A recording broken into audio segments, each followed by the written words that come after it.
ಹೆಣ್ಣು ಮಗುವಿನಲ್ಲಿತ್ತು.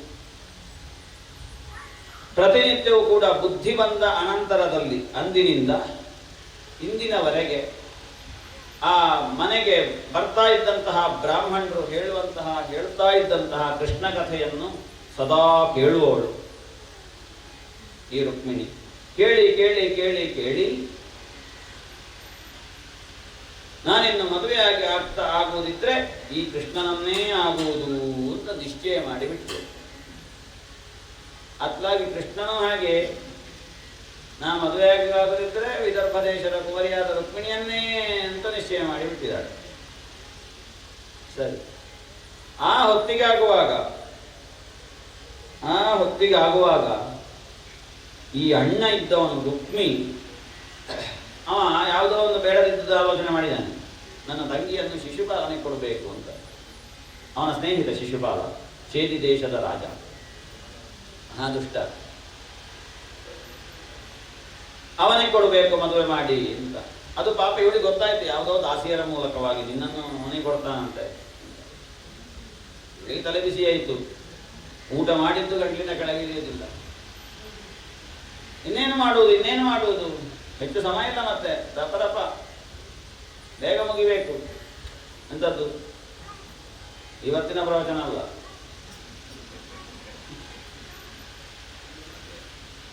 ಈ ವಿಷಯ ಬೇಗ ಮುಗಿಬೇಕು ಅಂತ ಸಂಗತಿಗಳು. ಏನು ಮಾಡುವುದು ಚಿಂತಾಕ್ರಾಂತಳಾಗ್ತಾಳೆ. ಕೊನೆಗೆ ಆ ಕಥೆ ಹೇಳ್ತಾ ಇದ್ದಂತಹ ಬ್ರಾಹ್ಮಣರು ಅವರನ್ನು ಕರೆಸಿದ್ರು. ಅವರು ಬಂದು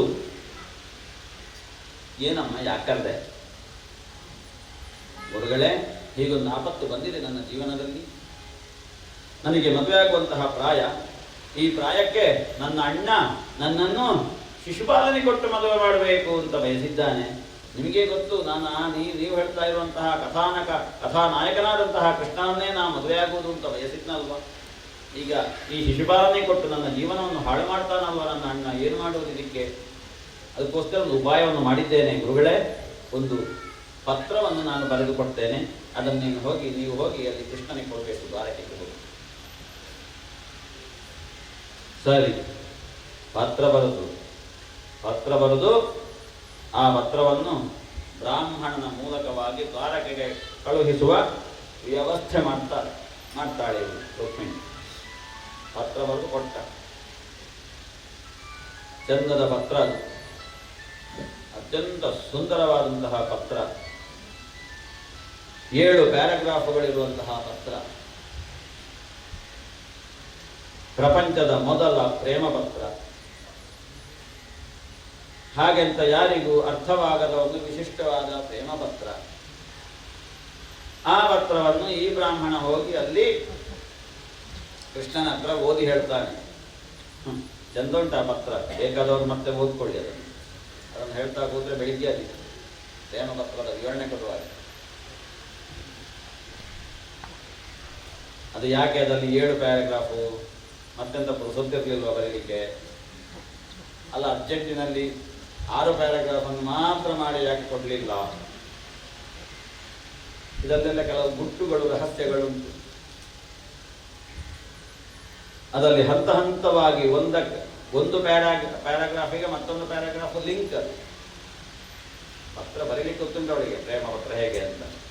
ಹಾಗೆ ಯಾರಾದರೂ ಅಂಥವರಿದ್ದರೆ ಇವಳ ಕೈಯಲ್ಲಿ ಪಾಠ ಮಾಡಿಸ್ಕೊಳ್ಳಿ, ರುಕ್ಮಿಣಿ ಕೈಯಲ್ಲಿ. ಹೌದು, ಆ ಕ್ರಮ ಒಟ್ರಾಸಿ ಬರೆಯುವುದಲ್ಲ ಈಗಿನ ಹಾಗೆ.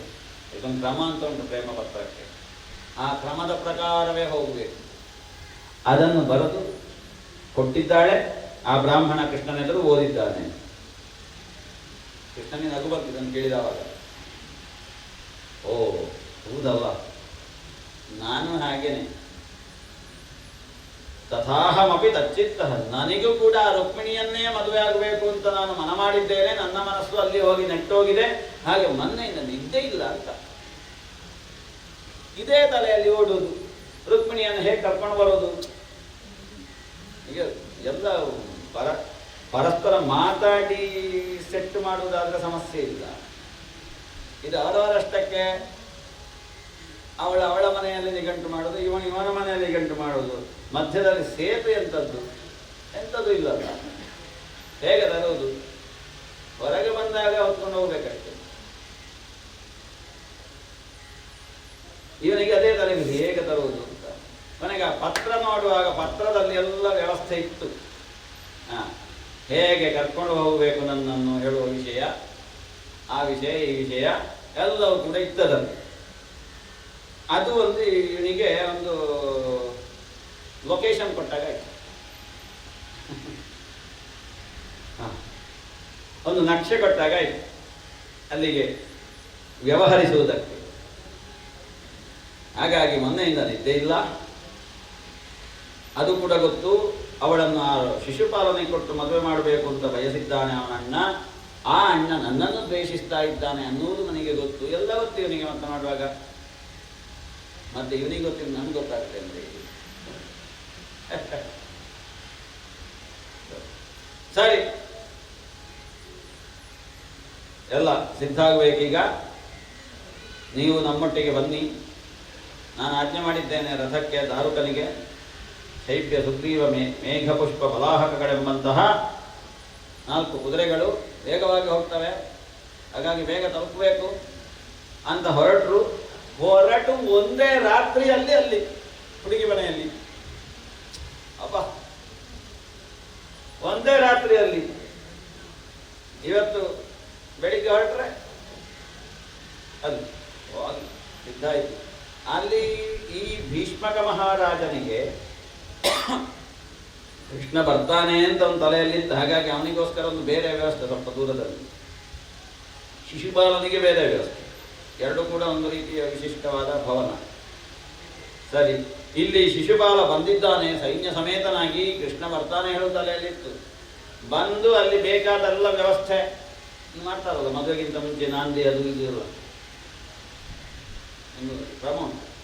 ಕೈಗೆ ಕಟ್ಟುವುದು ಅಂಥದ್ದು, ಕೈಗೆ ಅಂತ ಕಟ್ಟುವುದು, ಕಂಕಣ ಕಟ್ಟುವುದು, ಇದೆಲ್ಲ ಮಾಡ್ತಾರೆ.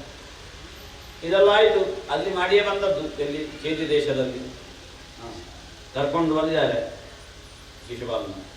ಇಲ್ಲಿ ಇವರು ಹೋಗಿ ಸೇರಿದರು. ಸೇರಿ ಅವರಿಗೆ ಹೇಳಿದಂತಹ ಆ ಭವನದಲ್ಲಿ ಅವರು ಉಳ್ಕೊಂಡ್ರು. ಸರಿ, ಆ ಪತ್ರದಲ್ಲಿ ಒಂದು ವಿಶೇಷತೆ ಇತ್ತು. ನಾನು ಬರುವುದೆಲ್ಲ ಹೌದು, ನಿನ್ನನ್ನು ಹೊತ್ಕೊಂಡು ಬರುವುದು ಹೇಗೆ ಹೇಳುವ ವಿಷಯ. ಅಲ್ಲಿ ಬಾಕಿದವರಿಗೆಲ್ಲ ಕಣ್ಣಿರುವುದಿಲ್ಲ, ನೋಡುವುದಿಲ್ಲ. ಸರಿ, ವಿಷಯ ಮಾಡಬೇಡ, ಅದಕ್ಕೊಂದು ವ್ಯವಸ್ಥೆ ಉಂಟು ಅಂತ ಹೇಳ್ತಾಳೆ ರುಕ್ಮಿಣಿ ಪತ್ರದಲ್ಲಿ.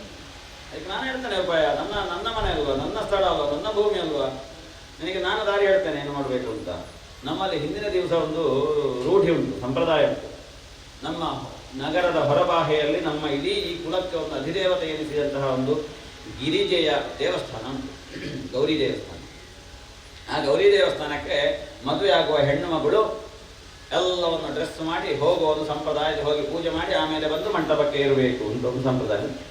ಹಾಗೆ ನಮ್ಮಲ್ಲಿ ಅದೊಂದು ದೊಡ್ಡ ಕಾರ್ಯಕ್ರಮ ಮಾಡ್ತಾರೆ. ಹಿಂದಿನ ದಿವಸ ಮೆರವಣಿಗೆಯಲ್ಲಿ ನಮ್ಮನ್ನು ಕರ್ಕೊಂಡು ಬರುವುದು, ಈ ಮದುಮಕ್ಕಳನ್ನು ಕರ್ಕೊಂಡು ಬಂದು ಅಲ್ಲಿ ಪೂಜೆ ಮಾಡಿ ಹೊರಗೆ. ಪೂಜೆ ಮಾಡಿ ಹೊರಗೆ ಬರುವಾಗ ನೀ ರೆಡಿಯಾಗಿರಬೇಕು. 1 2 3 1 2 3 ಅಂತ ಸರಿ, ಎಲ್ಲ ಸಿದ್ಧ ಆಗಿದೆ. ಇವಳು ರೆಡಿಯಾಗಿದ್ದಾಳೆ. ರೆಡಿಯಾಗಿ ಮೆರವಣಿಗೆಯಲ್ಲಿ ಎಲ್ಲರೂ ಕೂಡ ಭಾರೀ ಸೆಕ್ಯೂರಿಟಿ, ಎಲ್ಲ ಸುವಾಸಿನಿಯರು, ಅವರು ಇವರು ಎಲ್ಲ ಬೇಕಾದವರೆಲ್ಲ ಇದ್ದಾರೆ. ವಾದ್ಯದವರು, ಚೆಂಡೆಯವರು ಎಲ್ಲರೂ ಕೂಡ ಇದ್ದಾರೆ. ಎಲ್ಲ ಬಂದು ಸೇರಿ ಮೆರವಣಿಗೆ ಬಂತು. ಇವಳು ಬರ್ತಾ ಇದ್ದಾಳೆ. ತಲೆಗೆ ಮುಖ ಕಾಣಬಾರ್ದಲ್ಲ, ಯಾರಿಗೂ ಕಣ್ಣು ಬಿಡಬಾರ್ದಲ್ಲ, ಕಣ್ಣು ಮುಟ್ಟಬಾರ್ದು, ದೃಷ್ಟಿಯಾಗಬಾರ್ದು. ಅದಕ್ಕೋಸ್ಕರ ಒಂದು ಪರದೆಯನ್ನು, ಈಗ ಪರದೆ ಬರ್ತದೆ, ನಿಮ್ಮ ಕಡ್ಡ ಹಾಕ್ತಾರೆ. ಹೋಗಿ ಕಾಳಿಯ ಗುಡಿಗೆ ಹೋಗಿ ಕಾಳಿ ಹತ್ರ ಪ್ರಾರ್ಥನೆ ಮಾಡಿ ಬರ್ತಾಳೆ, ಕೆಳಗಿಳಿತಾಳೆ. ಏನು ಕೃಷ್ಣ ಕಾಣುವುದಿಲ್ಲಲ್ಲ, ಇನ್ನು ಎಲ್ಲಿದ್ದಾನಪ್ಪ, ಈ ಹೋದ ಬ್ರಾಹ್ಮಣನೂ ಇಲ್ಲ. ಕೊನೆಗೆ ಕೃಷ್ಣನಿಗೆ ಅಸಮಾಧಾನ ಆಯಿತೆ ನನ್ನ ಈ ಒಕ್ಕಣೆಯಿಂದ ಅಂತ ಆಲೋಚನೆ ಮಾಡ್ತಾ ಇರುವಾಗ ಇದ್ದಕ್ಕಿದ್ದಾಗೆ ಅವಳ ಎಡಗಣ್ಣು, ಅವಳ ಎಡಭುಜ, ಅವಳ ಎಡತೊಡೆ ಹೀಗಾಯ್ತಂತೆ ಒಂದ್ಸಲ. ಅದು ರೀತಿ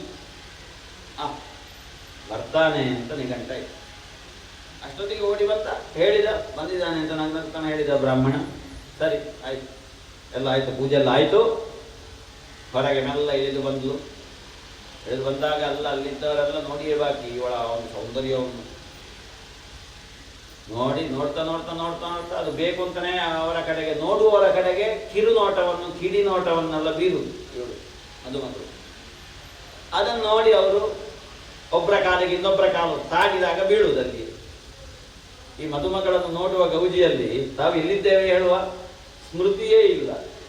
ಚೆಂಡೆಯವರು ವಾದ್ಯದವರು ಇದ್ದಕ್ಕಿದ್ದಾಗೆ ಚೆಂಡೆ ನಿಂತು ಹೋಗುದು, ಬಾರಿಸುವುದು, ನುಡಿಸುವುದು, ವಾದ್ಯ ಊದುವುದೇ ಶಬ್ದವೇ ಕೇಳಲಿಕ್ಕಿಲ್ಲ. ಅವಳನ್ನು ನೋಡುವ ಗೌಜಿಯಲ್ಲಿ ಇಲ್ಲಿ ಹೀಗೆ ಚೆಂಡೆಯವರು ಹೀಗೆ ಕೈ. ಅಂತಹ ಒಂದು ಸೌಂದರ್ಯದ ನಿಧಿಯದು ಆ ಹುಡುಗಿ. ಯಾರು? ಸರಿ, ಈಗ ಬರ್ತಾನೆ ಇನ್ನು ಕಾಣುದಿರಲ್ಲ, ಎಂತಾಯ್ತು ಅಂತ ನೋಡುವಾಗ ಬಂದ. ಅಲ್ಲಿಂದ ಬಂದು ಇವಳು ಕೆಳಗೆ ಇಳಿತಾ ಇದ್ದಾಳೆ. ಅದು ಎಲ್ಲಿಂದ ಬಂತು ಅಂತ ಗೊತ್ತಿಲ್ಲ, ಬಂದಾನೇ ಅವಳನ್ನು ಎತ್ಕೊಂಡು ಹೋಗಿ ರಥದಲ್ಲಿ ಉಳ್ಳಿರಿಸಿ ಅಲ್ಲಿಂದ ಪಲಾಯನಗೈದ. ಅವಳು ಬರ್ತಿದ್ದೆ ಹಾಗೆ ಪತ್ರದಲ್ಲಿ, ರಾಕ್ಷಸೇನ ವಿಧಿನೋತ್ವಹ ವೀರ್ಯ ಶಂಕ, ನನ್ನನ್ನು ರಾಕ್ಷಸ ಕ್ರಮದಲ್ಲಿ ಮದುವೆಯಾಗಬೇಕು ನೀನು ಅಂತ, ಇಲ್ಲಿಂದ ಕರ್ಕೊಂಡು ಹೋಗಬೇಕು ಅಂತ ರಾಕ್ಷಸ ಕ್ರಮದಲ್ಲಿ ಅವಳನ್ನು ಅಪಹರಿಸಿದ, ರಥದಲ್ಲಿ ಕೊಂಡಿರಿಸಿ ಸಾಗಿಸಿದ. ಈ ಶಿಶುಪಾಲನ ಕಡೆಯವರಿಗೆ ಮಂಗಳಾರತಿ ಆದಾಗ ಅವರೆಲ್ಲ ಆಯುಧ ತೆಕ್ಕೊಂಡು ಹೊರಟರು ಕೃಷ್ಣನ ಜೊತೆಗೆ ಯುದ್ಧ ಮಾಡೋದಕ್ಕೆ. ಕೊನೆಗೆ ಕೃಷ್ಣನ ಯುದ್ಧ ಮಾಡಿ ಎಲ್ಲ ಸೋತರು. ಶಿಶುಪಾಲ ಸಪ್ರಮುಖ ಮಾಡ್ಕೊಂಡು ಇತ್ಲಾಗಿ ತಿರುಗಿದ ಅಂತ ತಲೆ ಬಿಸಿ ಆಯ್ತು. ಶಿಶುಪಾಲನ ಮುಖ ನೋಡ್ಲಿಕ್ಕೆ ಸಾಧ್ಯ ಇಲ್ಲ. ಅಲ್ಲಿದ್ದವರೊಟ್ಟಿಗೆ ಹೇಳಿದ್ರು, ನೀ ತಲೆ ಬಿಸಿ ಮಾಡಬೇಡ ಮಾರಾಯ, ಅದು ಮರದಿಂದ ಮಾಡಿದ ಗೊಂಬೆ, ಅದೆಂತ ಪ್ರಯೋಜನ ಇಲ್ಲ. ಅದು ಯಾವುದು ರುಕ್ಮಿಣಿ ಮರದಿಂದ ಮಾಡಿದ ಗೊಂಬೆ ಎಂತ ಪ್ರಯೋಜನ ಮಾಡ್ತಾರೆ. ನಿನಗೆ ಅಲ್ಲಿ ಊರಲ್ಲಿ ಇರ್ತಾರೆ, ನಾವು ಇವತ್ತಿಂದಲೇ ನೋಡುವ. ಅಲ್ಲಿ ಮೊನ್ನೆ ಒಂದೆರಡು ಕೇಳಿದ್ರು ನಿನ್ನ ಜಾತಕವನ್ನು ನೋಡು, ಅದು ಸತ್ಯ ಆಗ್ತದಂತ ನೋಡುವ. ಅಲ್ಲಿ ಅವರು ಸುಲಭ, ಮನೆಗೆ ಹೊಂದಾಣಿಕೆ ಇದೆಲ್ಲ ಪಕ್ಕಕ್ಕೆಲ್ಲ ಸೆಟ್ ಆಗ್ಲಿಕ್ಕಿಲ್ಲ. ಇದು ಇದನ್ನು ಸಂಭಾಳಿಸುವುದು ಕಷ್ಟ. ನೀನು ತಲೆಬಿಸಿ ಮಾಡಬೇಡ, ಹೋಗುವ ನಾವು. ಈ ಅಣ್ಣ ಇವನಿಗೆ ಇನ್ನು ಮುಖ ತೋರಿಸ್ಬೇಕಲ್ಲ ನಾಳೆ ಈ ಊರಿನಲ್ಲಿ. ರುಕ್ಮಿಯ ತಂಗಿಯನ್ನು ಒಬ್ಬ ಕರ್ಕೊಂಡು ಹೋದ ರಥದಲ್ಲಿ ಕೂರಿಸಿ ನಾಳೆ ಪ್ರಚಾರ ಆಗ್ಬಾರ್ದಲ್ಲ. ಇವನಿಗೆ ಒಟ್ಟು ತಲೆ ಬಿಸಿ ಆಯ್ತು. ತಲೆ ಬಿಸಿಯಾಗಿ ಅಲ್ಲಿಯೇ ಪ್ರತಿಜ್ಞೆ ಮಾಡಿದ, ನಾನು ಕೃಷ್ಣನನ್ನು ಕೊಂದು ನನ್ನ ತಂಗಿಯನ್ನು ಕರ್ಕೊಂಡು ಬಾರದೆ ಇಲ್ಲಿ ನನ್ನ ಈ ಮನೆಗೆ ನಾನು ಕಾಲಿಡುವುದಿಲ್ಲ ಅಂತ ಪ್ರತಿಜ್ಞೆ ಮಾಡಿದ. ಅಲ್ಲಿಂದ ಆಯುಧವನ್ನು ಹಿಡ್ಕೊಂಡು ಹೊರಟ ಕೃಷ್ಣನ ಜೊತೆಗೆ ಯುದ್ಧಕ್ಕೆ. ಓಡಿಸ್ಕೊಂಡು ಬಂದಾಗ ಕೃಷ್ಣ ರಪ್ಪ ತಿರುಗಿದ. ಅಲ್ಲಿಂದ ತಿರುಗಿ 4 ಬಾರಿಸಿದ. ಕೊಲ್ಲಬೇಕು ಅಂತ ಹೊರಟಾಗ ರುಕ್ಮಿಣೀ ದೇವಿ ಗಂಡನ ಕೃಷ್ಣನ ಕಾಲನ್ನು ಹಿಡಿದು, ದಯವಿಟ್ಟು ಕೊಲ್ಲಬೇಡ ಸ್ವಾಮಿ, ನನ್ನ ಅಣ್ಣ ಅಂಥದ್ದೆಲ್ಲ ಹಾಗೆಲ್ಲ ಮಾಡಲಿಕ್ಕಿಲ್ಲ, ಹೊಸ ಸಂಬಂಧವನ್ನು ಚೆನ್ನಾಗಿ ಇಟ್ಟುಕೊಳ್ಳುವ ಅಂತ ಹೇಳಿದ ಕಾಲಕ್ಕೆ ಅವನ ತಲೆಯನ್ನು ಓಡಿಸಿದ ಕತ್ತಿಯಲ್ಲಿ, ಗಡ್ಡವನ್ನು ಓಡಿಸಿದ, ವಿರೂಪಗೊಳಿಸಿದ, ತನ್ನ ಶಾಲಿನಲ್ಲಿ ಕಟ್ಟಿ ಹಾಕಿ ಮರಕ್ಕೆ ಮತ್ತೆ ಎಲ್ಲಾಗಿ ಬಿಟ್ಟು ಇವರು ಹೋದರು. ಇವ ಅಲ್ಲಿ ಪ್ರತಿಜ್ಞೆ ಮಾಡಿ ಮತ್ತೆ ಮನೆಗೆ ಹೋಗಲಿಲ್ಲ. ಯಾಕೆ? ಅದೆಲ್ಲವೂ ಕೂಡ ಆಕಾಶದಲ್ಲಿರುವ ಹೂವಿನ ಹಾಗೆ ಅಲ್ಲ. ಆಕಾಶದಲ್ಲಿ ಹೂ ಉಂಟ, ಇಲ್ಲದ್ದನ್ನು ಇದೆ ಅಂತ ಹೇಳಿದರೆ ಮೊಲಕ್ಕೆ ಕೋಡಿದ್ದಾಗೆ. ಮೊಲಕ್ಕೆ ಕೋಡು ಇರ್ತದಲ್ಲಿ ಅದು ಇಲ್ಲ ಅಲ್ಲ. ಹೀಗೆ ಅವ ಮತ್ತೆ ಹೋಗಲೇ ಇಲ್ಲ. ಅಲ್ಲಿಯ ಭೋಜಕಟಕ ಹೇಳುವಂತಹ ಪ್ರದೇಶವನ್ನು ಕಟ್ಟಿ, ಅಲ್ಲಿ ಮನೆಯನ್ನು ಕಟ್ಟಿ ಅಲ್ಲಿಯೇ ಇದ್ದ. ಮತ್ತೆ ಅವ ಸತ್ತದ್ದಾಗಿ ಇವರು ದ್ವಾರಕೆಯನ್ನು ಪ್ರವೇಶ ಮಾಡಿದ್ದಾರೆ. ದ್ವಾರಕೆಯನ್ನು ಪ್ರವೇಶ ಮಾಡಿ ಒಂದು ಚಂದ ಎಲ್ಲ ವ್ಯವಸ್ಥೆ ಎಲ್ಲ ಇಡೀ ಊರೂರಿಗೆಲ್ಲ ಹೇಳಿಕೆಯನ್ನು ಹೇಳಿ ಮದುವೆಯ ಸಂಭ್ರಮ ಎಲ್ಲರೂ ಕೂಡ ಬಂದಿದ್ದಾರೆ. ಸರ್ವ ವ್ಯವಸ್ಥೆಯಾಗಿದೆ. ಪ್ರತಿ ಮನೆಯೂ ಕೂಡ ತಳಿರು ತೋರಣಗಳಿಂದ ಕಂಗೊಳಿಸ್ತಾ ಇದೆ. ಮಂಟಪಕ್ಕೆ ಕರ್ಕೊಂಡು ಬಂದು ಪುರೋಹಿತರು ಇದ್ದಾರೆ, ಕೃಷ್ಣ ರುಕ್ಮಿಣಿಯರು ಎಲ್ಲ ಸೇರಿಕೊಂಡು ಮಂಟಪದಲ್ಲಿ ಸೇರಿ ಅಲ್ಲಿ ಕಲ್ಯಾಣ ಏರ್ಪಡ್ತದೆ, ರುಕ್ಮಿಣಿ ಕಲ್ಯಾಣವಾಗ್ತದೆ, ಶ್ರೀಕೃಷ್ಣ ರುಕ್ಮಿಣಿಯರ ವಿವಾಹ ಏರ್ಪಡ್ತದೆ. ಅಲ್ಲಿ ಅತ್ಯದ್ಭುತವಾದಂತಹ ಮಹೋತ್ಸವ ಏರ್ಪಡ್ತದೆ. ಬಂದವರೆಲ್ಲ ಬೇಕಾದ ರೀತಿಯಲ್ಲಿ ಉಡುಗೊರೆಗಳನ್ನೆಲ್ಲ ಕೊಡ್ತಾರೆ. ಕೃಷ್ಣನನ್ನು, ಈ ನೂತನ ವಧೂವರರನ್ನು ಕಂಡಂತಹ ಅನೇಕ ಹೆಂಗಸರೆಲ್ಲ ಅಲ್ಲಿಯೇ ಜಾಗದಲ್ಲಿಯೇ ಪದ್ಯವನ್ನು ರಚನೆ ಮಾಡಿ ಕೃಷ್ಣ ರುಕ್ಮಿಣಿಯರನ್ನು ಹೊಗಳುವುದಕ್ಕೆ ಶುರು ಮಾಡ್ತಾರೆ. ಎಲ್ಲರೂ ಕೂಡ ಸಂತೋಷವನ್ನು ಅನುಭವಿಸ್ತಾ ಇದ್ದಾರೆ. ಆ ಕಾಲಕ್ಕೆ ಕೃಷ್ಣ ರುಕ್ಮಿಣಿಯರನ್ನು ನೋಡುವಾಗ ಸಾಕ್ಷಾತ್ ಲಕ್ಷ್ಮೀನಾರಾಯಣರು ಒಟ್ಟಿಗೆ ಇದ್ದ ಹಾಗೆ ಕಾಣ್ತಾ ಇದ್ದಂತೆ. ಅಂತಹ ಆ ಒಂದು ಸುಂದರ ದೃಶ್ಯವನ್ನು ಕಂಡು ಅಲ್ಲಿಯ ದ್ವಾರಕಾವಾಸಿಗಳೆಲ್ಲರೂ ಕೂಡ ಸಂತೋಷವನ್ನು ಅನುಭವಿಸುತ್ತಾ ಮತ್ತೆ ಈ ಕೃಷ್ಣನ ಲೀಲೆಗಳನ್ನು ಹಾಡುತ್ತಾ ಕಾಲವನ್ನು ಕಳೀತಾರೆ ಅನ್ನುವಲ್ಲಿಗೆ ಇವತ್ತಿನ ರುಕ್ಮಿಣಿ ಕಲ್ಯಾಣಕ್ಕೆ ಯಥಾಸಾಧ್ಯವಾಗಿ ಹೇಳಿ ಮಂಗಳವನ್ನು ಮಾಡ್ತಾ ಇದ್ದೇವೆ. ಇವತ್ತಿನ ಈ ಒಂದು ಪ್ರವಚನ ಭಾಗವನ್ನು ಅತ್ಯಂತ ಸಶ್ರದ್ಧೆಯಿಂದ ಹೇಳಿದ್ದೀರಿ. ಕೃಷ್ಣ ಲೀಲೆ, ಕಂಸವಧೆ, ರುಕ್ಮಿಣಿ ಕಲ್ಯಾಣ ಇದನ್ನು ಕೇಳಿದಂತಹ ತಮಗೆಲ್ಲರಿಗೂ ಕೂಡ ಆ ಕೃಷ್ಣ ಸಮಸ್ತ ದೈವೀ ಸಂಪತ್ತುಗಳನ್ನು ಅನುಗ್ರಹ ಮಾಡಿಕೊಂಡು ಸಕಲ ದುರಿತಗಳನ್ನು ನಿವಾರಣೆ ಮಾಡಿ ಆ ಕೃಷ್ಣನ ಗೋವರ್ಧನ ಪರ್ವತದ ಅಡಿಯಲ್ಲಿ ನಿಮ್ಮ ಜೀವನ ಬೆಳಗಲಿ ಅಂತ ಪ್ರಾರ್ಥನೆ ಮಾಡುತ್ತಾ ಇವತ್ತಿನ ಪ್ರವಚನ ಭಾಗಕ್ಕೂ ಮಂಗಳಾಶಾಸನವನ್ನು ಮಾಡ್ತಾ ಇದ್ದೇನೆ. ಸರ್ವರಿಗೂ ಆ ಶ್ರೀಕೃಷ್ಣ ಸ್ವಾಮಿ ಸಕಲ ಸನ್ಮಂಗಲವನ್ನು ಮಾಡಲಿ. ಈವರೆಗೆ ಹೇಳಿದಂತಹ ಎಲ್ಲ ವಚನ ಕುಸುಮಗಳನ್ನು ಶ್ರೀಕೃಷ್ಣನ ದಿವ್ಯ ಚರಣಾರವಿಂದಗಳಿಗೆ ಸಮರ್ಪಣೆ ಮಾಡ್ತಾ ಇದ್ದೇನೆ. ಕೃಷ್ಣ ನಾಳೆಯ ದಿನ ಕೃಷ್ಣನ ಪ್ರೌಢಲೀಲೆಗಳು, ಸ್ಯಮಂತಕೋಪಾಖ್ಯಾನ, ಅಲ್ಲಿ ಮತ್ತೆ ಅನೇಕ ಕನ್ಯೆಯರನ್ನೆಲ್ಲ ವಿವಾಹವಾಗುವಂಥದ್ದು, ನರಕಾಸುರ ವಧೆ, 16,100 ಮಂದಿಯನ್ನು ಮದುವೆಯಾಗುವುದು, ಶಿಶುಪಾಲ ವಧೆ, ಕುಚೇಲೋಪಾಖ್ಯಾನ, ಆಮೇಲೆ ಕೊನೆಯದ್ದಾದಂತಹ ಭಾಗ ಯದುಗಳಿಗೆ ಬ್ರಾಹ್ಮಣರ ಶಾಪ ಬಂದು ಕೃಷ್ಣ ನಿರ್ಯಾಣಕ್ಕೆ ಹೊರಡುವಂತಹ ಸಿದ್ಧತೆಯನ್ನು ಮಾಡುವಂಥದ್ದು. ಅಲ್ಲಿಗೆ ಉದ್ಧವ ಬಂದಾಗ ಆ ಉದ್ಧವನಿಗೆ ಸಮಗ್ರವಾದಂತಹ ಭಾಗವತೋಪದೇಶವನ್ನು ಕೊಡುವಂತಹ ಒಂದು ಸಂದರ್ಭ. ಅದರ ಮಧ್ಯಭಾಗದವರೆಗೆ ನಾಳೆಯ ದಿವಸ ನಾವು ಪಾರಾಯಣ ಮಾಡುವುದಕ್ಕಿದೆ. ಪ್ರವಚನವನ್ನು ಕೂಡ ಯಥಾಸಾಧ್ಯವಾಗಿ ನಿಮಗೂ ತೊಂದರೆ ಆಗದ ಹಾಗೆ, ನನಗೂ ತೊಂದರೆ ಆಗದ ಹಾಗೆ ನಾವು ಅದನ್ನು ಹೊಂದಾಣಿಕೆ ಮಾಡಿಕೊಂಡು ಹೋಗ್ತೇವೆ. ನಾಳೆಯೂ ಕೂಡ ಇನ್ನೂ ಹೆಚ್ಚಿನ ಸಂಖ್ಯೆಯಲ್ಲಿ ಸೇರಬೇಕು. ಇದು ನಾಳೆ ಒಂದು, ನಾಡಿದ್ದೊಂದು, 2 ದಿವಸ ಉಂಟಿನ್ನು. ಮತ್ತೆಂತ ಮಾಡ್ತೀರಿ? ಎಲ್ಲ ಆದ ಮೇಲೆ 5ನೇ ತಾರೀಕಿಂದ ಮೇಲೆ ಮತ್ತೊಂದು ವ್ಯವಸ್ಥೆ ಮಾಡಿ. ಯಾರಾದರೂ ಇನ್ನೊಬ್ಬರು ಸಿಗ್ತಾರೆ ಪಾರಾಯಣ ಮಾಡುವವರು, ಪ್ರವಚನ ಮಾಡುವವರು, ಆವಾಗ ನೋಡುವ. ಆವಾಗ ನಾನು ಬರ್ತೇನೆ ಎಡೆಯಲ್ಲಿ ಹೀಗೆ ಕೆಳಗೆ ಕೂತ್ಕೊಳ್ಳಿಕ್ಕೆ. ಅದಾಗಬೇಕು. ಸಪ್ತಾಹದ ಕೇಂದ್ರ ಅಂತ ಆದರೆ ಒಳ್ಳೆಯದು. ಎಲ್ಲರೂ ಸೇರಬೇಕು. ಯಾರೋ ಒಬ್ಬರು ಅದಕ್ಕೆ ಇಳಿದ್ರೆ ಸಾಕಾಗುವುದಿಲ್ಲ. ವೆಂಕಟೇಶ್ ಭಟ್ರು ಅಥವಾ ಪ್ರವೀಣರು, ಸತೀಶರು ಇಳಿದ್ರೆ ಸಾಕಾಗುವುದಿಲ್ಲ. ಇಡೀ ಊರಿನವರು ಇರಬೇಕು, ಆಗಾಗ ಆಗಬೇಕು. ಇದರಿಂದ ಪ್ರೇರಿತರಾಗಿ ಅಲ್ಲಲ್ಲಿ ಆಯಾಯ ಗ್ರಾಮದಲ್ಲಿಯೂ ಕೂಡ ಆಗಬೇಕಂಥದ್ದು. ಇದಾಯಿತು ಅಂತ ಆದರೆ ಈ ಗ್ರಾಮ ನೋಡಿ, ಇದು ದ್ವಾರಕೆಯ ಒಂದು ಗ್ರಾಮ ಆಗಿ ಪರಿಣಮಿಸ್ತದೆ. ಅದಾಗಬೇಕು. ದ್ವಾರಕೆಯ ಒಂದು ಗ್ರಾಮವಾಗಿ ಪರಿಣಮಿಸ್ತದೆ. ಸುಬ್ರಹ್ಮಣ್ಯ ದೇವರು ಇಲ್ಲಿ ಇದ್ದಾರೆ. ಆ ದೇವರ ಅನುಗ್ರಹದಿಂದ ಇಂಥದ್ದು ಸತ್ಕರ್ಮಗಳು, ಇಂತಹ ಯಜ್ಞಗಳು ಈ ಗ್ರಾಮದಲ್ಲಿ ಸಮೃದ್ಧವಾಗಿ ಆಗಬೇಕು. ಆವಾಗ ಈ 2 ಭಾವದವರು, 2 ನಾಲಿಗೆಯವರೆಲ್ಲ ಒಂದು ನಾಲಿಗೆಯನ್ನು ಪಡ್ಕೊಳ್ತಾರೆ. ಅದಾಗಬೇಕು.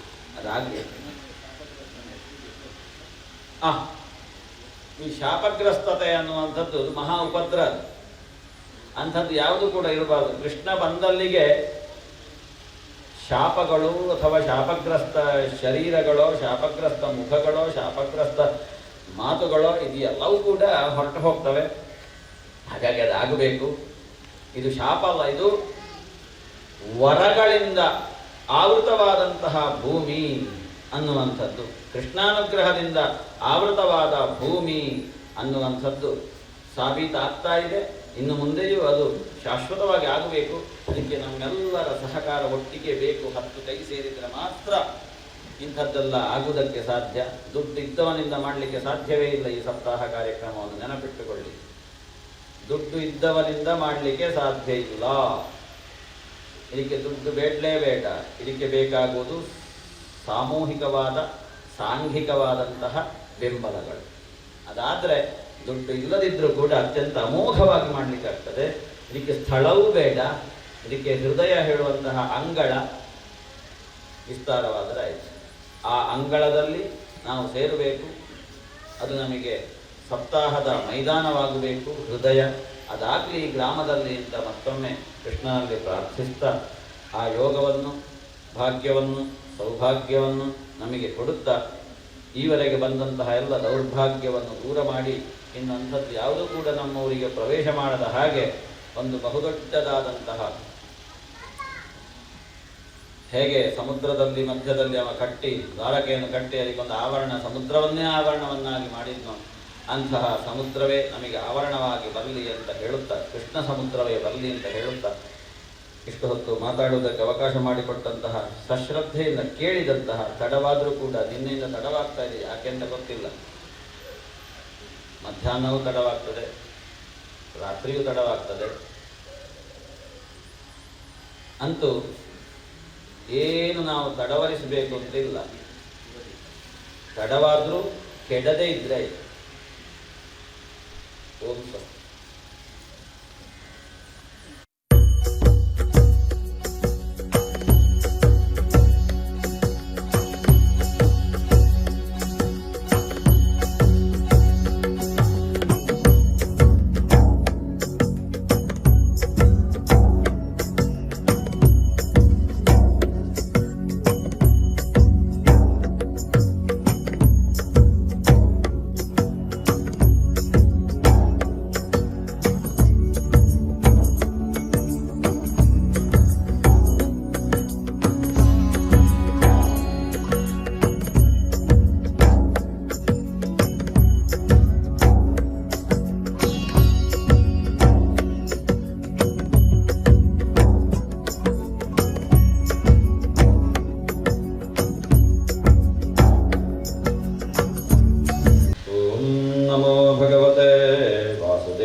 गुरुर्विष्णुः गुरुः साक्षात् महेश्वरः गुरुरेव जगत्सर्वं तस्मै श्रीगुरवे नमः। लंबोदरं परमसुन्दरमेकदन्तं रक्ताम्बरं विनयनं परमं पवित्रं उद्यद्दिवाकरकरोज्ज्वलकायकान्तं विघ्नेश्वरं सकलविघ्नहरं नमामि। सरस्वती नमस्तुभ्यं वरदे कामरूपिणी विद्यारम्भं करिष्यामि सिद्धिर्भवतु मे सदा। नारायणं नमस्कृत्य नरं चैव नरोत्तमं देवीं सरस्वतीं व्यासं ततो जयमुदीरयेत्। व्यासाय विष्णुरूपाय व्यासरूपाय विष्णवे नमो वै ब्रह्मनिधये वासिष्ठाय नमो नमः। यं प्रव्रजन्तमनुपेतमपेतकृत्यं द्वैपायनो विरहकातरः जुहाव पुत्रेति तन्मयतया तरवोऽभिनेदुस्तं सर्वभूतहृदयं मुनिमानतोऽस्मि। सच्चिदानन्दरूपाय विश्वोत्पत्त्यादिहेतवे तापत्रयविनाशाय श्रीकृष्णाय वयं नमः। जन्माद्यस्य यतोन्मजादितरतश्चार्थेष्वभिज्ञस्वराट् तेने ब्रह्महृदाय आदिकवये मुह्यन्ति यत्सूरयः। तेजो वारिमृदां यथा विनिमयो यत्र त्रिसर्गो मृषाधाम्ना स्वेन सदा निरस्तकुहकं सत्यं परं धीमहि। धर्मः प्रोज्झितकैतवोऽत्र परमो निर्मत्सराणां सदां वेद्यं वास्तवमत्र वस्तु शिवदन्तापत्रयोन्मूलनं। श्रीमद्भागवते महामुनिकृते किं वा परैरीश्वरः सद्यो हृद्यवरुध्यतेऽत्र कृतिभिः शुश्रूषुभिस्तत्क्षणात्। निगमकल्पतरोर्गलितं फलं शुभमुखादमृतद्रवसंयुतं पिबत भागवतं रसमालयं मुहुरहो रसिकाः भुवि भावुकाः। प्रह्लाद नारद पराशर पुण्डरीक ವ್ಯಾಸಾಂಬರೀಷ ಶುಕಶೌನಕ ಭೀಷ್ಮದಾಭ್ಯಾನ್ ಗದಾರ್ಜುನ ವಸಿಷ್ಠ ವಿಭೀಷಣಾದೀನ್ ಪುಣ್ಯಾನಿಮಾನ್ ಪರಮ ಭಾಗವತಾನ್ ಸ್ಮರಾಮಿ. ಪೀತಾಂಬರಂಕರ ವಿರಾಜಿತ ಶಂಖಚಕ್ರಂ ಕೌಮೋದಕೀಂ ಸರಸಿಜಂ ಗರುಡಾ ಸಮುದ್ರಂ ರಾಧಾ ಸಹಾಯಮತಿ ಸುಂದರ ಮಂದಹಾಸಂ ವಾತಾಲಯೇಶ ಮನಿಷಂ ಹೃದಿ ಭಾವಯಾಮಿ.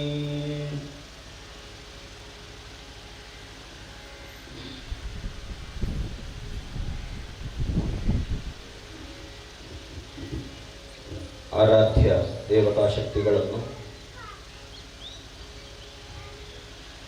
ಸರ್ವ ಜಗನ್ನಿಯಾಮಕನಾದ ಗೋಪಾಲಕೃಷ್ಣ ಸ್ವಾಮಿಯನ್ನು ಹೃದಯದಲ್ಲಿ ವಂದಿಸುತ್ತಾ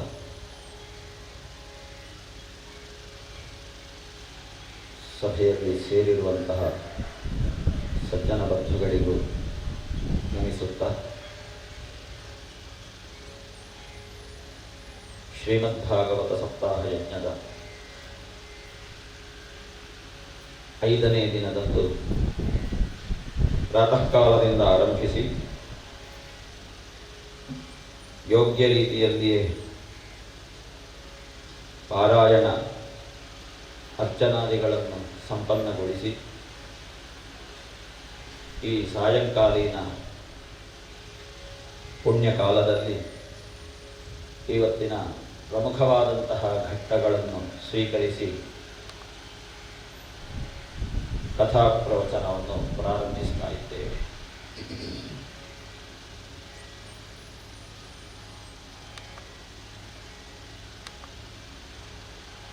ಶ್ರೀಮದ್ಭಾಗವತ ಮಹಾಪುರಾಣ ಎಂಬುವಂಥದ್ದು ಸಂಸ್ಕೃತ ಭಾಷೆಯಲ್ಲಿದ್ದರೂ ನೋಡಿದ ಮಾತ್ರಕ್ಕೆ, ಓದಿದ ಮಾತ್ರಕ್ಕೆ ಅರ್ಥ ಆಗುವಂತಹ ಸಂಗತಿಗಳಲ್ವೇ ಅಲ್ಲ. ಪ್ರಾಜ್ಞರು, ತಿಳಿದವರು ಈ ಭಾಷೆಯನ್ನು, ಭಾಷೆಯ ಶೈಲಿಯನ್ನು ನೋಡಿ ಸಮಾಧಿ ಭಾಷೆ ಅಂತ ಹೆಸರಿಟ್ಟು ಭಾಗವತದಲ್ಲಿ ಬರುವಂತಹ ಶ್ಲೋಕಗಳೆಲ್ಲವೂ ಕೂಡ ಸಮಾಧಿ ಭಾಷೆಯಲ್ಲಿವೆ. ಯಾಕೆ ಹೇಳಿದರೆ ಹಾಗೆ?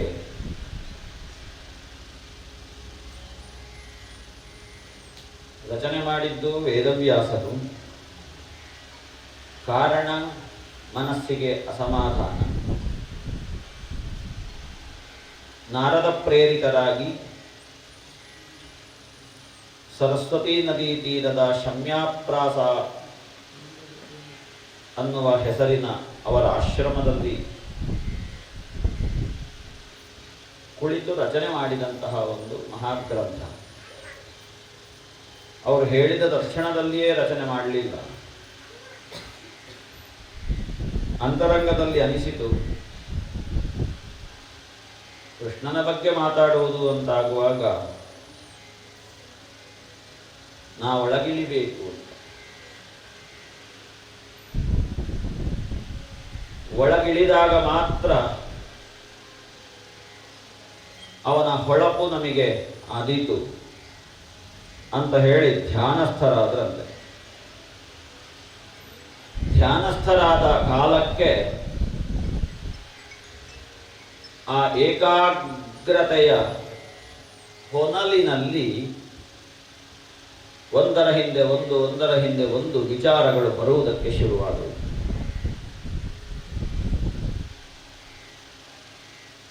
ಆ ವಿಚಾರ ಎಲ್ಲಿಂದ ಬಂತು? ಒಳಗಿನ ಅಂತರ್ಯಾಮಿಯಾದಂತಹ, ಅಂತರಂಗದಲ್ಲಿ ಪ್ರಕಟನಾದಂತಹ ಶ್ರೀರಂಗನ ಅನುಗ್ರಹದಿಂದಲ್ಲದೆ ಇಂತಹ ಅದ್ಭುತವಾದಂತಹ ವಿಚಾರಗಳು ಬರುವುದಕ್ಕೆ ಸಾಧ್ಯವೇ? ಅವನ ಹೃದಯದಲ್ಲಿ ನಿಂತಹ ವಾಸುದೇವ ಒಂದೊಂದೇ ವಿಚಾರಗಳನ್ನು ಹೊರಗೆ ಹಾಕ್ತಾ ಹೋದ. ಅವ ಹಾಕಿದ್ದನ್ನು, ಅವ ಪ್ರಕಟಗೊಳಿಸಿದ್ದನ್ನು, ಅವ ಪ್ರಕಾಶಗೊಳಿಸಿದ್ದನ್ನು ಇವರು ಹೇಳ್ತಾ ಬಂದರು. ಆದ ಕಾರಣವೇ ಅವರ ಸಮಾಧಿಗೆ ಗೋಚರವಾದಂತಹ ಸಂಗತಿಗಳಾದ ಕಾರಣ ಅಲ್ಲಿ ಏನು ಬಂತು ಅಂತರಂಗಕ್ಕೆ ಗೋಚರ ಆಯಿತು ಅದನ್ನೇ ಹೇಳಿದರು.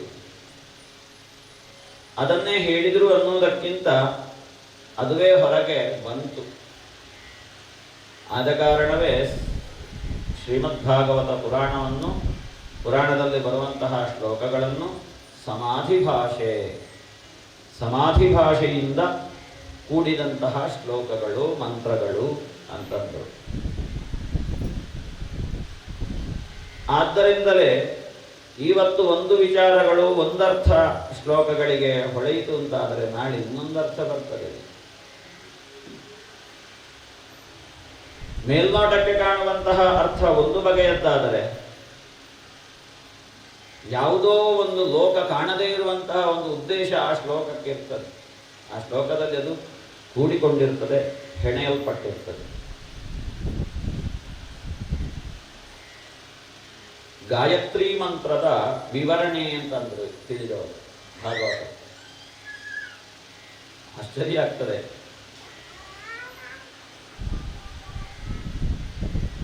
ಅದನ್ನು ಅರ್ಥ ಮಾಡುವುದಕ್ಕೆ ಹೇಳುವ ಮಾತ್ರ ಅಲ್ಲ, ಕೇಳುವವನು ಕೂಡ ಒಳಗೆ ಹೋಗಬೇಕಾಗ್ತದೆ. ಇದ್ರೆ ಅದು ಅಷ್ಟು ಬೇಗನೆ ಹೊಳೆಯುವುದಿಲ್ಲ. ಆ ಹಿನ್ನೆಲೆಯಲ್ಲಿ ನಾವು ಭಾಗವತವನ್ನು ಶ್ರವಣ ಮಾಡಬೇಕು. ಅದಕ್ಕೆ ಒಂದು ವೇದಿಕೆ, ರಂಗ, ಸಪ್ತಾಹ ಯಜ್ಞ. ಶ್ರೀಮದ್ಭಾಗವತ ಸಪ್ತಾಹ ಯಜ್ಞ ಅನ್ನುವಂಥದ್ದು ಕೃಷ್ಣ ಪ್ರೀತಿಯನ್ನು ಸಂಪಾದನೆ ಮಾಡುವುದಕ್ಕೆ ಬಯಸುವವರೆಲ್ಲರೂ ಕೂಡ ಕೇಳಲೇಬೇಕಾದಂತಹ ಒಂದು ಸಂಗತಿಗಳು, ಭಾಗವಹಿಸಲೇಬೇಕಾದಂತಹ ಒಂದು ವೇದಿಕೆ. ಇಲ್ಲಿ ನಾವು ಬಯಸಿದಂತಹ ಕೃಷ್ಣ ಭಕ್ತಿ, ನಾವು ಬಯಸಿದಂತಹ ಕೃಷ್ಣ ಪ್ರೀತಿ ಇದು ಅತ್ಯಂತ ಸುಲಭ. ಯಾಕೆ ಸುಲಭ ಅಂತಂದರೆ ಇಲ್ಲಿ ನಾವು ಒಳಗಿಳಿಯದೇ ಆಗುವುದಿಲ್ಲ ಅಂತ. ಒಳಗಿಳಿದಾಗ ಮಾತ್ರ ಇಲ್ಲಿ ಸಹಜವಾಗಿಯೇ ಅದು ನಮ್ಮ ಮೇಲೆ ಬಂದು ಕೂತ್ಕೊಳ್ತದೆ ಆ ಕೃಷ್ಣ ಪ್ರೀತಿ ಅನ್ನುವಂಥದ್ದು. ಹಾಗಾಗಿ ಸುಲಭ ಅಂತ. ಇಲ್ಲಿ ಕಥೆ ಕೇಳುವವನಾಗಲಿ ಕಥೆ ಹೇಳುವವನಾಗಲಿ ಬಾಹ್ಯವಾಗಿಯೇ ಚಿಂತನೆ ಮಾಡ್ತಾ ಇದ್ದರೆ ಅದಾವುದೂ ಕೂಡ ಸ್ಫುರಣೆಗೆ ಬರುವುದಿಲ್ಲ, ಫ್ಲ್ಯಾಶ್ ಆಗುವುದಿಲ್ಲ. ಈ ಹಿನ್ನೆಲೆಯಲ್ಲಿ ಸಪ್ತಾಹ ಯಜ್ಞ ಅನ್ನುವಂಥದ್ದು ಅದೊಂದು ದಿವ್ಯತೆಯಿಂದಲೂ ಅಲೌಕಿಕತೆಯಿಂದಲೂ ಕೂಡಿದಂತಹ ಒಂದು ವೇದಿಕೆ, ಒಂದು ಯಜ್ಞ. ಪ್ರತಿ ಕ್ಷಣದಲ್ಲಿಯೂ ಕೂಡ ಕೃಷ್ಣ ಸಂಚಾರ ಆಗ್ತಾ ಇರುವಂತಹ ಒಂದು ಯಜ್ಞಭೂಮಿ. ಇಲ್ಲಿ ಯಾವುದನ್ನು ಮುಟ್ಟಿದರೂ ಕೂಡ ಅದು ಕೃಷ್ಣ ರಕ್ಷೆಯಿಂದಲೇ ಕೂಡಿರ್ತದೆ, ನೆನಪಿಟ್ಕೊಳ್ಬೇಕು. ಇಲ್ಲಿ ನಾವು ನಾಮ ಸಂಕೀರ್ತನೆಯನ್ನು ಮಾಡಿದ್ದೇವೆ, ಪ್ರತಿನಿತ್ಯವೂ ಮಾಡ್ತಾ ಇದ್ದೇವೆ ಭಜನೆ. ಈ ಭಜನೆಗೆ ವೈಕುಂಠ ಲೋಕದಿಂದ ಪ್ರಮಾಣ ಪತ್ರ ಸಿಗ್ತದೆ, ಕೃಷ್ಣ ಲೋಕದಿಂದ ಪ್ರಮಾಣ ಪತ್ರ ಸಿಗ್ತದೆ. ಯಾಕೆ? ಅದುವೇ ಪ್ರಧಾನ ಕಲಿಯುಗದಲ್ಲಿ. ನಾಮ ಸಂಕೀರ್ತನೆ ಅಲ್ಲದೆ ಆ ಪುರುಷೋತ್ತಮನನ್ನು ಕಾಣುವುದಕ್ಕೆ ಅಸಾಧ್ಯ. ಆ ಪುರುಷೋತ್ತಮನನ್ನು ಕಾಣುವುದಕ್ಕೆ ಭಜನೆಯ ಮೂಲಕವಾಗಿ ನಾವು ವೇದಿಕೆಯನ್ನು ಕಲ್ಪಿಸಿಕೊಳ್ಳಬೇಕಾದ್ದು ಸಪ್ತಾಹ ಯಜ್ಞ. 1 ವಾರಗಳ ಕಾಲ ನಡೀತವೆ ಈ ಕಾರ್ಯಕ್ರಮ. 1 ವಾರಗಳ ಕಾಲವೂ ಕೂಡ ನಮಗೆ ಬೇರೆ ಯಾವುದೂ ಕೂಡ ವಿಚಾರಗಳು ತಲೆಗೆ ಬರುವುದಿಲ್ಲ, ಕೃಷ್ಣನದ್ದೇ ಆದಂತಹ ಸಂಗತಿಗಳು. ಇವತ್ತು ಹೇಗೆ ನಾನು ಮಾತಾಡಲಿ, ಅಲ್ಲಿಂದ ಹೊರಡುವಲ್ಲಿಯವರೆಗೂ ಕೂಡ ಆತಂಕವೇ ಇರ್ತದೆ.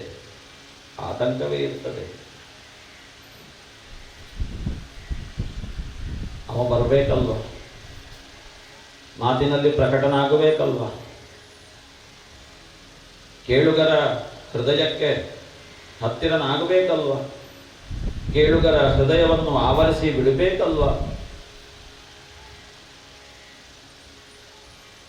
ಅದು ಪರೀಕ್ಷೆ.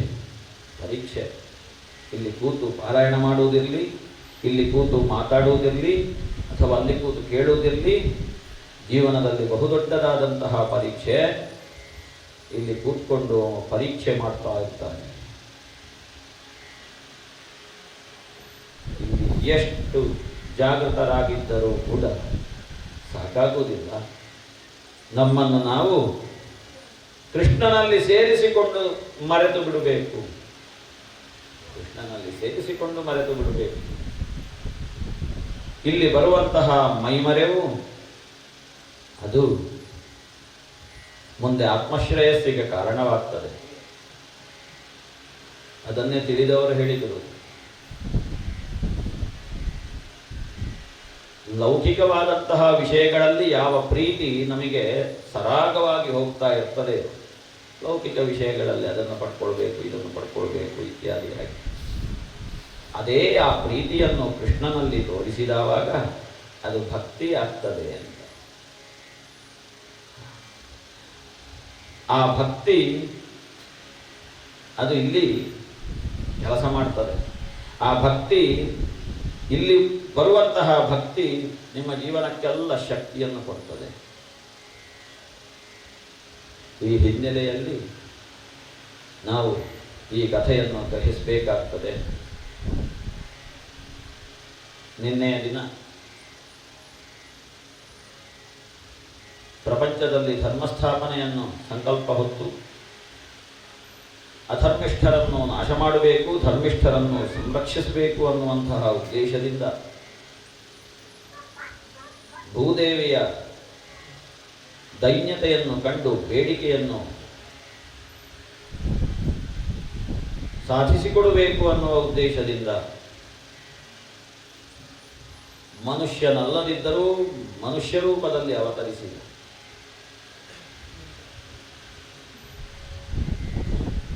ಆ ಕಾಲಕ್ಕಾಗುವಾಗ ಪ್ರಕೃತಿಯ ಚರಾಚರ ವಸ್ತುಗಳೂ ಕೂಡ ಅವನನ್ನು ಸ್ವಾಗತಿಸಿದವು. ಅಲ್ಲಿಂದ ಮುಂದೆ ಸೆರೆಮನೆಯಲ್ಲಿ ಅವತರಿಸಿದರೂ ಸೆರೆಮನೆಯಲ್ಲಿದ್ದಂತಹ ಆ ವಸುದೇವ ದೇವಕಿಯರಿಗೆ ತನ್ನದ್ದಾದಂತಹ ಮೂಲ ಸ್ವರೂಪವನ್ನು ತೋರಿಸಿ ಅವರನ್ನು ಅನುಗ್ರಹಿಸಿದ. ಅದೇ ಆ ಭಗವಂತನ ಪ್ರೇರಣೆಯಿಂದ ಆ ಮಗು ನಂದಗೋಕುಲಕ್ಕೆ ಹೋಗಲ್ಪಟ್ಟ. ಅದೇ ಕಾಲಕ್ಕೆ ಆ ಭಗವಂತನ ವೈಷ್ಣವೀ ಮಾಯೆ ಮನುಷ್ಯ ರೂಪದಲ್ಲಿ ಹೆಣ್ಣಾಗಿ ಹುಟ್ಟಿದ್ಲು ನಂದಗೋಕುಲದಲ್ಲಿ ಯಶೋದೆಯ ಗರ್ಭದಿಂದ. ದೈವ ಪ್ರೇರಣೆಯಂತೆ, ಕೃಷ್ಣ ಪ್ರೇರಣೆಯಂತೆ ವಸುದೇವ ಈ ಗಂಡು ಮಗುವನ್ನು ಅಲ್ಲಿಟ್ಟು ಅಲ್ಲಿ ಹೆತ್ತಂತಹ ಹೆಣ್ಣು ಮಗುವನ್ನು ತಂದು ದೇವಕಿಯ ಮಡಿಲಲ್ಲಿಟ್ಟ. ಅಲ್ಲಿಂದ ಮುಂದೆ ಏನಾಯಿತು ಅದು ಇವತ್ತಿನ ಕಥಾವಸ್ತು.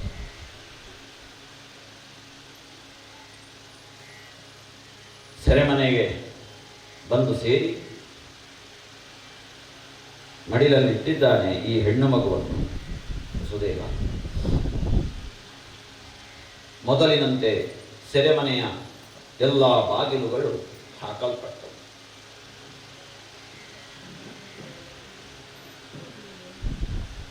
ಆ ಬಾಗಿಲುಗಳಿರ್ಬೋದು ಅಥವಾ ಅವನ ಕೈಯ ಕೋಳ ಇರ್ಬೋದು, ಎಲ್ಲವೂ ಕೂಡ ಪೂರ್ವದಂತೆ ಮೊದಲು ಸೆರೆಮನೆಗೆ ಹಾಕುವಾಗ ಯಾವ ರೀತಿ ಬಂಧನಕ್ಕೊಳಗಾಗಿದ್ದನೋ ಅದೇ ರೀತಿಯಲ್ಲಿ ಮತ್ತೆ ಅದು ಬಂಧಿಸಲ್ಪಟ್ಟ ತಕ್ಷಣದಲ್ಲಿಯೇ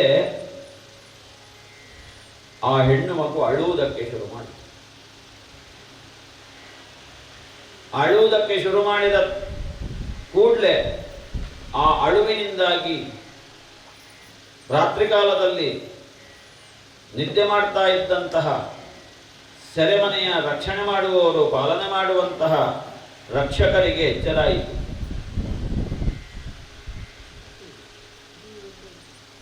ಎಚ್ಚರ ತಕ್ಷಣ ಆ ಮಗುವನ್ನು ನೋಡಿ ದೇವಕಿ 8ನೇ ಮಗುವನ್ನು ಹೆತ್ತಿದ್ದಾಳೆ, ಪ್ರಸೂತಿ ಆಗಿದೆ ಅಂತ ಹೇಳಿ ನೇರವಾಗಿ ಅಲ್ಲಿಂದ ಓಡಿ ಹೋದ್ರು ಕಂಸನ ಮನೆಗೆ. ರಾತ್ರೋರಾತ್ರಿ, ಇನ್ನು ಬೆಳಿಗ್ಗೆ ಆಗೋದಕ್ಕೆ ಸ್ವಲ್ಪ ಸಮಯ.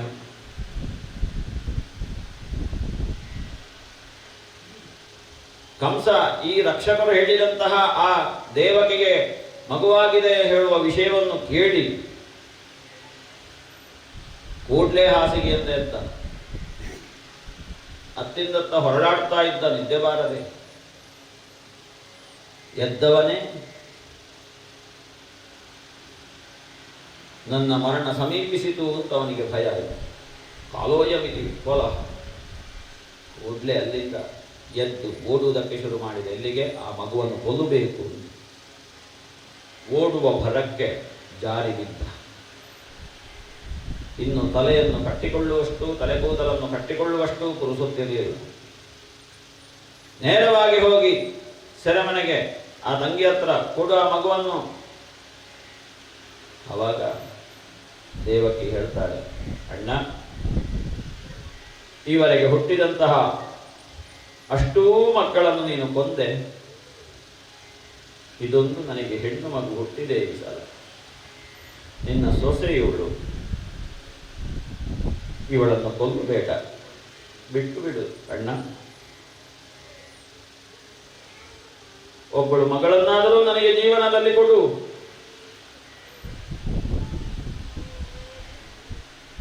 ಕೇಳುವುದಕ್ಕೆ ಸಿದ್ಧನಿರಲಿಲ್ಲ ಕಂಸ. ಬೇಡಿಕೊಂಡ್ಳು, ಪರಿಪರಿಯಾಗಿ ಬೇಡಿಕೊಂಡ್ಳು. ಕೈಯಿಂದ ಎಳೆದುಕೊಂಡ. ಮಗುವನ್ನು ಎಳೆದು ಅದರ 2 ಕಾಲನ್ನು ತನ್ನ ಕೈಯಲ್ಲಿ ಹಿಡ್ಕೊಂಡ. ತಾನು ಗೃಹೀತ್ವ ಚರಣಯೋಹೋ, ಹಿಡಿದು ಹೊರಗಡೊಂದು ದೊಡ್ಡ ಬಂಡೆ, ಆ ಬಂಡೆಗೆ ಹಾಕಿ ಅದನ್ನು ಸಾಯಿಸಬೇಕು ಅಂತ ಹೊರಟ. ಕಾಲಲ್ಲಿ ಹಿಡಿದು ಎತ್ತಿದ್ದಾನೆ ಮೇಲೆ ಆ ಮಗುವನ್ನು. ಎತ್ತಿ ಇನ್ನೇನು ಬಡಿಬೇಕು ಕಲ್ಲಿಗೆ ಅಂತ ಆಗುವಾಗ ಕೈಯಿಂದ ಜಾರಿತ. ಸಾ ತದ್ಧಸ್ತಾತ್ ಸಮುತ್ಪತ್ಯ ಸದ್ಯೋ ದೇವ್ಯಂಬರಂಗತ ಅದೃಶ್ಯತಾನುಜಾ ವಿಷ್ಣೋಃ ಸಾಯುಧಾಷ್ಟ ಮಹಾಭುಜ. ಕೈಯಿಂದ ಜಾರಿ ದಿಗಂತದಲ್ಲಿ ನಿಂತುಕೊಂಡಿದೆ ಆ ಮಗು. ನಿಂತುಕೊಂಡಾಗ ಮಗುವಾಗಿರಲಿಲ್ಲ, ಶ್ರೀದೇವಿಯಾಗಿ ತೋರಿಸ್ತಾ ಇದ್ದಾಳೆ ಲೋಕಕ್ಕೆ ದೃಶ್ಯವನ್ನು. ಅಷ್ಟಭುಜಗಳು, ಅಷ್ಟಭುಜದಲ್ಲಿ ನಾನಾ ಪ್ರಕಾರದ ಆಯುಧಗಳು ದೇವಿ ಸ್ವರೂಪದಲ್ಲಿ ಕಂಗೊಳಿಸ್ತಾ ಇದ್ದಾರೆ. ಸಿದ್ಧರು, ಚಾರಣರು, ಯಕ್ಷರು, ಕಿಂಪುರುಷರು, ಅಪ್ಸರೆಯರು ಎಲ್ಲರೂ ಕೂಡ ಅರ್ಚನೆ ಮಾಡ್ತಾ ಇದ್ದಾಳೆ ಆ ಶ್ರೀದೇವಿಗೆ. ಕಂಸ ತಲೆ ಎತ್ತಿ ಮೇಲೆ ನೋಡಿದವಾಗ ಆ ದೃಶ್ಯ ಇವನ ಕಣ್ಣಿಗೆ ಕಾಣ್ತದೆ. ಅಲ್ಲಿಂದ ಆ ದೇವಿ ಹೇಳ್ತಾ ಇದ್ದಾಳೆ, ಬುದ್ಧಿ ಇಲ್ಲದವನೇ, ನನ್ನನ್ನು ಕೊಂದು ಏನು ಸಾಧನೆ ಮಾಡ್ತೀನಿ? ನಿನ್ನನ್ನು ಕೊಲ್ಲುವವಳು ನಾನಲ್ಲ, ಎಲ್ಲೋ ಬೇರೆ ಕಡೆ ಬೆಳೀತಾ ಇದ್ದ. ಯತ್ರಕ್ವವ ಪೂರ್ವಶತ್ರು, ಸುಮ್ಮನೆ ಇದ್ದ ಶಿಶುಗಳನ್ನೆಲ್ಲ ಹಿಂಸೆ ಮಾಡಬೇಡ. ಇತಿ ಪ್ರಭಾಷ್ಯ ತಂದೇವಿ. ಆ ಭಗವತಿ ಮಾಯೆ ಅಲ್ಲಿಂದ ಮಾಯಾಗ್ತದೆ. ಮಾಯಾಗಿ ಭಾರತ ದೇಶದಲ್ಲಿ ಬೇರೆ ಬೇರೆ ಕಡೆ ಹೋಗಿ ನೆಲೆಗೊಂಡು ಶಕ್ತಿ ಸ್ವರೂಪಿಣಿಯಾಗಿ ಬರುವಂತಹ, ಆರಾಧಿಸುವಂತಹ ಭಕ್ತರನ್ನು ಅನುಗ್ರಹಿಸ್ತಾ ಇದ್ದಾಳೆ. ಅಷ್ಟೊತ್ತಿಗೆ ಈ ಕಂಸನಿಗೆ ಆಶ್ಚರ್ಯವಾಗ್ತದೆ. ಮನುಷ್ಯರು ಮಾತ್ರ ಸುಳ್ಳು ಹೇಳುವುದು ಅಂತ ಅಂದ್ಕೊಂಡಿದ್ದೆ ನಾನು ಈವರೆಗೆ. ದೇವರು ಕೂಡ ಸುಳ್ಳು ಹೇಳಲಿಕ್ಕೆ ಶುರು ಮಾಡಿದ್ನಲ್ಲ. ದೈವಮಪ್ಯನೃತಂ ವಕ್ತಿ. ಹಾಗಾದರೆ ನನ್ನ ಮರಣಕ್ಕೆ ಕಾರಣವಾಗುವಂತಹ ಮೃತ್ಯು ಎಲ್ಲಿದ್ದಾನೆ? ಇನ್ನೇನು ಮಾಡುವುದು? ಇನ್ನೀಗ ಇವರನ್ನು ಇಲ್ಲಿ ಸುಮ್ಮನೆ ಈ ಸೆರೆಮನೆಯಲ್ಲಿ ಕೂರಿಸಿ ಏನು ಪ್ರಯೋಜನ ಇಲ್ಲ ಅಂತ ಹೇಳಿಕೊಂಡು ಸೆರೆಮನೆಯಿಂದ ಬಿಡುಗಡೆ ಮಾಡ್ತಾನೆ ವಸುದೇವ ದೇವಕಿಯರನ್ನು. ಕೂಡಲೇ ಮನೆಗೆ ಹೋದ, ತನ್ನವರನ್ನೆಲ್ಲ ಸೇರಿಸಿದ. ಹೀಗೀಗಾಗಿದೆ, ಏನು ಮಾಡುವುದು, ನಿಮ್ಮ ಅಭಿಪ್ರಾಯವನ್ನು ಹೇಳಿ ಅಂತ. ಅವರೆಲ್ಲರೂ ಕೂಡ ಹೇಳಿದರು, ಹಾಗಾದರೆ ನಾವೀಗ ಒಂದು ಕೆಲಸ ಮಾಡಬೇಕು. ಏನು ಅಂತ ಕೇಳಿದರೆ, ಈಗಲೇ ನಮ್ಮ ಜನಗಳೆಲ್ಲ ಇಡೀ ಊರಲ್ಲಿ ಬೇರೆ ಬೇರೆ ಕಡೆ ಹೋಗಬೇಕು. ಬೇರೆ ಬೇರೆ ಕಡೆ ಹೋಗಿ ಎಲ್ಲಿ ಎಲ್ಲಿ ಸಣ್ಣ ಸಣ್ಣ ಮಕ್ಕಳು ಶಿಶುಗಳಿದ್ದಾರೆ ಆ ಶಿಶುಗಳನ್ನೆಲ್ಲ ಕೊಂದು ಹಾಕಬೇಕು. ಹುಟ್ಟಿ 10 ದಿನ ಆಗಲಿ, ಆಗದೇ ಇರಲಿ, ಅಥವಾ 1 ವರ್ಷ ಆಗಲಿ, ಎಲ್ಲರನ್ನೂ ಕೂಡ ನಾಶ ಮಾಡಬೇಕು. ಯಾವ ಮನೆಯಲ್ಲಿಯೂ ಕೂಡ ಶಿಶುಗಳಿರಬಾರದು. ಎಲ್ಲಿಯೋ ಬೆಳೀತಾ ಇದ್ದಾನೆ ಅಂತ ಆ ಭಗವತಿ ಶ್ರೀದೇವಿ ಹೇಳಿದ್ದಾಳೆ. ಹಾಗಾಗಿ ಯಾವ ಮನೆಯಲ್ಲಿ ಅಂತ ಗೊತ್ತಿಲ್ಲ, ಯಾವ ಮನೆಯಲ್ಲಿಯೂ ಕೂಡ ಶಿಶುಗಳಿಲ್ಲದ ಹಾಗೆ ನೀವು ಮಾಡಬೇಕು, ಸರಿ ಅಂತ ಹೇಳಿ ಎಲ್ಲರೂ ಹೊರಡುತ್ತಾರೆ. ಎಲ್ಲ ಹೌದು. ಮತ್ತೆ ಪುನಃ ಆಜ್ಞೆ ಮಾಡಿದ, ಎಲ್ಲಿ ಬ್ರಾಹ್ಮಣರು, ಬ್ರಹ್ಮವಿತ್ತಮರು, ಗೋವುಗಳು, ವೇದಗಳು, ಯಜ್ಞಯಾಗಾದಿಗಳು, ತಪಸ್ಸು, ಸತ್ಯ, ಬಹಿರಿಂದ್ರಿಯ ನಿಗ್ರಹ, ಅಂತರಿಂದ್ರಿಯ ನಿಗ್ರಹ, ಇಂಥದ್ದೆಲ್ಲ ಎಲ್ಲಿ ಇರ್ತದೆ ಅದಕ್ಕೆಲ್ಲ ಏಟು ಕೊಡಬೇಕು. ಅದೆಲ್ಲವೂ ಕೂಡ ಭಗವಂತನ ಶರೀರ ಅಂತ ಹೇಳ್ತಾರೆ. ಆ ಭಗವಂತನ ಶರೀರಕ್ಕೆ ಪೆಟ್ಟಾದ್ರೆ ನಮ್ಮ ಬಾಗದೇ ಇರ್ತಾನೆ, ಆವಾಗ ನೋಡುವ ಒಂದು ಕೈ ಹುಡುಕುವ ಕೆಲಸ ಇಲ್ಲ. ಸರಿ, ಎಲ್ಲರೂ ಹೋದರು, ಅಲ್ಲಲ್ಲಿ ಹೋಗಿ ಬೇರೆ ಬೇರೆ ರೂಪದಲ್ಲಿ ಅಡಗಿಕೊಂಡ್ರು.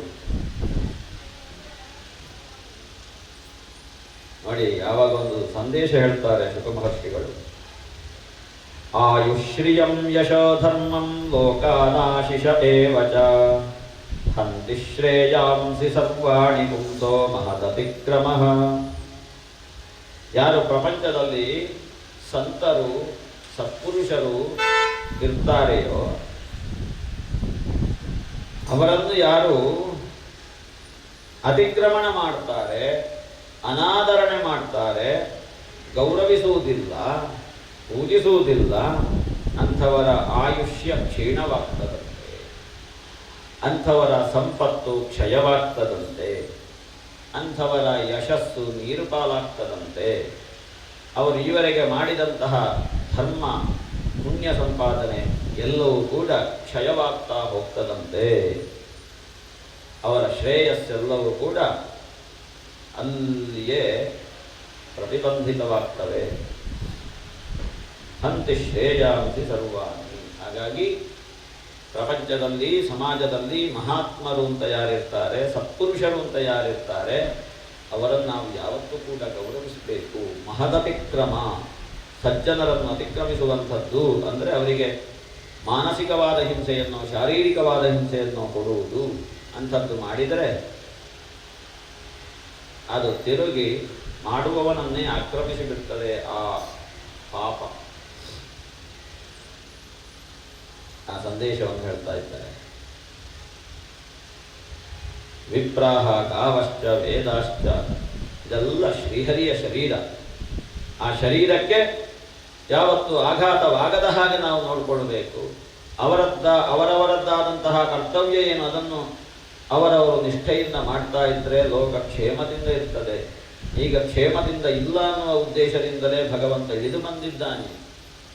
ಅದನ್ನು ಸ್ಥಾಪನೆ ಮಾಡುವುದಕ್ಕೆ ಬಂದ ಅಂತಾಗುವಾಗ ಅದನ್ನು ನಾವು ವಿರೋಧಿಸುವುದಕ್ಕೆ ಹೊರಟೆವು ಅಂತಾದರೆ ನಮ್ಮ ಕುತ್ತಿಗೆಗೆ ಉರುಳು ಬೀಳ್ತದೆ, ಮತ್ತೆ ನಾವು ಹೊರಡಬೇಕಾಗ್ತದೆ, ಮತ್ತೆ ನಾವು ಹೊರಳನ್ನು ಕೊಡಬೇಕಾಗ್ತದೆ. ಜಾಗೃತರಾಗಿರಬೇಕು. ಸರಿ, ನಂದಗೋಕುಲದಲ್ಲಿ ಇತ್ತ ಯಶೋದೆಗೆ ಗಂಡು ಮಗುವಾಗಿದೆ ಅಂತ ಎಲ್ಲ ಸುದ್ದಿಯಾಯಿತು. ಬಹಳ ಸಂತೋಷ ಆಯಿತು. ಜಾತಕರ್ಮಾದಿ ಸಂಸ್ಕಾರಗಳನ್ನು ಮಾಡ್ತಾರೆ, ದೇವತಾರ್ಚನೆಯನ್ನು ಪಿತೃಗಳ ಅರ್ಚನೆಯನ್ನು ಕೂಡ ಮಾಡ್ತಾರೆ. ನಂದಗೋಪ ಬಹಳ ಸಂತೋಷದಿಂದ ಸಜ್ಜನರಿಗೆ ದಾನಾದಿಗಳನ್ನು ಮಾಡಿದ.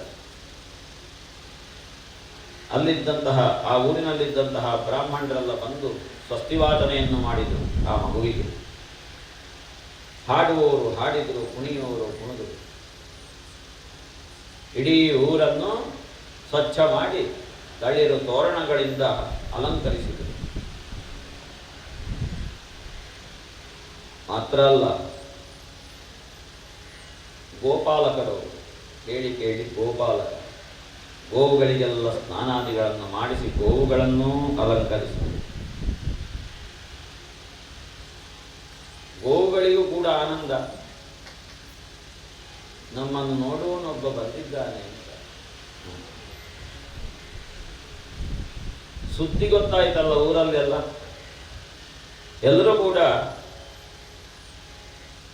ಉಡುಗೊರೆಗಳನ್ನು ಹಿಡ್ಕೊಂಡು ಓಡ್ಕೊಂಡು ಬಂದರು ಗೋಪಾಲಕರೆಲ್ಲ. ಯಶೋದಕ್ಕನಿಗೆ ಗಂಡು ಮಗುವಾಗಿದೆ. ಗೋಪಾ ಸಮಾಯಯೋ ರಾಜನ್ನು ನಾನೋಪಾಯನ ಬಾಣಯ.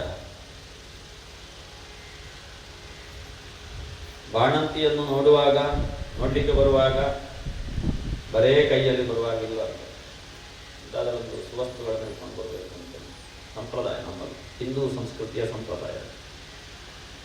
ಹಾಗೆ ದೇವಸ್ಥಾನಕ್ಕೆ ಹೋಗುವ ಕಾಲಿಕೆಯಲ್ಲಿ ಹೋಗುವಾಗ, ರೋಗಿಗಳನ್ನು ನೋಡುವಾಗ ಕಾಲಿಕೆಯಲ್ಲಿ ಹೋಗುವಾಗಿಲ್ಲ, ಎಂತಾದರೂ ಒಂದು ತಕೊಂಡು ಹೋಗಬೇಕು. ಅವರಿಗೆ ಆಗದೇ ಇರುವ ಹಣ್ಣನ್ನು ತಕೊಂಡು ಹೋದರೂ ಆಗ್ತದೆ, ಮತ್ತು ವಾಪಸ್ ಬರೋ ಹಿಡ್ಕೊಂಡು ಬಂದರೆ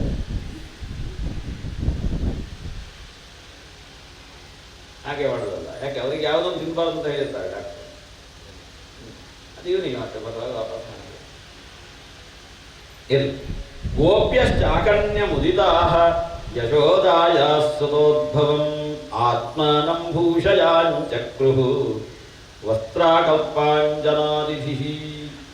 ಗೋಪಿಕೆಯರಿಗೂ ಗೊತ್ತಾಯ್ತು, ಅಲ್ಲಿದ್ದ ಹೆಂಗಸರಿಗೆಲ್ಲ ಯಶೋದೆಗೆ ಗಂಡು ಮಗುವಾಗಿದೆ. ಅದು ಸಂತೋಷ ಮಾಡಬೇಕಿತ್ತು. ಆತ್ಮಾನಂ ಭೂಷಯಾञ्चक्रुः ವಸ್ತ್ರ ಆಕಲ್ಪ ಅಂಜನಾದಿಭಿಃ. ಇನ್ನೀಗ ಗಂಡು ಮಗುವನ್ನು ನೋಡಬೇಕು ಅಂತ ಹೇಳಿ ಈ ಸ್ತ್ರೀಯರೆಲ್ಲ ತಮಗೆ ತಾವೇ ಅಲಂಕಾರ ಮಾಡುವುದಕ್ಕೆ ಶುರು ಮಾಡಿದರು. ಅವರವರ ಮನೆಯಲ್ಲಿ ಹೋಗಬೇಕು, ಈಗ ಅಲಂಕಾರ ಮಾಡಿ ಬೇರೆ ಬೇರೆ ಹೊಸ ಹೊಸ ಸೀರೆಗಳನ್ನೆಲ್ಲ ತೆಗೆದು ಕಪಾಟಿಂದ ತೆಗೆದು ಉಡುವುದಕ್ಕೆ ಶುರು ಮಾಡಿದರು. ಶರೀರಕ್ಕೆಲ್ಲ ಅಂಗರಾಗಗಳನ್ನು ಲೇಪನೆ ಮಾಡಿದರು, ಪರಿಮಳದ ದ್ರವ ಅಂಗರಾಗ ಅದನ್ನೆಲ್ಲ ಲೇಪನ ಮಾಡಿದರು. ಹುಬ್ಬುಗಳಿಗೆ ಅಂಜನಾದಿಗಳನ್ನು ಲೇಪಿಸಿದರು. ಎಲ್ಲ ಉಂಟಲ್ಲ ಅಲಂಕಾರದಲ್ಲ, ಒಂದೊಂದು ಬಾಯಿಗೆ ಮೂಗಿಗೆ ಕಣ್ಣಿಗೆಲ್ಲ ಅಲಂಕಾರ, ಬಣ್ಣವನ್ನು ಮೆಚ್ಚುವುದು ಅಂತದನ್ನೆಲ್ಲ ಮಾಡಿದರು. ಮಾಡಿ ನವಕುಂಕುಮಗಿಂಜಲ್ ಕಮುಖ ಪಂಕಜ ಭೂತಜಃ ಬಲಿಭಿಸ್ತ್ವರಿತಂಜಗ್ಮಃ ಪೃಥುಶ್ರೋಣ್ಯಶ್ಚವತ್ಕುಜಃ. ಎಲ್ಲ ಬೇಕಾದ ಕೈಗೆ ಕಾಲಿಗೆ ಇದ್ದಲ್ಲಿ ಎಲ್ಲಿಗೆಲ್ಲ ಆಭರಣ ಧರಿಸಲಿಕ್ಕೆ ಉಂಟು ಅಲ್ಲಿಗೆಲ್ಲ ಆಭರಣ ಧರಿಸಿದರು. ಗೋಪ್ಯಸ್ಸು ಮೃಷ್ಟ ಮಣಿಕುಂಡಲ ನಿಷ್ಕಕಂಠ್ಯಶ್ಚಿತ್ರಾಂಬರ ಪಥಿಶಿಖಾಚ್ಯುತ ಮಾಲ್ಯವರ್ಷಾಃ. ಎಲ್ಲ ಧರಿಸುವಲ್ಲಿಗೆಲ್ಲ ಧರಿಸಿ ಮಲ್ಲಿಗೆ ಹೂವನ್ನು ಮುಡಿದು ಸುಮಾರು ಹೂಗಳನ್ನೆಲ್ಲ ಮುಡಿದು ಚಂದದಲ್ಲಿ ಹೊರಟು ಆ ಮಗುವನ್ನು ನೋಡುವ ತವಕ ಹಾಗಾಗಿ ಅಲ್ಲಿಗೆ ಓಡಿಕೊಂಡು ಹೋಗುವಾಗ ಈ ಜಡೆಯಿಂದ ಮಲ್ಲಿಗೆ ಹೂ ಬೀಳುವುದಂತೆ ದಾರಿಯಲ್ಲಿ. ಅವರು ಹೋದ ದಾರಿಯಲ್ಲೆಲ್ಲ ಮಲ್ಲಿಗೆಯ ಪರಿಮಳ. ಅಲ್ಲಿಗೆ ಎತ್ತುವಾಗ ಇಷ್ಟುದ್ದ ದಾರ ಮಾತ್ರ, ಒಂದೊಂದು ಕೂದಲಿನ ಎಡೆಯಲ್ಲಿ ಬೀಳದೆ ಅಲ್ಲಿ ನಿಂತಹ ಹೂಗಳು. ವ್ಯಾಲೋಲ ಕುಂಡಲ ಪಯೋಧರ ರಶೋಭಾ ಎಲ್ಲ ಬಂದು ಸೇರಿದ್ರು. ಎಲ್ಲ ಅವರದ್ದೇ ಆದ ಕೆಲವೊಂದಷ್ಟು ಪರಂಪರೆಯಲ್ಲಿ ಸಂಪ್ರದಾಯದಲ್ಲಿ ಇದ್ದಂತಹ ಕ್ರಮಗಳನ್ನೆಲ್ಲ ಮಾಡಿದ್ರು. ಮಗುವನ್ನು ನೋಡಿ ಆಶೀರ್ವಾದ ಮಾಡಿದರು, ಹಾರೈಸಿದರು. ಹರಿದ್ರ ಚೂರ್ಣ ತೈಲಾರ್ಥಿ, ಅರಿಶಿನ ಪುಡಿಗೆ ತೈಲವನ್ನು ಹಾಕಿ ಅದನ್ನು ಮಿಶ್ರಣ ಮಾಡಿ ಅವನಿಗೆ ಪ್ರೋಕ್ಷಣೆ ಮಾಡಿದ್ರು. ಆ ಮಗುವಿಗೆ ಕಣ್ಣು ಮುಟ್ಟಬಾರದು ಅಂತ ಮಾಡ್ತಾರೆ. ಸಾಸಿವೆಯನ್ನು ಮತ್ತು ತೆಗೆದು ಮಾಡಿ ತಲೆಗೆ ಹಾಕೋದು, ಇಂಥದ್ದೆಲ್ಲ ಕ್ರಮ ಉಂಟು. ಹಾಗೆಲ್ಲ ಮಾಡಿ ಅವಾದ್ಯಂತ ವಿಚಿತ್ರಾಣಿ ವಾದಿತ್ರಾಣಿ ಮಹೋತ್ಸವೇ ಕೃಷ್ಣೇ ವಿಶ್ವೇಶ್ವರೇನಂತೆ ನಂದಸ್ಯ ಪ್ರಜಮಾಗತೆ. ಅದನ್ನು ನೋಡುವಾಗ ಅವರ ಯಾವುದೋ ಒಂದು ಅಂತರಂಗದ ಮೂಲೆಗೆ ಇವ ಸಾಮಾನ್ಯ ಮಗುವಲ್ಲ ಅಂತ ಅನಿಸಿರ್ಬೇಕು. ಹಾಗಾಗಿ ಅಂಥದ್ದೆಲ್ಲ ಪರಂಪರೆಯಲ್ಲಿ ಬಂದಂತಹ ಸಂಪ್ರದಾಯಗಳನ್ನೆಲ್ಲ ಮಾಡ್ತಾರೆ. ಗೋಪಾಲಕರು ಹಾಗೆ ಈ ಯಶೋದೆಗೆ ಗಂಡು ಮಗುವಾಗಿದೆ ಹೇಳುವಂತಹ ಸಂಭ್ರಮದಲ್ಲಿ ಸಂತಸದಲ್ಲಿ ದಧಿಕ್ಷೀರ ಕೃತಾಂಬುಭಿ, ಹಾಲು ಮೊಸರು ತುಪ್ಪ ಇವುಗಳನ್ನೆಲ್ಲ ಪರಸ್ಪರ ಒಬ್ಬರಿಗೊಬ್ಬರು ಸೇಚನ ಮಾಡಿಕೊಂಡ್ರಂತೆ. ನಿಮ್ಮ ಈಗಿನ ಹೋಳಿ ಹಬ್ಬಕ್ಕಿಂತ ಇದಾಗಬೇಕು. ಮತ್ತೆ ಬೇಕಾದರೆ ಸ್ನಾನ ಮಾಡಿದ್ರೆ ಅದು ಸ್ನಾನ ಮಾಡಿದ್ರು ಹೋಗುವುದಿಲ್ಲಲ್ಲ ಈಗಿನ ಬಣ್ಣ. ಮಂಗನಾಗಿ ಕಾಣೋದು ಮತ್ತೆ ಹೋಳಿ.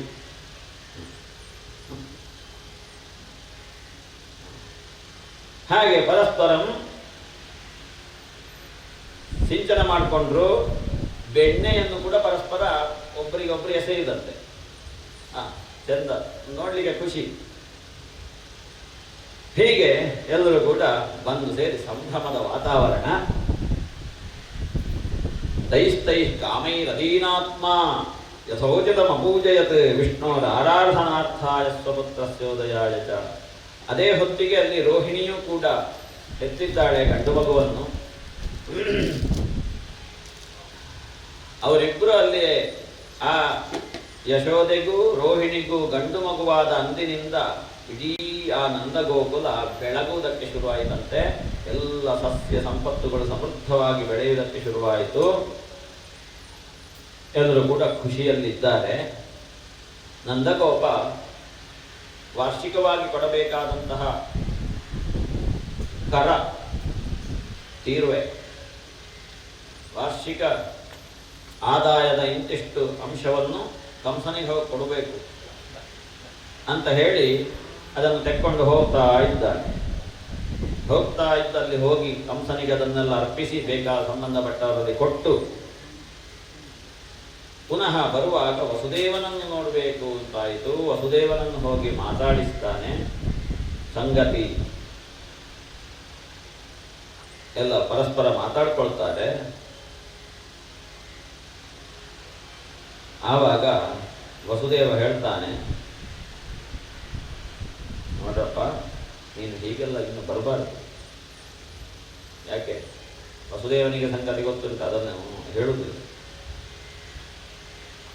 ಹಾಗೆಲ್ಲ ಬಂದರೆ ಇನ್ನು ಅಲ್ಲಲ್ಲಿ ಉತ್ಪಾತಗಳು, ನಮ್ಮ ಮಕ್ಕಳನ್ನು ಕೊಲ್ಲಬೇಕು ಅಂತ ಹಲವು ದುಷ್ಟಶಕ್ತಿಗಳು ಕಾಯ್ತಾ ಇವೆ. ನೀನು ಬೇಗನೆ ಹೋಗಬೇಕೀಗ ನಂದಗೋಕುಲಕ್ಕೆ, ಇಲ್ಲಿ ನಿಲ್ಲಬಾರದು. ನೇಹ ಸ್ಥೇಯಂ ಬಹುತಿಥಂ ಸಂತಿ ಉತ್ಪಾತಾಶ್ಚ ಗೋಕುಲೆ, ಅಲ್ಲಿ ಉತ್ಪಾತಗಳು ಆಗ್ತಾ ಉಂಟು.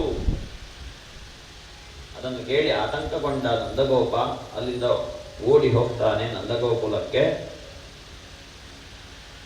ಅಲ್ಲಿಗೆ ಹೋಗ್ತಾ ಇರುವಾಗ ಅವನಿಗೆ ಕೆಲವೊಂದಷ್ಟೆಲ್ಲ ಉತ್ಪಾತಗಳು ಅನುಭವಕ್ಕೆ ಬರ್ತದೆ. ಆ ಹೊತ್ತಿಗಾಗುವಾಗ ಕಂಸನಿಂದ ಕಳುಹಿಸಲ್ಪಟ್ಟಂತಹ ಒಂದು ದುಷ್ಟೆ ಪೂತನೆ, ಅದಕ್ಕೆ ಗೊತ್ತಾಗ್ತದೆ ಅದು ಶಿಶುಗಳನ್ನು ಅಲ್ಲಲ್ಲಿ ಯಾವ ಯಾವ ಮನೆಯಲ್ಲಿ ಶಿಶು ಇದೆ ಅಂತ ಹುಡ್ಕೊಂಡು ಬರ್ತಾ ಇದೆ. ಯಶೋದೆಯ ಮನೆಯಲ್ಲಿ ಒಂದು ಶಿಶು ಇದೆ ಅಂತ ಗೊತ್ತಾಯಿತು, ಈಗ ತಾನೇ ಹೆತ್ತದ್ದು. ಅದನ್ನು ಕೊಲ್ಲಬೇಕು ಅಂತ ನಿಶ್ಚಯ ಮಾಡ್ತದೆ ಆ ಭೂತನೆ. ಹೇಗೆ ಹೋಗೋದು? ಈ ರೂಪದಲ್ಲಿ ಇದು ವಿಕಾರವಾದ ರೂಪ, ಇದನ್ನು ಹೊತ್ಕೊಂಡು ಹೋದರೆ ಎಲ್ಲರೂ ಕೂಡ ಹೆದರ್ತಾರೆ, ಅದಾಗುವುದಿಲ್ಲ. ಹಾಗಾಗಿ ತನ್ನದ್ದಾದಂತಹ ಮಾಯಾಶಕ್ತಿಯಿಂದ ಒಂದು ಸುಂದರ ಯುವತಿಯಾಗಿ ಹೋಗಬೇಕು ಅಂತ ಸಂಕಲ್ಪಿಸಿ, ಸಂಕಲ್ಪ ಮಾತ್ರದಲ್ಲಿಯೇ ತಾನೊಬ್ಬಳು ಸುಂದರಿಯಾದಂತಹ ಯುವತಿಯಾಗ್ತಾಳೆ. ಆ ವೇಷದಲ್ಲಿ ಯಶೋದೆಯ ಸೂತಿಕಾಗೃಹಕ್ಕೆ ಹೋಗ್ತಾಳೆ. ಅಲ್ಲಿ ಎಲ್ಲರೂ ಕೂಡ ಇದ್ದಾರೆ ಹೆಂಗಸರು, ಒಳಗೆ ಹೋಗುವುದು ಹೊರಗೆ ಬರುವುದು, ಖುಷಿಯಲ್ಲಿ ಏನು ಮಾಡುವುದು ಅಂತ ಅವರಿಗೆ ಗೊತ್ತಿಲ್ಲ, ಅಷ್ಟು ಖುಷಿಯಲ್ಲಿ.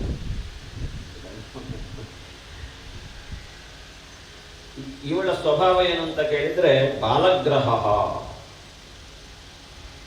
ಎಲ್ಲೆಲ್ಲಿ ಶಿಶುಗಳಿದ್ದಾವೆ ಆ ಶಿಶುಗಳನ್ನು ತಿನ್ನುವಂತಹ ಉದ್ಯೋಗದ ಒಳಗೆ, ಆ ಉದ್ಯೋಗಕ್ಕೆ ಅಂತ ಇರುವವಳು ಅವಳು ಹೋಗ್ತಾಳೆ.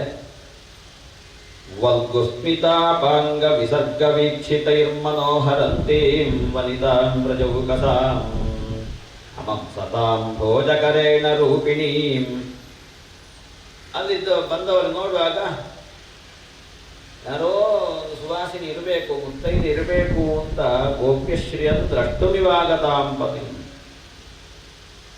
ಅಲ್ಲಿ ಬಂದು ಪ್ರವೇಶ ಮಾಡ್ತಾಳೆ ಅವಳು. ಯಾರೋ ಊರಿನ ಹೆಂಗಸಿರಬೇಕು ಅಂತ ತಿಳ್ಕೊಂಡ್ರು. ನಂಗೊಂದ್ಸಲ ಮಗುವನ್ನು ನೋಡಬೇಕಿತ್ತು. ಒಳಗೆ ಹೋಗ್ತದೆ. ಯಶೋದೆ ಹಾಸಿಗೆಯಲ್ಲಿ ಮಲ್ಕೊಂಡಿದ್ಲು. ಇವಳು ಹೋಗ್ತಾಳೆ. ಯಶೋದೆಯ ಮಡಿಲಲ್ಲಿ ಆ ಗಂಡು ಮಗು ಇರ್ತದೆ. ಅದನ್ನು ಒಂದ್ಸಲ ಎತ್ಕೊಳ್ಬೇಕು ಅಂತ ನಮಗೆಲ್ಲ ಅನಿಸ್ತದ, ಒಂದ್ಸಲ ಮುದ್ದಾಡಬೇಕು. ಹಾಗೆ ಕೇಳ್ತದೆ. ಹೇಳಿ ಆ ಮಗುವನ್ನು ಯಶೋದೆ ಕೊಡ್ತಾಳೆ. ಇವಳು ತೆಕ್ಕೊಂಡು ಒಂದು ಕಡೆಯಲ್ಲಿ ಕೂತ್ಕೊಳ್ತಾಳೆ. ಆ ಮಗು ಬಾಲಂ ಪ್ರತಿಚ್ಛನ್ನನ್ ಯೋರು ತೇಜಸಂ ದದರ್ಶ. ಆ ಮಗುವನ್ನು ಎತ್ತಿಕೊಂಡದು ಎಂಥ ಮಗು ಅಂತ ಈ ಪೂತನೆಗೆ ಗೊತ್ತಾಗಲಿಲ್ಲ. ಯಾಕೆ ಗೊತ್ತಾಗಲಿಲ್ಲ ಅಂತಂದ್ರೆ ತನ್ನ ಮಾಯಾಶಕ್ತಿಯಿಂದ ತನ್ನ ಅಮೇಯವಾದಂತಹ ಲೋಕಕ್ಕೆ ಅರ್ಥವಾಗದಂತಹ ತೇಜಸ್ಸನ್ನು ತನ್ನಲ್ಲಿಯೇ ಅಡಗಿಸಿಟ್ಟಿದ್ದ ಈ ಮಗು. ಹಾಗಾಗಿ ಗೊತ್ತಾಗಲಿಲ್ಲ. ವಿಬುದ್ಧ. ಆದರೆ ಆ ಮಗುವಿಗೆ ಗೊತ್ತಾಯಿತು ಇದು ಯಾರು ಅಂತ, ನನ್ನನ್ನು ಎತ್ಕೊಂಡವಳು ಯಾರು ಅಂತ ಅರ್ಥ ಆಗ್ತದೆ. ವಿಬುದ್ಧತಾಂ ಬಾಲಕಮಾರಿಕಾಗ್ರಹಂ. ಆ ಹೆಣ್ಣನ್ನು, ಆ ಭೂತನೆಯನ್ನು ಅರ್ಥ ಮಾಡಿಕೊಳ್ತಾನೆ. ಈ ಮಗು ಇದು ಬಾಲಕರನ್ನು, ಶಿಶುಗಳನ್ನು ಕೊಲ್ಲುವಂತಹ ಬಾಲಘಾತಿನಿ ಎಂಬುದಾಗಿ ಅರಿತಂತಹ ಆ ಮಗು ತಕ್ಷಣದಲ್ಲಿಯೇ ಚರಾಚರಾತ್ಮಾಸ ನಿಮೀಲಿತೆ ಕ್ಷಣ. ಅವಳನ್ನು ನೋಡಿ ಕಣ್ಣು ಮುಚ್ಚಿಕೊಂಡ. ಕಣ್ಣು ಮುಚ್ಚಿಕೊಂಡ ಆದ ಮೇಲೆ ಇವಳಿಗೆ ಹೇಗೂ ಅರ್ಥ ಆಗಲಿಲ್ಲ. ಅನಂತ ಮಾರೋಪಯ ದಂಕಮಂತಕಂ ಯಥೋರಗಂ ಸುಪ್ತಮ ಬುದ್ಧಿರಜ್ಜುಧೀ. ಈ ಸುರುಳಿ ಹಾಕಿದಂತಹ ಹಾವನ್ನು ಎಂಥದೋ ಒಂದು ಬಿದ್ದಿದೆ ಅಂತ ಹೇಳ್ಕೊಂಡು ಅದನ್ನು ಎತ್ಕೊಂಡು ಚೀಲಕ್ಕೆ ಹಾಕಿದ್ರೆ ಇದೆ. ಹೆಬ್ಬಾವು ಒಂದು ಕಡೆಯಲ್ಲಿ ಸುರುಳಿ ಸುತ್ತಿ ಮಲಗಿ ಕೂತಿದೆ ನಾವು ಹೋಗುವ ದಾರಿಯಲ್ಲಿ. ಇದು ಎಂಥದೋ ಒಂದು ಕತ್ತಲೆಯಲ್ಲಿ ಹೋಗುವ ಎಂಥದೋ ಒಂದು ವಸ್ತು ಬಿದ್ದಿದೆ ಅದು ಅಂತ ಹೇಳ್ಕೊಂಡು ಅದನ್ನು ಎತ್ತಿ ನಾಳೆ ಅವ ಸಿಕ್ಕಿದ್ರೆ ಅವನಿಗೆ ಕೊಡುವ ಅಂತ ಹೇಳ್ಕೊಂಡು ಚೀಲಕ್ಕೆ ಹಾಕಿದ್ರೆ ಯಾವ ಪರಿಸ್ಥಿತಿಯೋ ಅದೇ ಪರಿಸ್ಥಿತಿ ಮಲಗಿದ ಹಾವನ್ನು ಕೈಗೆತ್ತಿಕೊಂಡ ಹಾಗೆ ಅಂತ ಹೇಳ್ತಾರೆ ವ್ಯಾಸ. ಆ ಪರಿಸ್ಥಿತಿ ಇವಳಿಗೆ ಬಂದಿದೆ. ಕೈಯಲ್ಲಿ ಇದ್ದಾನೆ ಆ ಮಗು. ತಾಂ ತೀಕ್ಷ್ಣ ಚಿತ್ತಾಮತಿ ವಾಮಚೇಷ್ಟಿತಾಂ ವೀಕ್ಷ್ಯಾಂತರ ಕೋಶ ಪರಿಚ್ಛದಾಸಿವತ್. ಅವಳ ಹೃದಯ ಹೊರಗೆ ಒಳಗೆ ಎಲ್ಲವೂ ಕೂಡ ಅತ್ಯಂತ ಕಠೋರ, ಕಠಿಣ, ತೀಕ್ಷ್ಣ ಚಿತ್ತ. ಒಳಗೆ ನೋಡುವುದಕ್ಕೆ ಉಳಿದವರಿಗೆ ಭಾರಿ ಒಂದು ಒಳ್ಳೆಯ ಸಜ್ಜನಿಕೆ ಹೆಣ್ಣಿನ ಹಾಗೆ ಕಾಣ್ತದೆ. ಸರಿ, ಇನ್ನೀಗ ಆ ಮಗುವನ್ನು ಕೊಲ್ಲುವಂತಹ ಉದ್ದೇಶದಿಂದ ತನ್ನ ಎದೆಹಾಲನ್ನು ಕೊಡಬೇಕು ಅಂತ ಮನ ಮಾಡ್ತಾಳೆ ಪೂತನೆ. ಒಳಗೆ ಹೇಗೂ ವಿಷ, ಹೊರಗಿಂದಲೂ ಸ್ತನಕ್ಕೆ ವಿಷಲೇಪನವನ್ನು ಮಾಡಿದ್ದಾಳೆ. ತಸ್ಮಿನ್ ಸ್ತನಂ ದುರ್ಜರವೀರ್ಯಮುಗ್ಬಣಂ ಘೋರಾಂಕಮಾದಾಯ ಶಿಶೋರ್ಥದಾವಥ. ಅಲ್ಲೊಂದು ಕಡೆಯಲ್ಲಿ ಕೂತು ಶಿಶುವಿಗೆ ಮೊಲೆಹಾಲನ್ನು ಉಣಿಸುವುದಕ್ಕೆ ತೊಡಗುತ್ತಾಳೆ. ಗಾಢಂ, ಆಗೇನಾಯ್ತು? ಗಾಢಂಕರಾಭ್ಯಾಂ ಭಗವಾನ್ ಪ್ರಪೀಡ್ಯ ತತ್. ಆ ಮಗು ಇದು ಗೊತ್ತಾಗಿದೆ ಅವನಿಗೆ, ಇದು ಮಹಾದುಷ್ಟೆ ಅಂತ, ಹಾಗಾಗಿ ಕಲಿಸ್ತೇನೆ ಇವಳಿಗೆ ಅಂತ ಹೇಳಿ ಹಾಲು ಕುಡಿಯುವ ನೆಪದಲ್ಲಿ ಗಟ್ಟಿಯಾಗಿ ಆ ಸ್ತನವನ್ನು ಹಿಡ್ಕೊಳ್ತಾನೆ. ಪ್ರಪೀಡ್ಯ ತತ್, ಹಾಲು ಕುಡಿಯುವುದಕ್ಕೆ ಶುರು ಮಾಡ್ತಾನೆ. ಹಾಲು ಕುಡಿದು ಕುಡಿದು ಕುಡಿದು ಆ ಶರೀರದ ಒಳಗಿರುವಂತಹ ವಿಷವನ್ನೂ ಕುಡಿದ, ವಿಷದ ಜೊತೆಗೆ ಅವಳ ಪ್ರಾಣವನ್ನು ಕುಡಿದ. ಪ್ರಾಣೈ ಸಮಂ ರೋಷ ಸಮನ್ವಿ. ಆವಾಗ ಬಂದ ಕೋಪ ನೋಡಬೇಕಿತ್ತು ಆ ಮಗುವಿಗೆ. ಆ ಕೋಪದಿಂದ ಅವಳ ಒಳಗಿರುವಂತಹ ಸರ್ವವನ್ನು ತಾನು ಸ್ವೀಕಾರ ಮಾಡಿ ಬಿಟ್ಟ. ಅಷ್ಟೊತ್ತಿಗೆ ಇದು ಕೈಕಾಲು ಬಿಡ್ಲಿಕ್ಕೆ ಶುರುವಾಯಿತು. ಹೆಣ್ಣಿ ಸಾ ಮುಂಚ ಮುಂಚ ಬಿಡು ಬಿಡು ಬಿಡು ಬಿಡು ಬಿಡು ಅಂತ.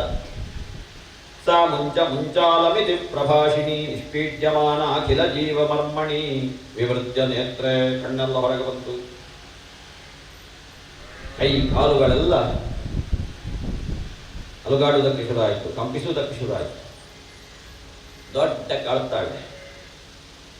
ಆ ಅಳುವಿಗೆ, ಆ ಕಿರುಚಾಟಕ್ಕೆ ಅಲ್ಲಿ ಪಕ್ಕದಲ್ಲಿ ಇದ್ದಂತಹ ಎಲ್ಲ ಮರಗಳು ಪರ್ವತಗಳೆಲ್ಲ ಬಿದ್ದವಂತೆ, ಕಜಾಲ ಅಲುಗಾಡಿದು.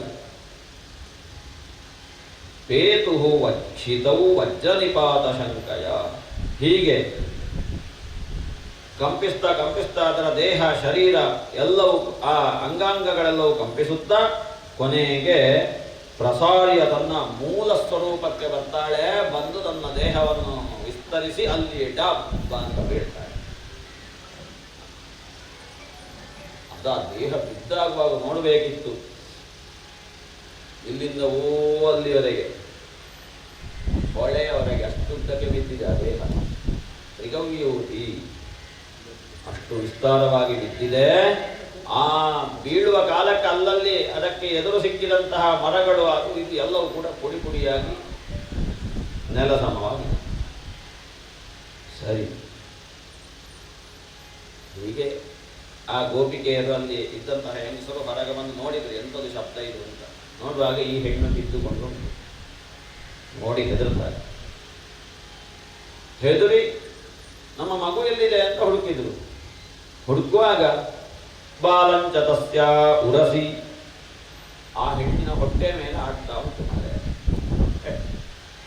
ಉರಸಿ ಕ್ರೀಡಂತ ಮಗುತೋ ಭಯ, ಅಕುತೋ ಭಯ, ಅದಕ್ಕೆ ಭಯವೇ ಇಲ್ಲ, ಯಾವ ಹೆದರಿಕೆ ಇಲ್ಲ ಆ ಮಗುವಿಗೆ. ಅದಾಗಲಿ ಆಟ ಆಡ್ತಾ ಉಂಟು.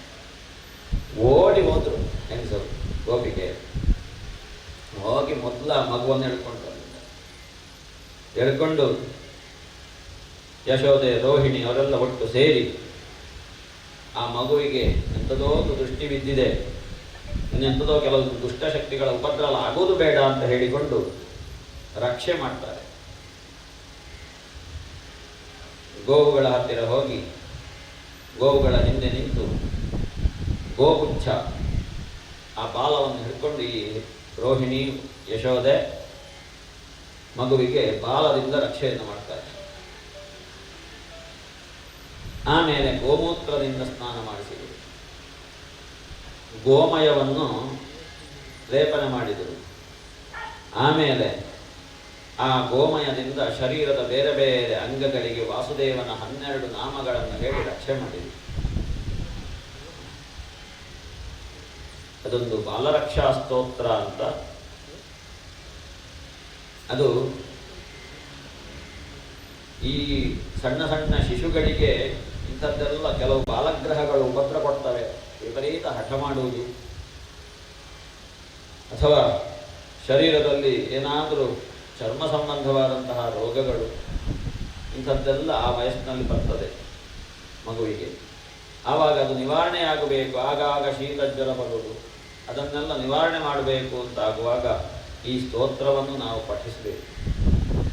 ಬಾಲರಕ್ಷಾ ಸ್ತೋತ್ರ ಅಂತ ಭಾಗವತದಲ್ಲಿ ಬರ್ತದೆ. ಅದನ್ನು ಮಗುವಿನ ತಲೆಯನ್ನು ಮುಟ್ಟಿಕೊಂಡು ನಾವು ಪಾರಾಯಣ ಮಾಡಬೇಕು ರಾತ್ರಿ. ಆ ಮಗು ವಿಪರೀತ ಹಠ ಮಾಡುವುದನ್ನು, ಅಳುವುದನ್ನು ನಿಲ್ಲಿಸ್ತದೆ. ಆ ಮೈಯಲ್ಲಿ ಬಿದ್ದಂಥದ್ದೆಲ್ಲವೂ ಕೂಡ ಹೋಗ್ತದೆ. ವಿಶೇಷವಾದ ರಕ್ಷಾಸ್ತೋತ್ರ ಇದು. ಆ ರಕ್ಷೆಯನ್ನು ಹೇಳಿ ಮಗುವಿಗೆ ಬಂದಂತಹ ಈ ಎಲ್ಲ ಬಾಧೆಗಳನ್ನೆಲ್ಲ ನಿವಾರಣೆ ಮಾಡ್ತಾರೆ. ಆಮೇಲೆ ಅದನ್ನು ಮತ್ತೆ ಯಾರಿಗೂ ಕೊಡುವುದಿಲ್ಲ. ಕೊಟ್ಟರೆ ಹೀಗೆ ಎಂತಾದರೂ ಆಗ್ತದೆ ಅಂತ ನೋಡಿ. ದೇಹ ಅಷ್ಟುದ್ದಕ್ಕೆ ಬಿದ್ದಿದೆ, ಎಂಥ ಉತ್ಪಾತ ಇದು ಹೀಗೆ ಅಂತ ಅಲ್ಲಿದ್ದವರೆಲ್ಲ ಭಾವಿಸ್ತಾರೆ. ಕೊನೆಗೆ ಆ ದೇಹವನ್ನು ಇಲ್ಲಿಂದ ತೆಗಿಬೇಕಲ್ವಾ, ಉರಿಸಬೇಕು, ಅದನ್ನು ಹೊತ್ತಿಸಬೇಕು. ಆ ಶವವನ್ನು ಏನು ಮಾಡುವುದು? ಆ ಶವವನ್ನು ಹೊತ್ತಿಸಬೇಕಿದ್ರೆ ಅದು ಅಷ್ಟು ಸುಲಭ ಉಂಟಲ್ಲ, ಅಷ್ಟು ಉದ್ದಕ್ಕೆ ಉಂಟಲ್ಲ. ಅದನ್ನು ಕೊಡಲಿಯಿಂದ ಸಣ್ಣ ಸಣ್ಣ ಸಣ್ಣ ಸಣ್ಣ ತುಂಡು ಮಾಡ್ತಾರೆ. ಕಲೇವರಂ ಪರಶುಭಿ ಚಿತ್ವ, ಮತ್ತೆ ಅಷ್ಟು ದೂರದಲ್ಲಿ ಒಂದು ದೊಡ್ಡ ಹೊಂಡ ತೆಗೆದಲಿಕ್ಕೆಲ್ಲ ಹಾಕ್ತಾರೆ. ಬೆಂಕಿ ಕೊಡ್ತಾರೆ. ಬೆಂಕಿ ಕೊಟ್ಟು ಅದನ್ನು ಉರಿಸ್ತಾರೆ, ಕಟ್ಟಿಗೆಲ್ಲ ಹಾಕಿ. ದೊಡ್ಡ ವಿಚಿತ್ರ ನೋಡಿ. ಆ ದೇಹವನ್ನು ಉರಿಸುವಾಗ ಶವ ಬೆಂಕಿಯಲ್ಲಿ ಉರಿತಾ ಇರುವಾಗ ಶವದ ವಾಸನೆ ಬರಬೇಕಲ್ಲ, ಇದು ಗಂಧದ ಪರಿಮಳ ಬರ್ತದೆ. ಎಂಥದ್ದು ಹಾಗೆ ಒಂದು ಒಳಗೂ ವಿಷ ಹೊರಗೂ ವಿಷ ಇದ್ದಂತಹ ಒಂದು ಭೂತನೇ ರಾಕ್ಷಸಿ. ಅದರ ಶರೀರವನ್ನು ಹೊತ್ತಿಸುವಾಗ ಕೆಟ್ಟ ವಾಸನೆ ಬರಬೇಕು, ಅದು ಬಿಟ್ಟು ಸುಗಂಧ ಪರಿಮಳ ಬರ್ತಾ ಉಂಟು ಶರೀರದಲ್ಲಿ. ದಶ್ಯಮಾನಸ್ಯ ದೇಹಸ್ಯ ಧೂಮಶ್ಚಾಗುರು ಸನ್ನಿಭ. ಯಾಕಂತೆ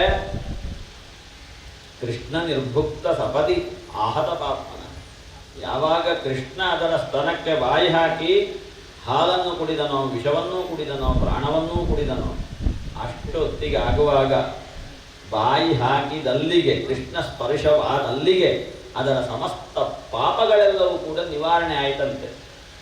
ಕೃಷ್ಣ ಸ್ಪರ್ಶ ಆದಲ್ಲಿಗೆ ಮತ್ತೆ ಆ ಕೃಷ್ಣನ ದಿವ್ಯ ಶರೀರದ ಪರಿಮಳವೇ ಬರಬೇಕಲ್ವ.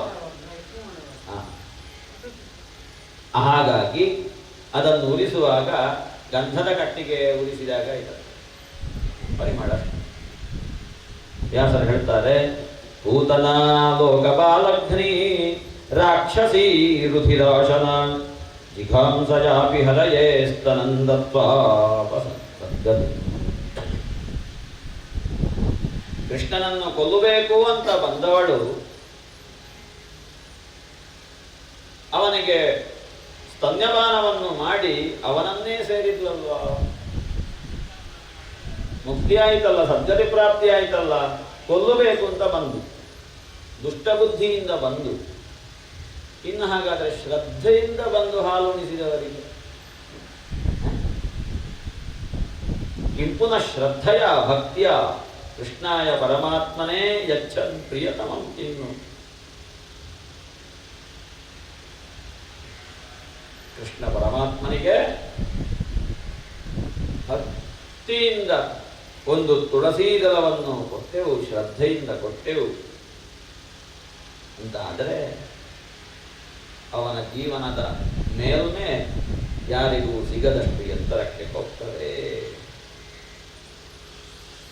ಯಚ್ಚನ್ ಪ್ರಿಯತಮಂಕಿನ್ನು ರಕ್ತಾಸ್ತನ್ ಆತರೋ ಯಥ.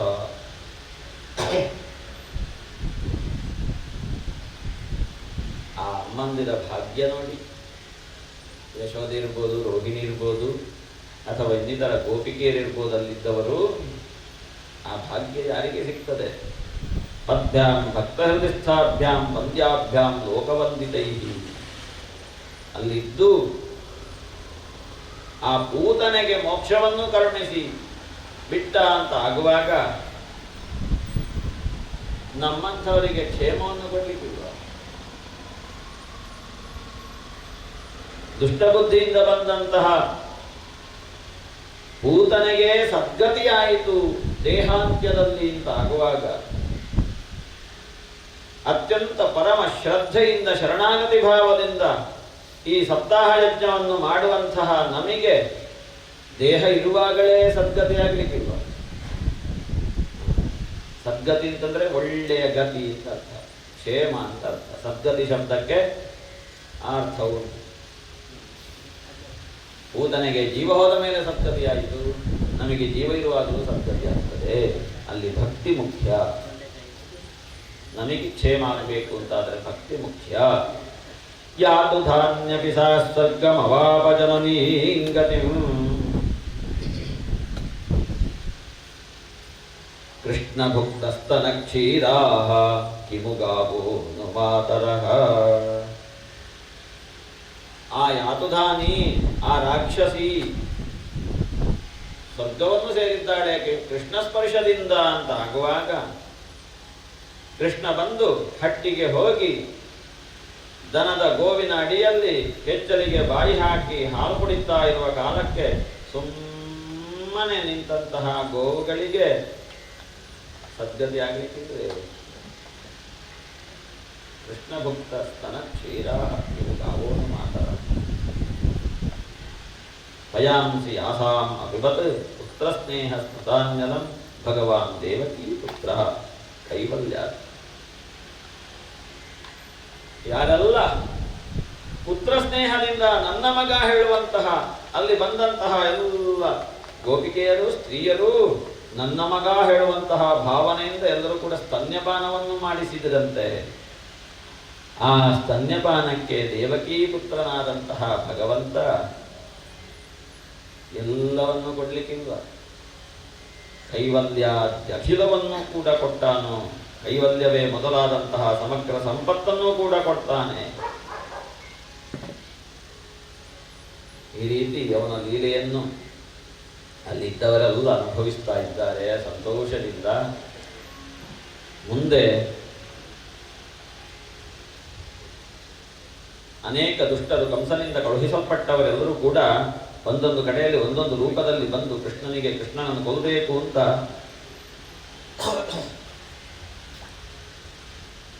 ಸಮಯವನ್ನು ಕಾಯ್ತಾ ಇದ್ದಾರೆ. ಅಲ್ಲಿ ಎತ್ತಿನ ಗಾಡಿಯ ರೂಪದಲ್ಲಿ ಒಬ್ಬ ರಾಕ್ಷಸ ಬಂದ. ಅವನು ಕೂಡ ಕೃಷ್ಣ ಸ್ಪರ್ಶದಿಂದ ಮುಕ್ತಿಯನ್ನು ಹೊಂದಿದ. ಹಾಗೆ ತೃಣಾವರ್ತ ಅಂತ ಹೇಳುವವನು ಕೃಷ್ಣನನ್ನು ಕೊಲ್ಲಬೇಕು, ಈ ಮಗುವನ್ನು ಕೊಲ್ಲಬೇಕು ಅಂತ ಬಂದ. ಅವನು ಕೂಡ ಹಾಗೆ ಕೃಷ್ಣ ಸ್ಪರ್ಶದಿಂದ ನಾಶಾಗಿ ಹೋದ. ಇಂಥದ್ದೆಲ್ಲ ಅದ್ಭುತಾನಿ ಬಹುಶೋ ನಂದಗೋಪೋ ಬೃಹತ್ವನೆ. ಆಹಾ, ಆ ನಂದಗೋಪನಿಗೆ ಆನಂದಕ್ಕೆ ಪಾರವೇ ಇಲ್ಲ. ಇಂತಹ ಕೆಲವೊಂದಷ್ಟು ಅದ್ಭುತವಾದ ಲೀಲೆಗಳನ್ನೆಲ್ಲ ನೋಡಿ ಅನುಭವಿಸಿ ಕುಣಿದು ಕುಪ್ಪಳಿಸ್ತಾ ಇದ್ದಾರೆ. ಆ ಮಗುವಿಗೆ ಒಂದು ದಿವಸ ಜೋರು ಹಸಿವಾಯಿತು. ಕೂಡಲೇ ಯಶೋಧಾದೇವಿ ತನ್ನ ತೊಡೆಯ ಮೇಲೆ ಕುಳ್ಳಿರಿಸಿ ಆ ಮಗುವಿಗೆ ಸ್ತನ್ಯಪಾನವನ್ನು ಮಾಡಿಸ್ತಾ ಇದ್ದಾಳೆ. ಕುಡಿದೆಲ್ಲ ಆಯಿತು. ಪೀತಪ್ರಾಯಸ್ಯ ಅವನ ಮುಖವನ್ನು ನೋಡ್ತಾಳೆ ಯಶೋದೆ. ಒಂದು ಸಲ ಆಕಳಿಸಿದ ಆ ಮಗು. ಮುಖಂ ಲಾಲಯತಿ ಜೃಂಭನ್ ಜೃಂಭತೋ ದೃಶ್ಯ. ಆಕಳಿಸಿದವಾಗ ಯಾಕೆ ಮಗು ಆಕಳಿಸ್ತದೆ ಅಂತ ಮಗುವ ಮುಖವನ್ನು ನೋಡ್ತಾಳೆ ಈ ಯಶೋದೆ. ಆವಾಗ ನೋಡಬೇಕು, ಆ ಬಾಯೊಳಗೆ ಜಗವನ್ನು ತೋರಿದ. ಸಮಗ್ರ ವಿಶ್ವವೇ ಕಾಣ್ತಾ ಉಂಟು. ಸಾವೀಕ್ಷ್ಯ ವಿಶ್ವಂ. ಇಡೀ ಶರೀರ, ಯಶೋದೆ ಶರೀರ ಕಂಪಿಸ್ತಾ ಇದೆ ಹೆದರಿಕೆಯಿಂದ. ಇದು ಯಾರು? ನನ್ನ ಮಗನ ಇದು. ಸಂವೇದ್ಯ ಮೃಗಶಾವಾಕ್ಷಿ ನೇತ್ರೇ ಆಸೀತ್ ಸುವಿಸ್ತೃತ. ಕೂಡ್ಲೇ ಆ ಮಾಯ ಆಯಿತು. ನನಗೆಂತ ಕನಸ ಇದು ಅಂತ ಅನ್ಕೊಂಡು ಅಷ್ಟು ಆ ರೀತಿಯ ಮಾಯೆ ಕೃಷ್ಣನ. ಒಂದು ಸಲಕ್ಕೆ ಹೇಳಿದ್ನಲ್ಲ ಮೊನ್ನೆ, ಈ ರೀತಿಯಾಗಿ ನಾನು ನನ್ನನ್ನು ತೋರಿಸಿಕೊಳ್ತೇನೆ ಅಲ್ಲಲ್ಲಿ ನನ್ನನ್ನು ನೀವು ದೇವರಾಗಿಯೂ ಪೂಜೆ ಮಾಡ್ತೀರಿ, ಮಗನಾಗಿಯೂ ವಾತ್ಸಲ್ಯವನ್ನು ತೋರ್ತೀರಿ ಅಂತ. ಆ ರೀತಿಯಲ್ಲಿ ಒಂದೊಂದು ಹಂತದಲ್ಲಿ ಮಾಡ್ತಾ ಇದ್ದಾನೆ ಕೆಲಸವನ್ನು. ಸರಿ, ಇನ್ನೀಗ ನಾಮಕರಣ ಮಾಡಬೇಕು. ಪುರೋಹಿತರಿಗೆ ಹೇಳಬೇಕು. ಹೇಳಿದರು, ಬಂದರು. ಪುರೋಹಿತರು ಬಂದು ಎಲ್ಲಿ ಹೆಸರಿಡಬೇಕು, ಈಗ ಜಾಗೆಯಲ್ಲಿ ಮನೆಯಲ್ಲಿ ಮಾಡುವಾಗಿಲ್ಲ, ಬೇರೆಲ್ಲಿಗೆ ಹೋಗುವುದು, ಎಲ್ಲಿಗೂ ಹೋಗುವಾಗಿಲ್ಲ. ಸುದ್ದಿ ಗೊತ್ತಾದರೆ ನಾಳೆ ಸಮಸ್ಯೆ ಆಗ್ತದೆ. ಕಂಸ ಇಲ್ಲಿಗೆ ಬರ್ತಾನೆ, ಕಂಸನ ಕಡೆಯವರು ಇಲ್ಲಿ ಬಂದು ಉಪದ್ರಗೊಳ್ಳಿಕ್ಕೆ ಶುರು ಮಾಡ್ತಾರೆ. ಅದಕ್ಕೋಸ್ಕರ ಜಾಗ ನಮಗೆ ಹಟ್ಟಿಯೇ ಒಳ್ಳೆಯದು ನಾಮಕರಣ ಮಾಡಲಿಕ್ಕೆ. ಹಟ್ಟಿಯಲ್ಲಿ ಆದರೆ ಯಾರಿಗೂ ಗೊತ್ತಾಗುವುದಿಲ್ಲ, ಮತ್ತು ಯಾರಿಗೂ ಹೇಳಿಕೆಯೂ ಇಲ್ಲ. ಮತ್ತು ಇನ್ನೊಂದು ದಿವಸ ಬೇಕಾದರೆ ದೊಡ್ಡಕ್ಕೆ ಮಾಡುವಾಗ ಇವಾಗ ಇಷ್ಟು ಸಹ ಹಟ್ಟಿಯಲ್ಲಿ ಹೆಸರಿಡು. ಸರಿ, ಗರ್ಗಾಚಾರ್ಯರು ಬಂದರು.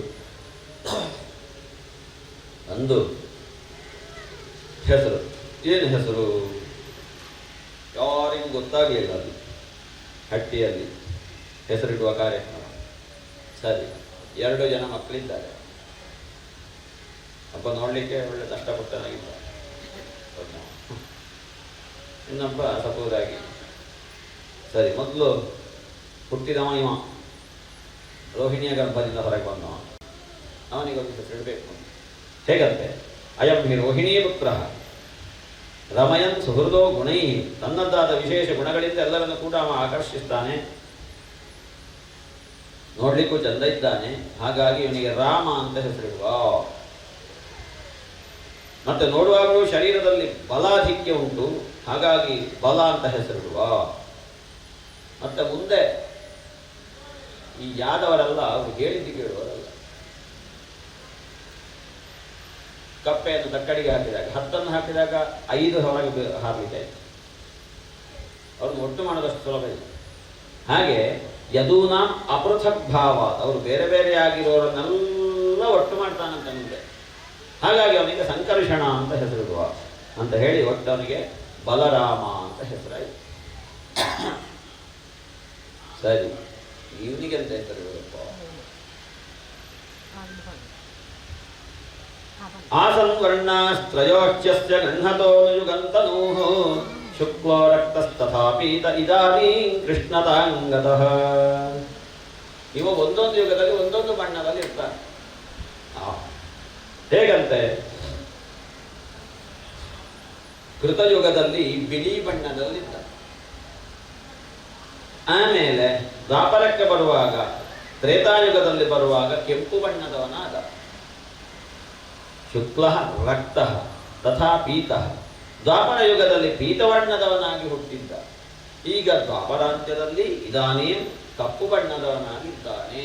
ಆದರೂ ಕೂಡ ಅದೆಂತ ಒಂದು ಆಕರ್ಷಣೆ. ಆದ ಕಾರಣ ಇವನಿಗೆ ಕೃಷ್ಣ ಅಂತ ಹೆಸರಿಡುವ. ಮತ್ತೆ ಅಡ್ಡ ಹೆಸರು ಕರೀಲಿಕ್ಕೆ 2 ಅಕ್ಷರ. ಆಮೇಲೆ ಪ್ರಾಗಯಂ ವಸುದೇವಸ್ಯ ಕ್ವಚಿತ್ ಜಾತಃ. ವಸುದೇವನ ಮಗನಾಗಿಯೂ ಹುಟ್ಟಿದ ಕಾರಣ ಇವನಿಗೆ ವಾಸುದೇವ ಅಂತ ಹೆಸರಿಡುವ. ಮತ್ತೆ ಉಂಟಲ್ಲ, ಬಹೂನಿ ಸಂತಿ ನಾಮಾನಿ ರೂಪಾಣಿ ಚ ಸುತಸ್ಯತೆ. ಮತ್ತೆ ಅವನಿಗೆ ಹೆಸರು ಲೆಕ್ಕ ಮಾಡಲಿಕ್ಕೆ ಹೊರಟ್ರೆ ಲೆಕ್ಕ ಮಾಡಿ ಮುಗಿಲಿಕ್ಕಿಲ್ಲ, ಅಷ್ಟು ಹೆಸರುಂಟು. ತಾನ್ಯಹಂ ವೇದ, ನನಗೊತ್ತುಂಟು ಆ ಹೆಸರುಗಳೆಲ್ಲ, ಬೇರೆ ಜನಗಳಿಗೆ ಗೊತ್ತಿಲ್ಲ. ಅದು ಈಗ ಸದ್ಯಕ್ಕಿಷ್ಟು ಸಾಕು. ಯಾಕೆ, ಅನಂತ. ಅವನ ಹೆಸರು ಲೆಕ್ಕ ತೆಗಿಲಿಕ್ಕೆ ಹೋದರೆ ನಮ್ಮ ಲೆಕ್ಕವೇ ತಪ್ಪಿ ಹೋದಿದ್ದು, ಅಷ್ಟು ಹೆಸರುಂಟು ಅವನಿಗೆ. ಸರಿ, ಇವ ಮುಂದೆ ಇಡೀ ನಿಮ್ಮ ಕುಲವನ್ನು ರಕ್ಷಣೆ ಮಾಡ್ತಾನೆ ಮಾತ್ರ ಅಲ್ಲ, ಸಮಗ್ರ ಪ್ರಪಂಚದಲ್ಲಿ ಧರ್ಮಸ್ಥಾಪನೆ ಮಾಡ್ತಾನೆ. ಎಲ್ಲಿ ಅರಾಜಕತೆ ಉಂಟು ಅಲ್ಲೆಲ್ಲ ಅರಾಜಕತೆಯನ್ನು ಹೋಗಲಾಡಿಸಿ ಧರ್ಮಸ್ಥಾಪನೆ ಮುಂದೆ ಮಾಡ್ತಾನೆ ಅಂತ ಹೇಳಿ, ಏತಸ್ಮಿನ್ ಮಹಾಭಾಗ ಪ್ರೀತಿಂ ಕುರುವಂತಿ ಮಾನವಾಹ. ಮುಂದೆ ಇವನನ್ನು ಅತ್ಯಂತ ಪರಮ ಭಕ್ತಿಯಿಂದ ಪ್ರಪಂಚದ ಮಾನವರೆಲ್ಲರೂ ಕೂಡ ಆಶ್ರಯಿಸಿ ಪೂಜಿಸ್ತಾರೆ. ಆವಾಗ ಆ ಮಾನವರ ಭಕ್ತರ ಸಮಸ್ತ ದುರಿತಗಳು ನಿವಾರಣೆಯಾಗ್ತವೆ. ಅಂತ ಗರ್ಗಾಚಾರ್ಯರು ಇವನ ಕುರಿತಾಗಿ ಭವಿಷ್ಯವನ್ನು ಹೇಳುತ್ತಾರೆ. ಸರಿ, ಬೆಳೆದರು. ದಿನಕ್ಕೊಂದರಾಗಿ ಒಂದೊಂದು ಘಟನೆ ಸಂಭವಿಸ್ತಾ ಉಂಟು, ಮಾಡ್ತಾ ಇದ್ದಾರೆ.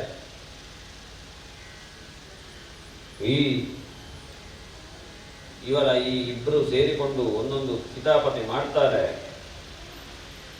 ಅದನ್ನು ನೋಡಿ ನೋಡಿ ನೋಡಿ ನೋಡಿ ಸುಸ್ತಾಗಿ ಹೋಗಿದೆ ಈ ಹೆಂಗಸರಿಗೆ.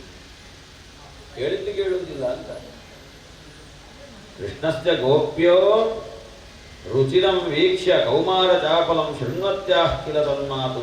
ಈ ಸಣ್ಣ ಸಣ್ಣ ಹುಡುಗಿಯರೆಲ್ಲ ಇದ್ರು, ಅವರಿಗೆಲ್ಲ ಒಂದು ಉಪದ್ರಗಳು ನೋಡಬೇಕಿತ್ತು ಸೇರಿ. ಅವರು ಬಂದು ಈ ಯಶೋದಮ್ಮನಿಗೆ ರೋಹಿಣಿಯಮ್ಮನಿಗೆ ದೂರು ಕೊಡುವುದು, ಅವರು ಸಮಾಧಾನ ಮಾಡುವುದು, ಹೀಗೆ ನಡೀತಾ ಉಂಟು. ಒಂದು ದಿವಸ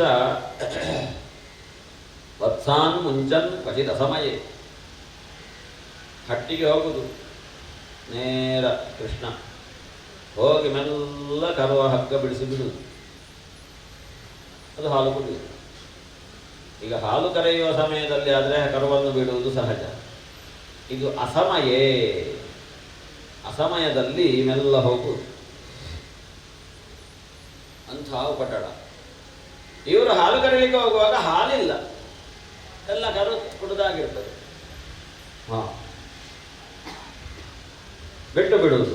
ಮತ್ತೆ ಕ್ರೋಶ ಸಂಜಾತ ಹಾಸ. ಎಲ್ಲಿಯಾದರೂ ಕಂಡು ಇವರೆಲ್ಲಿಯಾದರೂ ಬೈದ್ರೆ ಅಂತ ಆದರೆ ಮೆಲ್ಲ ಹಲ್ಲು ಕಿರಿಯುವುದು. ಈ ಸಣ್ಣ ಮಕ್ಕಳು ಸಣ್ಣವರು ಹಲ್ಲು ಕಿರಿದ ತಕ್ಷಣ ಅಮ್ಮಂದಿರ ಕೋಪ ಎಲ್ಲ ಗುಡ್ಡೆ ಹತ್ತಿ ಹೋಗ್ತದೆ. ಅದು ಬುದ್ಧಿವಂತಿಕೆ ಮಕ್ಕಳಲ್ಲ, ಮತ್ತೆ ಕೋಪ ಬರಲಿಕ್ಕಿಲ್ಲ. ಕ್ರೋಶ ಸಂಜಾತ ಹಾಸ. ಆಮೇಲೆ ಈ ಇಬ್ರು ಕೂಡ ಈ ಮಕ್ಕಳು ಹಾಲು ಮೊಸರು ಎಲ್ಲಿ ಕೂಡ ಇಡುವಂಗಿಲ್ಲ. ಅದನ್ನು ಮೆಲ್ಲ ಹೋಗಿ ಕದ್ದು ತಿನ್ನುವುದು, ಕುಡಿಯುವುದು. ಸ್ಥೇಯಂ ಸ್ವಾದ್ವತ್ ಯಥ ದಧಿಪಯ ಕಲ್ಪಿತೈ ಸ್ಥೇಯ ಯೋಗೈ. ಮೆಲ್ಲ ಹೋಗಿ ಕುಡಿಯುವುದು ಯಾರು ಇಲ್ಲದೆ ಇರುವಾಗ.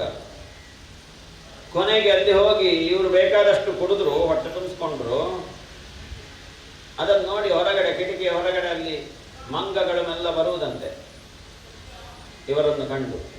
ಆ ಮಂಗಗಳಿಗೆ ಕೊಡುವುದು. ಮರ್ಕಾನ್ ಭೋಕ್ಷ್ಯನ್ ವಿಭಜತಿ.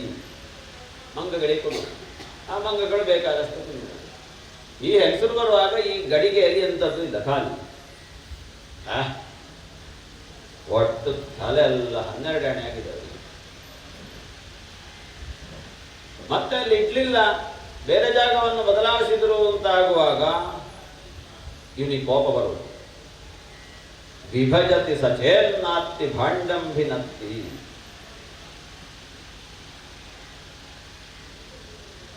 ಅದಕ್ಕೆ ಆಗಲಿಲ್ಲ, ತಿನ್ನಲಿಕ್ಕೆ ವ್ಯವಸ್ಥೆ ಆಗಲಿಲ್ಲ, ಕುಡಿಲಿಕ್ಕೆ ವ್ಯವಸ್ಥೆ ಆಗಲಿಲ್ಲ ಅಂತ ಆಗುವಾಗ ಆ ಮಡಿಕೆಗಳನ್ನು ಒಡೆದು ಹಾಕುತ್ತಾರೆ. ಅದು ಅಂಥ ಸಿಕ್ತು, ಈ ಕಡೆಗೆ ಸಿಕ್ತ. ದ್ರವ್ಯಾಲಾಭೆ ಸ ಗೃಹಗುಪಿತೋ ಯಾತ್ಯುಪಕ್ರೋಶ್ಯ ಲೋಕಾನ್.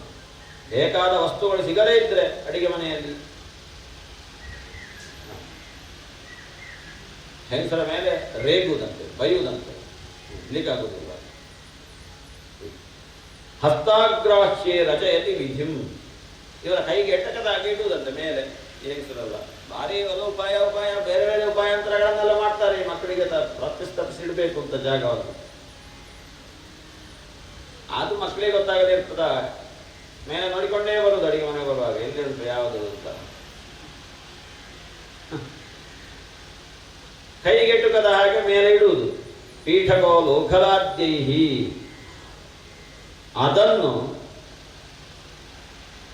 ಅದು ಎಟಕುವುದಿಲ್ಲ, ಕೈಗೆ ಇರುವುದೇ ಇಷ್ಟುದ್ದ ಅಲ್ವಾ, ಎಟಕುವುದು ಹೇಗೆ? ಎಟಕದೇ ಇದ್ದಾಗ ಏನು ಮಾಡುವುದು? ಅಲ್ಲಿಯ ಪಕ್ಕದಲ್ಲಿದ್ದಂತಹ ಒಂದು ಕೋಲನ್ನು ಮೆಲ್ಲ ಹೀಗೆ ಕುಟ್ಟುವುದು ಅದಕ್ಕೆ ಗಡಿಗೆಗೆ.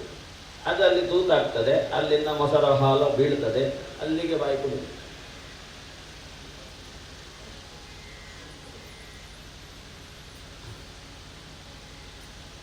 ಅದು ಮತ್ತೂ ಎಟಕಲಿಲ್ಲ ಅಂತ ಆಗುವಾಗ ಅಣ್ಣಯ್ಯ ಎತ್ತುಗೈ ಕೈ ಹಿಂದೆ ಮಾಡಿ, ಕೈ ಹೀಗೆ ಅಲ್ಲಿಗೆ ಮೆಲ್ಲ ಕಾಲು ಇಟ್ಟು ಹತ್ತಿ ಇವನ ಹೆಗಲಿನ ಮೇಲೆ ನಿಂತ. ಹೆಗಲ ಮೇಲೆ ನಿಂತು ಅದನ್ನು ಎಳೆಯುವುದು, ಅದು ಆಗ ಬೀಳ್ತದೆ. ಬಿದ್ದಾಗ ಅದನ್ನೆಲ್ಲ ಕುಡಿಯುವುದು, ಅಣ್ಣನಿಗೆ ಕೊಡುವುದು. ಅದು ಮತ್ತೂ ಎಡಗಲಿಲ್ಲ ಅಂತಾಗ ಪುನಃ ಅಲ್ಲಿಂದ ಆ ಕೋಲನ್ನು ಅಣ್ಣ ಕೋಲು ಕುಡಿತಾರೆ, ಅಲ್ಲಿ ಅದು ಕೆಳಗೆ ಬೀಳ್ತದೆ. ಇಡೀ ಇವರ ಮೈ ಮೇಲೆಲ್ಲ ಮೊಸರು ಹಾಲು ಎಲ್ಲ ಒಟ್ಟು ಚಂದ ನೋಡಲಿಕ್ಕೆ, ಬೆಣ್ಣೆಯನ್ನು ಹಾಗೆ ಒಟ್ಟು ತಿನ್ನುವುದಿಲ್ಲ. ಏವನ್ ಧಾರ್ಷ್ಟ್ಯಾನ್ಯುಷತಿ, ಅಲ್ಲಿಂದ ದೊಡ್ಡಸ್ತಿಗೆ ನೋಡಬೇಕು ಮಾರೆ ಈ ಮಕ್ಕಳದ್ದು. ಮಾತಾಡಲಿಕ್ಕೆ ಗೊತ್ತಿಲ್ಲ, ಇದಕ್ಕೆ ಮಾತಾಡುವುದೇ. ಏವನ್ ಧಾರ್ಷ್ಟ್ಯಾನ್ಯುಷತಿ ಕುರುತೆ ಮೇಹನಾದೀನಿ ವಾಸ್ತೌ ತೇಜೋಪಾಯೈರ್ವಿದಚಿತ ಕೃತಿ ಸುಪ್ರತೀಕೋ ಯಥಾಸ್ತೆ. ಅಲ್ಲಿ ಬಂದ ಹುಡುಗಿಯರಿಗೆ ಹೆಂಗಸರಿಗೆಲ್ಲ ದಬಾಯಿಸುವುದು, ಯಜಮಾನನಂತೆ ವರ್ತಿಸುವುದು, ಹೀಗೆಲ್ಲ ಮಾಡ್ತಾ ಇದ್ದಾರೆ. ಮತ್ತೆ ನಿತ್ಯವೂ ಕೂಡ ಗುಡಿಸಿ ಒರೆಸಿ ಸ್ವಚ್ಛ ಮಾಡೋದು, ಅಲ್ಲಿ ಇವರು ಮೂತ್ರ ಮಾಡೋದಂತೆ ಈ ಮಕ್ಕಳು ಬೇಕು ಅಂತಾನೆ. ಎಂತ ಇತ್ತಂ ಸ್ತ್ರೀಭಿಸ್ತಭಯ ನಯನ ಶ್ರೀಮುಖಾಲೋಕಿನೀಭಿಃ ವ್ಯಾಖ್ಯಾತಾರ್ಥ ಪ್ರಹಸಿತ ಮುಖೀ ನಶ್ಯುಪಾಲಬ್ಧುಮೈಚ್ಛತ್. ಅದನ್ನು ಯಾರಾದರೂ ಹೋಗಿ ಹೇಳಿದರು, ಈ ಯಶೋದೆ ಬಂದ್ಲು ಅಂತ ಆಗುವಾಗ ಭಯಗೊಂಡವನ ಹಾಗೆ ಹೀಗೆ ಮಾಡುವುದಂತೆ, ಹೆದರಿ. ಪೆಟ್ಟು ಬೀಳ್ತದೆ ಅಂತ. ಪೆಟ್ಟು ಬಿದ್ದರೆ ಎಂತ ಮಾಡುವುದು, ಹೆದರುದು ಅಷ್ಟೇ. ಈ ಹೆದರಿದಾಗ ಮಕ್ಕಳು ಹೆದರಿದಾಗ ಅಮ್ಮ ಬಡಿಯುವುದನ್ನು ನಿಲ್ಲಿಸ್ತಾಳೆ. ಇಂಥದ್ದೆಲ್ಲ ನಿತ್ಯವೂ ನಡೀತಾ ಉಂಟು. ಏನು ಮಾಡಲಿಕ್ಕೂ ಗೊತ್ತಿಲ್ಲ. ಆ ಸಣ್ಣ ಸಣ್ಣ ಹುಡುಗಿಯರನ್ನೆಲ್ಲ ಹೆದರಿಸಿ ನೋಡಬೇಕಿತ್ತು. ಅಂತಹ ಲೀಲೆ ಇಟ್ಲೆ. ಒಂದು ದಿವಸ ಹೊರಗಡೆ ಆಟ ಆಡ್ತಾ ಇದ್ದಾರೆ ಇಬ್ರು ಮಣ್ಣಿನಲ್ಲಿ. ಗೋಪಾಲಕರು, ಗೋಪಿಕೆಯರು, ಇವರು ಎಲ್ಲ ಇದ್ದಾರೆ. ಇವ ಅದೆಂಥದೋ ಆಟ ಆಡಿ ಮಣ್ಣು ತಿಂದನೋ ಅಥವಾ ಏನು ಅಂತ ಗೊತ್ತಿಲ್ಲ, ಅಂತೂ ಮುಖದಲ್ಲಿ ಮಣ್ಣು ತಿಂದಲ್ಲ. ತಿಂದಿದೆ ಇಲ್ಲೋ ಗೊತ್ತಿಲ್ಲ, ನಾವು ಬಾಯಿ ಕೈ ಹಾಕಿದ್ರೆ ನಮಗೆ ಕೈ ಸಿಕ್ಕುವುದಿಲ್ಲ ಅದು ಮಣ್ಣು. ಸಾ ಗೃಹೀತ್ವ ಅದನ್ನು ಮಾತ್ರ ನ್ಯವೇದಯನ್, ಅದನ್ನು ಹೋಗಿ ಈ ಹುಡುಗಿಯರು ಹೋಗಿ ಅಲ್ಲಿ ಅಮ್ಮನಿಗೆ ಹೇಳಿದ್ದು.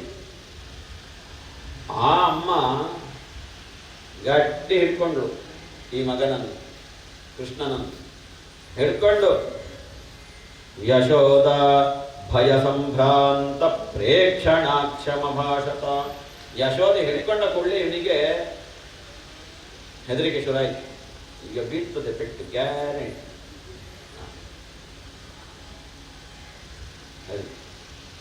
ಯಾಕೆ ಮಣ್ಣು ತಿನ್ನದ್ದು ಗೊತ್ತಿಲ್ಲದ ಹಾಗೆ ಹೀಗೆಲ್ಲ ಮಾಡುವುದ ನೀನು? ಇಲ್ಲಮ್ಮ. ಮತ್ತೆ ಹೇಳ್ತಾ ಇದ್ದಾರೆ ಇವರೆಲ್ಲ ಬಂದು ದೂರು ಕೊಟ್ಟರು, ನೀನು ಹೀಗೆ ಮಾಡುವುದ, ಹಾಗೆಲ್ಲ ಮಾಡಬಾರದು. ಅವ ಕೃಷ್ಣ ಹೇಳ್ದ, ನಾಹಂ ಭಕ್ಷಿತವಾನಂಬ ಸರ್ವೇ ಮಿಥ್ಯಾಭಿಶಂಸಿನ. ನಾನು ತಿನ್ಲಿಲ್ಲ, ಇವರೆಲ್ಲ ಸುಳ್ಳು ಹೇಳ್ತಾ ಇದ್ದಾರಮ್ಮ, ಬಿಟ್ಟು ಬಿಡು ನನ್ನನ್ನು. ಸುಳ್ಳು ಯಾಕೆ ಹೇಳ್ತಾರೆ ಅವರು? ನೀ ತಿಂದ ಕಾರಣ ಹೇಳಿದ್ದಲ್ಲ. ನೀನು ಸಂಶಯ ಇದ್ರೆ ನೋಡಮ್ಮ ನನ್ನ ಬಾಯಿಯನ್ನು, ನಾನು ಸುಳ್ಳು ಹೇಳ್ತೇನೆ ಇರುವಾಗ ನೋಡು ಅಂತ ಮಾಡಿದ.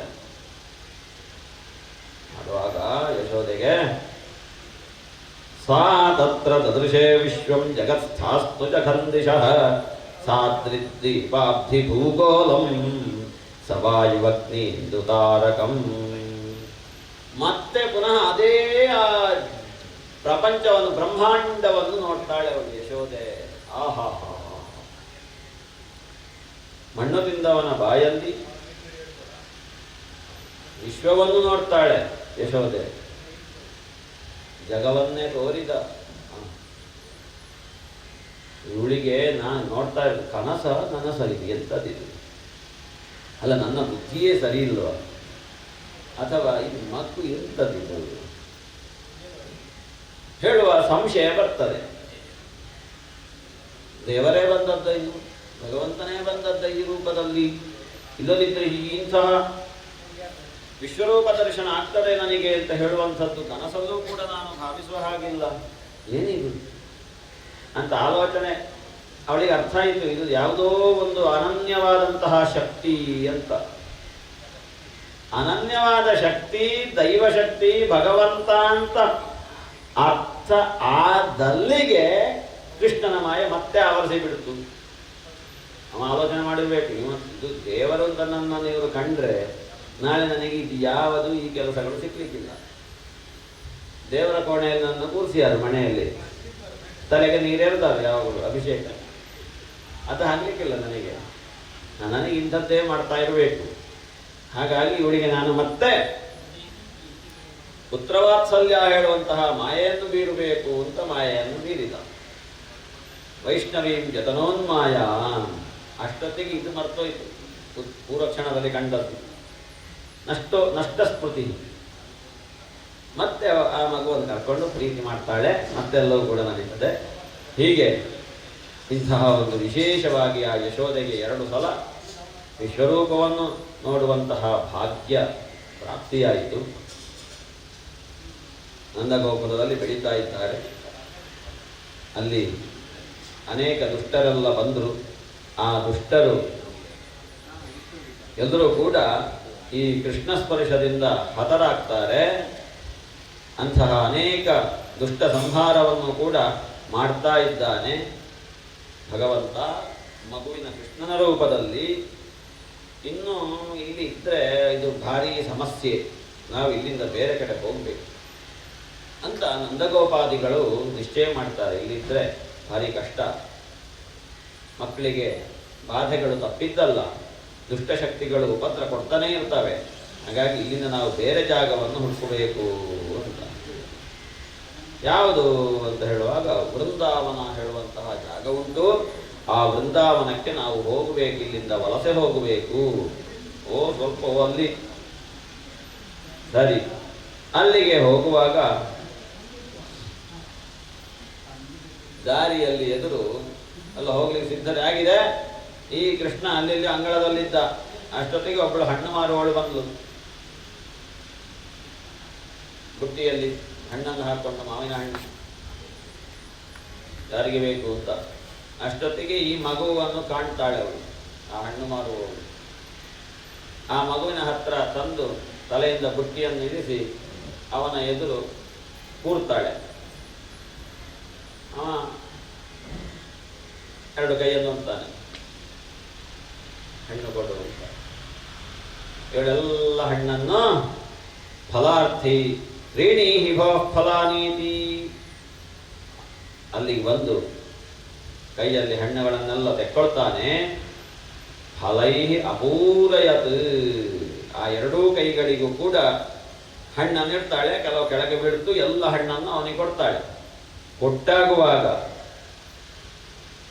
ಫಲಾರ್ಥಿ ಧಾನ್ಯಮಾದಾಯ ಯಯೌ ಸರ್ವಫಲಪ್ರದ, ಆ ಹಣ್ಣು ಮಾರುವ ಹೆಣ್ಣಿಗೆ ಸರ್ವ ರತ್ನಗಳನ್ನು, ಸಂಪತ್ತನ್ನು ಅಲ್ಲಿಯೇ ಅನುಗ್ರಹಿಸಿದ. ನೋಡಿ ಅಂತ ಸರ್ವ ಸಮರ್ಪಣೆ ಭಾವದಿಂದ ನಾವು ಏನನ್ನು ಕೊಡ್ತೇವೆ, ಆವಾಗ ನಾವು ಕೇಳದಿದ್ರೂ ಕೂಡ ಎಲ್ಲವನ್ನು ಅವ ಅನುಗ್ರಹಿಸ್ತಾನೆ ರೀ. ಇದು ಕೃಷ್ಣನ ಗುಣ. ಇದು ಅವ ಅನುಗ್ರಹಿಸುವುದಕ್ಕೆ ನಿಗ್ರಹಿಸುವುದಕ್ಕೆ ಬಂದದ್ದು ಅಂತ ಆಗುವಾಗ ನಾವು ಅವನ ಅನುಗ್ರಹಕ್ಕೆ ಭಾಜನರಾಗಬೇಕು. ದುಷ್ಟರು ಅವನ ನಿಗ್ರಹಕ್ಕೆ ಪಾತ್ರರಾಗ್ತಾರೆ. ಅದನ್ನು ಹೇಳ್ತಾರೆ ವ್ಯಾಸರು, ಸುಖ ಮಹರ್ಷಿಗಳು. ಮುಂದೆ ಅಲ್ಲಿಂದ ವೃಂದಾವನಕ್ಕೆ ತೆರಳುತ್ತಾರೆ. ವನಂ ವೃಂದಾವನಂ ನಾಮ, ಅಲ್ಲಿ ಯಾವ ತೊಂದರೆಯೂ ಇಲ್ಲ, ಆರಾಮವಾಗಿರ್ಬೋದು. ಅಲ್ಲಿ ನಮಗೆ ಬೇಕಾದಂತಹ ಸರ್ವ ವ್ಯವಸ್ಥೆಯೂ ಕೂಡ ಇದೆ. ಹೋಗುವ ಅಲ್ಲಿಗೆ ಅಂತೆಲ್ಲ ಹೊರಟರು. ಈ ಕೃಷ್ಣ ಬಲರಾಮರ ಲೀಲೆಗಳನ್ನೆಲ್ಲ ಹಾಡುತ್ತಾ ಹೊಗಳುತ್ತಾ ಅವರು ಮುಂದೆ ಹೋಗ್ತಾ ಇರ್ತಾರೆ. ಹೋಗಿ ಅಲ್ಲಿ ಸೇರ್ತಾರೆ ಎಲ್ಲರೂ ಕೂಡ. ಅಲ್ಲಿಗೂ ಕೂಡ ಕೆಲವೊಂದಷ್ಟು ದುಷ್ಟಶಕ್ತಿಗಳು ಬರ್ತವೆ. ಕೆಲವೊಂದಷ್ಟು ರಾಕ್ಷಸರು ಕಂಸನಿಂದ ಕಳುಹಿಸಲ್ಪಟ್ಟಂಥವರೆಲ್ಲ ಬಂದು ಸೇರಿ ಈ ಮಗುವಿಗೆ, ಈ ಮಕ್ಕಳಿಗೆ ಬಾಧೆಯನ್ನು ಕೊಡ್ತಾರೆ. ಅದನ್ನೆಲ್ಲ ತಮ್ಮ ಸ್ಪರ್ಶ ಮಾತ್ರದಿಂದ ನಾಶ ಮಾಡಿಬಿಡ್ತಾರೆ. ಇದನ್ನೆಲ್ಲ ಈ ಲೀಲೆಯನ್ನು ದಿನಕ್ಕೊಂದರ ಹಾಗೆ ಹೊಸ ಹೊಸ ಲೀಲೆಯನ್ನು ಮಾಡ್ತಾ ಇರುವಾಗ ಮೇಲಿನ ಸತ್ಯಲೋಕವಾಸಿಯಾದಂತಹ ಬ್ರಹ್ಮದೇವರಿಗೆ ಒಂದ್ಸಲ ನೋಡಬೇಕು ಅಂತ ಅನಿಸಿದರು. ನಮ್ಮ ಭಗವಂತ ಇಲ್ಲಿ ಲೀಲೆಯನ್ನು ಮಾಡುವುದಿಲ್ಲ, ವೈಕುಂಠ ಲೋಕದಲ್ಲಿ, ಭೂಲೋಕದಲ್ಲಿಯೇ ಲೀಲೆಯನ್ನು ಮಾಡುವುದು. ಹಾಗಿರುವಾಗ ನಾವು ಆ ಲೀಲೆಯನ್ನು ನೋಡಿ ಸಂತೋಷಗೊಳ್ಳಬೇಕು, ಅನುಭವಿಸಬೇಕು ಆನಂದವನ್ನು ಅಂತ ಹೇಳಿಕೊಂಡು ಬ್ರಹ್ಮದೇವ ಕೆಳಗೆ ಬಂದ ವೃಂದಾವನಕ್ಕೆ. ಅಲ್ಲಿ ಬಂದು ಇವನ ಲೀಲೆಯನ್ನು ಕಂಡು ಇವನನ್ನು ಆಶ್ಚರ್ಯಗೊಂಡು ಸ್ತುತಿ ಮಾಡ್ತಾನೆ ಬ್ರಹ್ಮದೇವ. ಆ ಅದ್ಭುತವಾದಂತಹ ಸ್ತುತಿ, ನಿನ್ನದ್ದಾದಂತಹ ರೂಪವನ್ನು ಕಂಡು ನಾವು ಅತ್ಯಂತ ಆಶ್ಚರ್ಯಗೊಂಡಿದ್ದೇವೆ ಸ್ವಾಮಿ. ದೇಹದ ಸಂಸರ್ಗವೇ ಇಲ್ಲದಂತಹ ನೀನು ದೇಹಧಾರಿಯಾಗಿ ಮಾಯೆಯಿಂದ ಈ ಭೂಲೋಕದಲ್ಲಿ ಅವತರಿಸಿ ನಾನಾ ಪ್ರಕಾರದ ದಿನವೊಂದಕ್ಕೆ ಹೊಸ ಹೊಸ ಲೀಲೆಗಳನ್ನೆಲ್ಲ ಮಾಡ್ತಾ ಇದ್ದೀನಿ. ಇದನ್ನು ನೋಡುವುದೇ ಒಂದು ಚಂದ ಅಂತ ಹೇಳಿ ಆ ಸ್ತುತಿಯನ್ನು ಮಾಡ್ತಾ ಇದ್ದಾನೆ ಬ್ರಹ್ಮದೇವ. ಆ ಸ್ತುತಿಗೆ ಭಗವಂತ ಕೃಷ್ಣ ಮಗುವಿನ ರೂಪದಲ್ಲಾದರೂ ಕೂಡ ಒಲಿತಾನೆ. ಒಲಿದು ನಾನು ಇದನ್ನು ಹೇಗೆ ಮಾಡಬೇಕು, ಇದು ಭಕ್ತರ ರಕ್ಷಣೆಗೋಸ್ಕರ ಇರುವಂತಹ ನನ್ನ ಅವತಾರ, ನಾನು ಅವರಿಗೆ ಬೇಕಾದ ಕಾಲದಲ್ಲಿ ಯಾವುದೇ ಆಪತ್ತು ಬಾರದ ರೀತಿಯಲ್ಲಿ ನಾವು ಅನುಗ್ರಹಿಸಬೇಕವರನ್ನು. ಹಾಗಾಗಿ ಎಲ್ಲೆಲ್ಲಿ ಅಧರ್ಮದ ತಾಂಡವವಾಗ್ತಾ ಉಂಟು, ಧರ್ಮ ಕೆಳಗೆ ಬಿದ್ದಿದೆ, ಆ ಧರ್ಮವನ್ನು ಮೇಲೆತ್ತಬೇಕು ಅಂತಾದರೆ ಅಧರ್ಮದ ನಾಶ ಆಗಬೇಕು. ಅದಕ್ಕೋಸ್ಕರ ನಾನು ಇಲ್ಲಿ ಇಂತಹ ಲೀಲೆಗಳನ್ನು ಮಾಡ್ತಾನೆ ಇರಬೇಕಾಗ್ತದೆ. ಸಾಷ್ಟಾಂಗ ನಮಸ್ಕಾರವನ್ನು ಮಾಡಿ ಬ್ರಹ್ಮದೇವ 3 ಪ್ರದಕ್ಷಿಣೆ ಬಂದು ಅಲ್ಲಿಂದ ತನ್ನ ಲೋಕಕ್ಕೆ ಹೋಗ್ತಾನೆ. ಆಮೇಲೆ ಧೇನುಕಾಸುರ ಹೇಳುವಂತಹ ಒಬ್ಬ ರಾಕ್ಷಸನ ಉದ್ಧಾರ ಆಗ್ತದೆ. ತದನಂತರ ಯಮುನಾ ನದಿಯಲ್ಲಿ ಆ ಕಾಲಕ್ಕೆ ಅದು ವಿಷಪೂರಿತವಾದಂತಹ ನದಿಯಾಗಿತ್ತು. ಯಾಕೆ ಕೇಳಿದರೆ ಸರ್ಪಗಳೆಲ್ಲ ವಾಸ ಮಾಡ್ತಾ ಇದ್ದು ಆ ನೀರಿನಲ್ಲಿ ನೀರು ಕುಡಿದವರೆಲ್ಲ ಸತ್ತು ಹೋಗ್ತಾ ಇದ್ರು. ಅದಕ್ಕೆ ಅಲ್ಲಿದ್ದವರೆಲ್ಲ ಊರಿನವರು ಹೋಗಿ ಅಲ್ಲಿ ಕೃಷ್ಣನಲ್ಲಿ ಬೇಡ್ತಾರೆ, ಈ ರೀತಿಯಾಗಿ ಆಗ್ತಾ ಉಂಟು, ನಮಗೆ ಜೀವನ ಮಾಡುವುದಕ್ಕೆ ರಕ್ಷಣೆಯನ್ನು ಕೊಡಬೇಕು ಅಂತ. ಆ ಪ್ರಾರ್ಥನೆಯನ್ನು ಮನ್ನಿಸಿದಂತಹ ಭಗವಂತ ಕೃಷ್ಣ ಯಮುನಾ ನದಿಗೆ ಇಳಿದು ಅಲ್ಲಿ ಕಾಲಿಯ ಹೇಳುವಂತಹ ಸರ್ಪದ ಜೊತೆಗೆ ಹೋರಾಟವನ್ನು ಮಾಡಿ ಕಾಲಿಯ ನರ್ತನ, ಅವನ ದರ್ಪವನ್ನು ಇಳಿಸಿ ಅವನಿಗೆ ವಿಶೇಷವಾದಂತಹ ಕೃಪೆಯನ್ನು ಮಾಡ್ತಾನೆ. ನೀವು ಇವತ್ತು ಇಲ್ಲಿಂದ ಹೊರಡಬೇಕು, ಯಮುನಾ ನದಿ ಇದು ಇಲ್ಲಿಯ ಊರಿನವರಿಗೆ ಕುಡಿಯುವ ನೀರಿದು, ಇದರಲ್ಲಿ ನೀವು ಇರಬಾರದು, ನೀವು ಬೇರೊಂದು ಸರೋವರ ಉಂಟು ಅಲ್ಲಿಗೆ ಹೋಗಿ ಕೂತ್ಕೊಳ್ಳಿ ಅಂತ ಹೇಳಿ ವಿಶೇಷ ಅನುಗ್ರಹವನ್ನು ಮಾಡ್ತಾನೆ ಆ ನಾಗ ವಂಶದವರಿಗೆ. ಅಲ್ಲಿಂದ ಅವರೆಲ್ಲ ಕೂಡ ಹೋಗ್ತಾರೆ.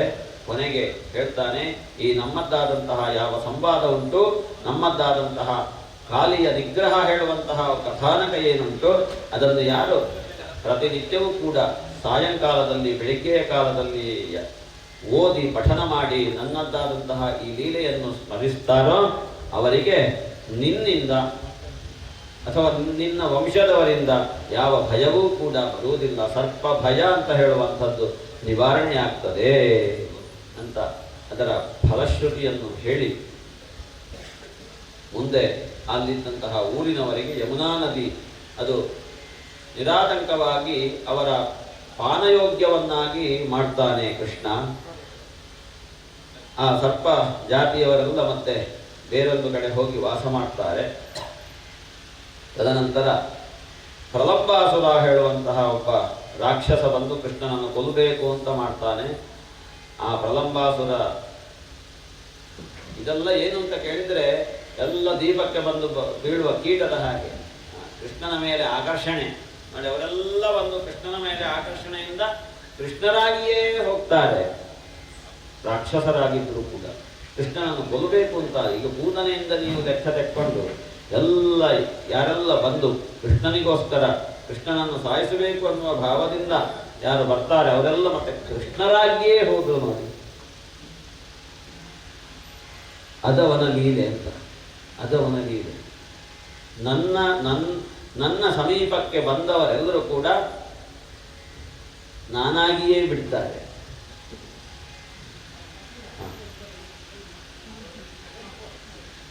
ನಾವು ನಂಬಿದಂತಹ ಯಾವ ದೇವರನ್ನು ಬಲವಾಗಿ ನಂಬುತ್ತೇವೆ ಅಲ್ಲಿ ನಮಗೆ ಸಂಶಯ ಬರುವುದಿಲ್ಲ. ಸಂಶಯ ಇಲ್ಲದೆ ಸರ್ವವು ನೀನೇ ಹೇಳುವಂತಹ ಸಮರ್ಪಣೆ ಭಾವ. ವಿಪರೀತ ಕಷ್ಟ ಬಂದಾಗ ಅವ ಆಗ್ಲಿಕ್ಕಿಲ್ಲ ಹೇಳುವಂತಹ ಒಂದು ಡೌಟ್ ಬಂತು ಅಂತಾದರೆ ಹೇಳು. ಜೀವ ಹೋಗುವ ಸಂದರ್ಭ ಬಂದರೂ ಕೂಡ ಅವನೇ ನನಗೆ ಏನಿದ್ರು ಕೂಡ ಜೀವ ಉಳಿಸದಿದ್ರು ಜೀವ ಕೊಡುವುದಿದ್ರು ಅವನೇ ಹೇಳುವಂತಹ ನಂಬಿಕೆ ನಿಶ್ಚಯ ಯಾವಾಗ ನಮಗೆ ಕೃಷ್ಣನ ಮೇಲೆ ಇರ್ತದೆ ಆವಾಗ ನಾವು ಕೃಷ್ಣರಾಗಿಯೇ ಬಿಡ್ತೇವೆ. ಇಲ್ಲಿ ಬಂದಂತಹ ಅಸುರರಂತೆಲ್ಲ ಅವರೆಲ್ಲ ಕೊಲ್ಲಬೇಕು ಹೇಳುವಂತಹ ಉದ್ದೇಶದಿಂದ ಬಂದು ಕೃಷ್ಣನನ್ನು ಸೇರಿದರು. ನಾವೆಲ್ಲ ಶ್ರದ್ಧೆಯಿಂದ ಬಂದು ಕೃಷ್ಣರಾಗಬೇಕು ಅನ್ನುವಂತಹ, ಅವರು ಕೊಲ್ಲಬೇಕು ಅಂತ ಬಂದರು, ನಾವು ಪೂಜಿಸಬೇಕು ಅಂತ ಬರ್ತೇವೆ. ಅವರು ಕೊಲ್ಲಬೇಕು ಅಂತ ಬಂದು ಕೃಷ್ಣರಾದರು, ನಾವು ಪೂಜಿಸಬೇಕು ಅಂತ ಬಂದು ಕೃಷ್ಣರಾಗಬೇಕು. ಇದು ಅವನ ಲೀಲೆಯ ವೈಚಿತ್ರ್ಯ, ಲೀಲೆಯ ಒಳಗಿರುವಂತಹ ಲೀಲೆಯ ಅಂತರಂಗ, ಕೃಷ್ಣ ಲೀಲಾ ಅಂತರಂಗ. ಆ ಅಂತರಂಗವನ್ನು ನಾವು ಅರಿಬೇಕು. ಇಲ್ಲಿ ಪ್ರಲಂಬಾಸುರ ಇರ್ಬೋದು, ಧೇನುಕಾಸುರ ಇರ್ಬೋದು, ಇವರೆಲ್ಲರೂ ಕೂಡ ಇಲ್ಲಿ ಮಾಡಿದಂತಹ ಉದ್ದೇಶ ಅದು ನಮಗೆ ಉದ್ಧಾರ ಆಗಬೇಕು. ಕಂಸನ ಮೂಲಕವಾಗಿ ಅವರ ಉದ್ಧಾರ ಆಗ್ತದೆ ಕೃಷ್ಣ ಸ್ಪರ್ಶದಿಂದ. ಮುಂದೆ ಇವನದ್ದಾದಂತಹ ಬಲರಾಮ ಸಹಿತನಾಗಿರುವಂತಹ ಕೃಷ್ಣನ ಲೀಲೆಯನ್ನು ದಿನೇ ದಿನೇ ಒಂದೊಂದೇ ನೋಡ್ತಾ ಹೋಗ್ತಾರೆ. ಗೋಪಿಕೆಯರು ಕೃಷ್ಣನನ್ನೇ ಬಯಸಬೇಕು ಅನ್ನುವ ಭಾವದಿಂದ ಇವನದ್ದಾದ ಆ ಒಂದು ಸೌಂದರ್ಯ, ಆ ಒಂದು ನೋಟ, ಅವನಲ್ಲಿರುವಂತಹ ಅಲೌಕಿಕವಾದಂತಹ ಆಕರ್ಷಣೆ, ಇದರಿಂದ ನಾವು ಕೃಷ್ಣನನ್ನು ಪಡಿಬೇಕು, ಕೃಷ್ಣನನ್ನು ಸೇರಬೇಕು, ಕೃಷ್ಣನ ಜೊತೆಗೆ ಆಡಬೇಕು ಹೇಳುವಂತಹ ಭಾವ ಅಧಿಕವಾಗ್ತದೆ. ಎಲ್ಲರೂ ಕೂಡ ಪ್ರಾರ್ಥನೆ ಮಾಡ್ತಾರೆ, ನಂದಗೋಪಸುತಂದೇವಿ ಪತಿಮ್ಮೆ ಕುರುತೆ ನಮಃ. ಕಾತ್ಯಾಯನಿ ದೇವಿಯಲ್ಲಿ ಪ್ರಾರ್ಥನೆ ಮಾಡ್ತಾ ಇದ್ದಾರೆ ಗೋಪಿಕೆಯರೆಲ್ಲರೂ ಕೂಡ. ಕಾಲಿಂದಿ ನದಿಯಲ್ಲಿ ಸ್ನಾನ ಮಾಡಿ ಕಾತ್ಯಾಯನಿ ವ್ರತವನ್ನು ಆಚರಿಸ್ತಾ ಇದ್ದಾರೆ. ಹೇ ಅಮ್ಮ ಕಾತ್ಯಾಯನಿ ಮಹಾಮಾಯೆ, ನಂದಗೋಪಸುತನಾದಂತಹ ಕೃಷ್ಣನನ್ನು ಪತಿಯನ್ನಾಗಿ ನಮಗೆ ಅನುಗ್ರಹಿಸುವಂತ ಎಲ್ಲರೂ ಬೇಡುವುದು ಅಂತ. ಎಲ್ಲರೂ ಬೇಡುವುದು, ನನಗೆ ಅವ ಗಂಡಾಗಿ ಬರಬೇಕು.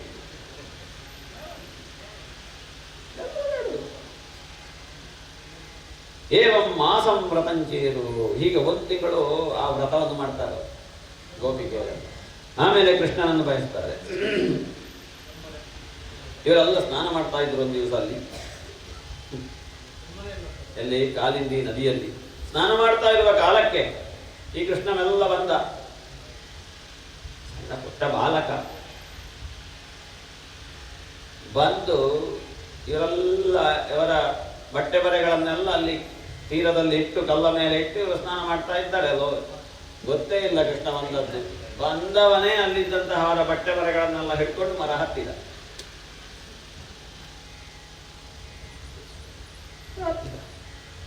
ಮರ ಹತ್ತಿ ತಾಸಾಂ ತಾಸಾಂ ವಾಸಾಂ ಸಿಪಾದಾಯ ಅಲ್ಲಿ ಮೇಲೆ ನಿಂತು ನಗಾಡುವುದಲ್ಲ. ಇವರು ಮೇಲೆ ಬಂದು ನೋಡುವಾಗ ಇವರ ಬಟ್ಟೆ ಬರೆಗಳಿಲ್ಲ. ಇವ ಮೇಲೆ ನಿಂತು ನೆಗಾಡ್ತಾ ಇದ್ದಾನೆ ಕೃಷ್ಣ. ಅಲ್ಲಿಂದ ಹೇಳಿದ, ನಿಮಗೆ ನಿಮ್ಮ ಬಟ್ಟೆ ಬರೆಗಳು ಬೇಕು ಅಂತ ಆದರೆ ನೀವು ಇಲ್ಲಿಗೆ ಬಂದು ನನ್ನ ಕೈ ತಕ್ಕೊಳ್ಬೇಕು ಅಂತ.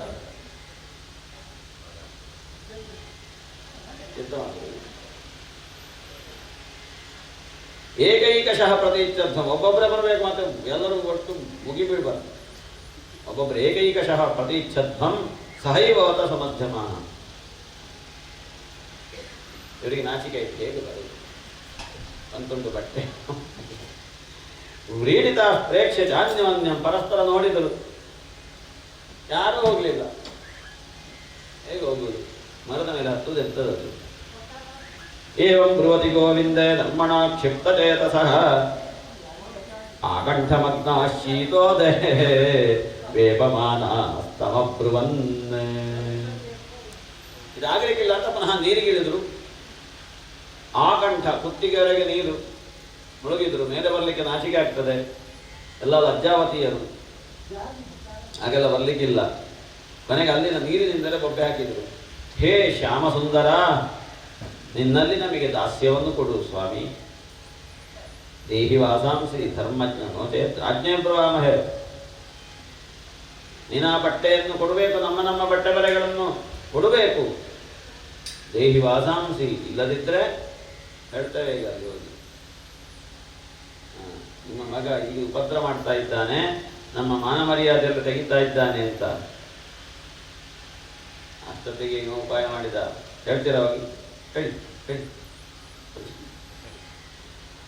ಭವತ್ಯೋ ಯದಿಮೇ ದಾಸ್ಯ, ನಾ ಕೊಡ್ಬೇಕ ನಿಮಗೆ, ನಾ ಹೇಳಿದ್ದನ್ನು ಮಾಡಿ. ಮಯೋಕ್ತಂ ವಾ ಕರಿಷ್ಯಥ ಹತ್ರ ಆಗತ್ತೆ ಸ್ವವಾಸಾಂಸಿ, ಇಲ್ಲಿ ಬಂದು ತೆಕ್ಕೊಳ್ಳಿ.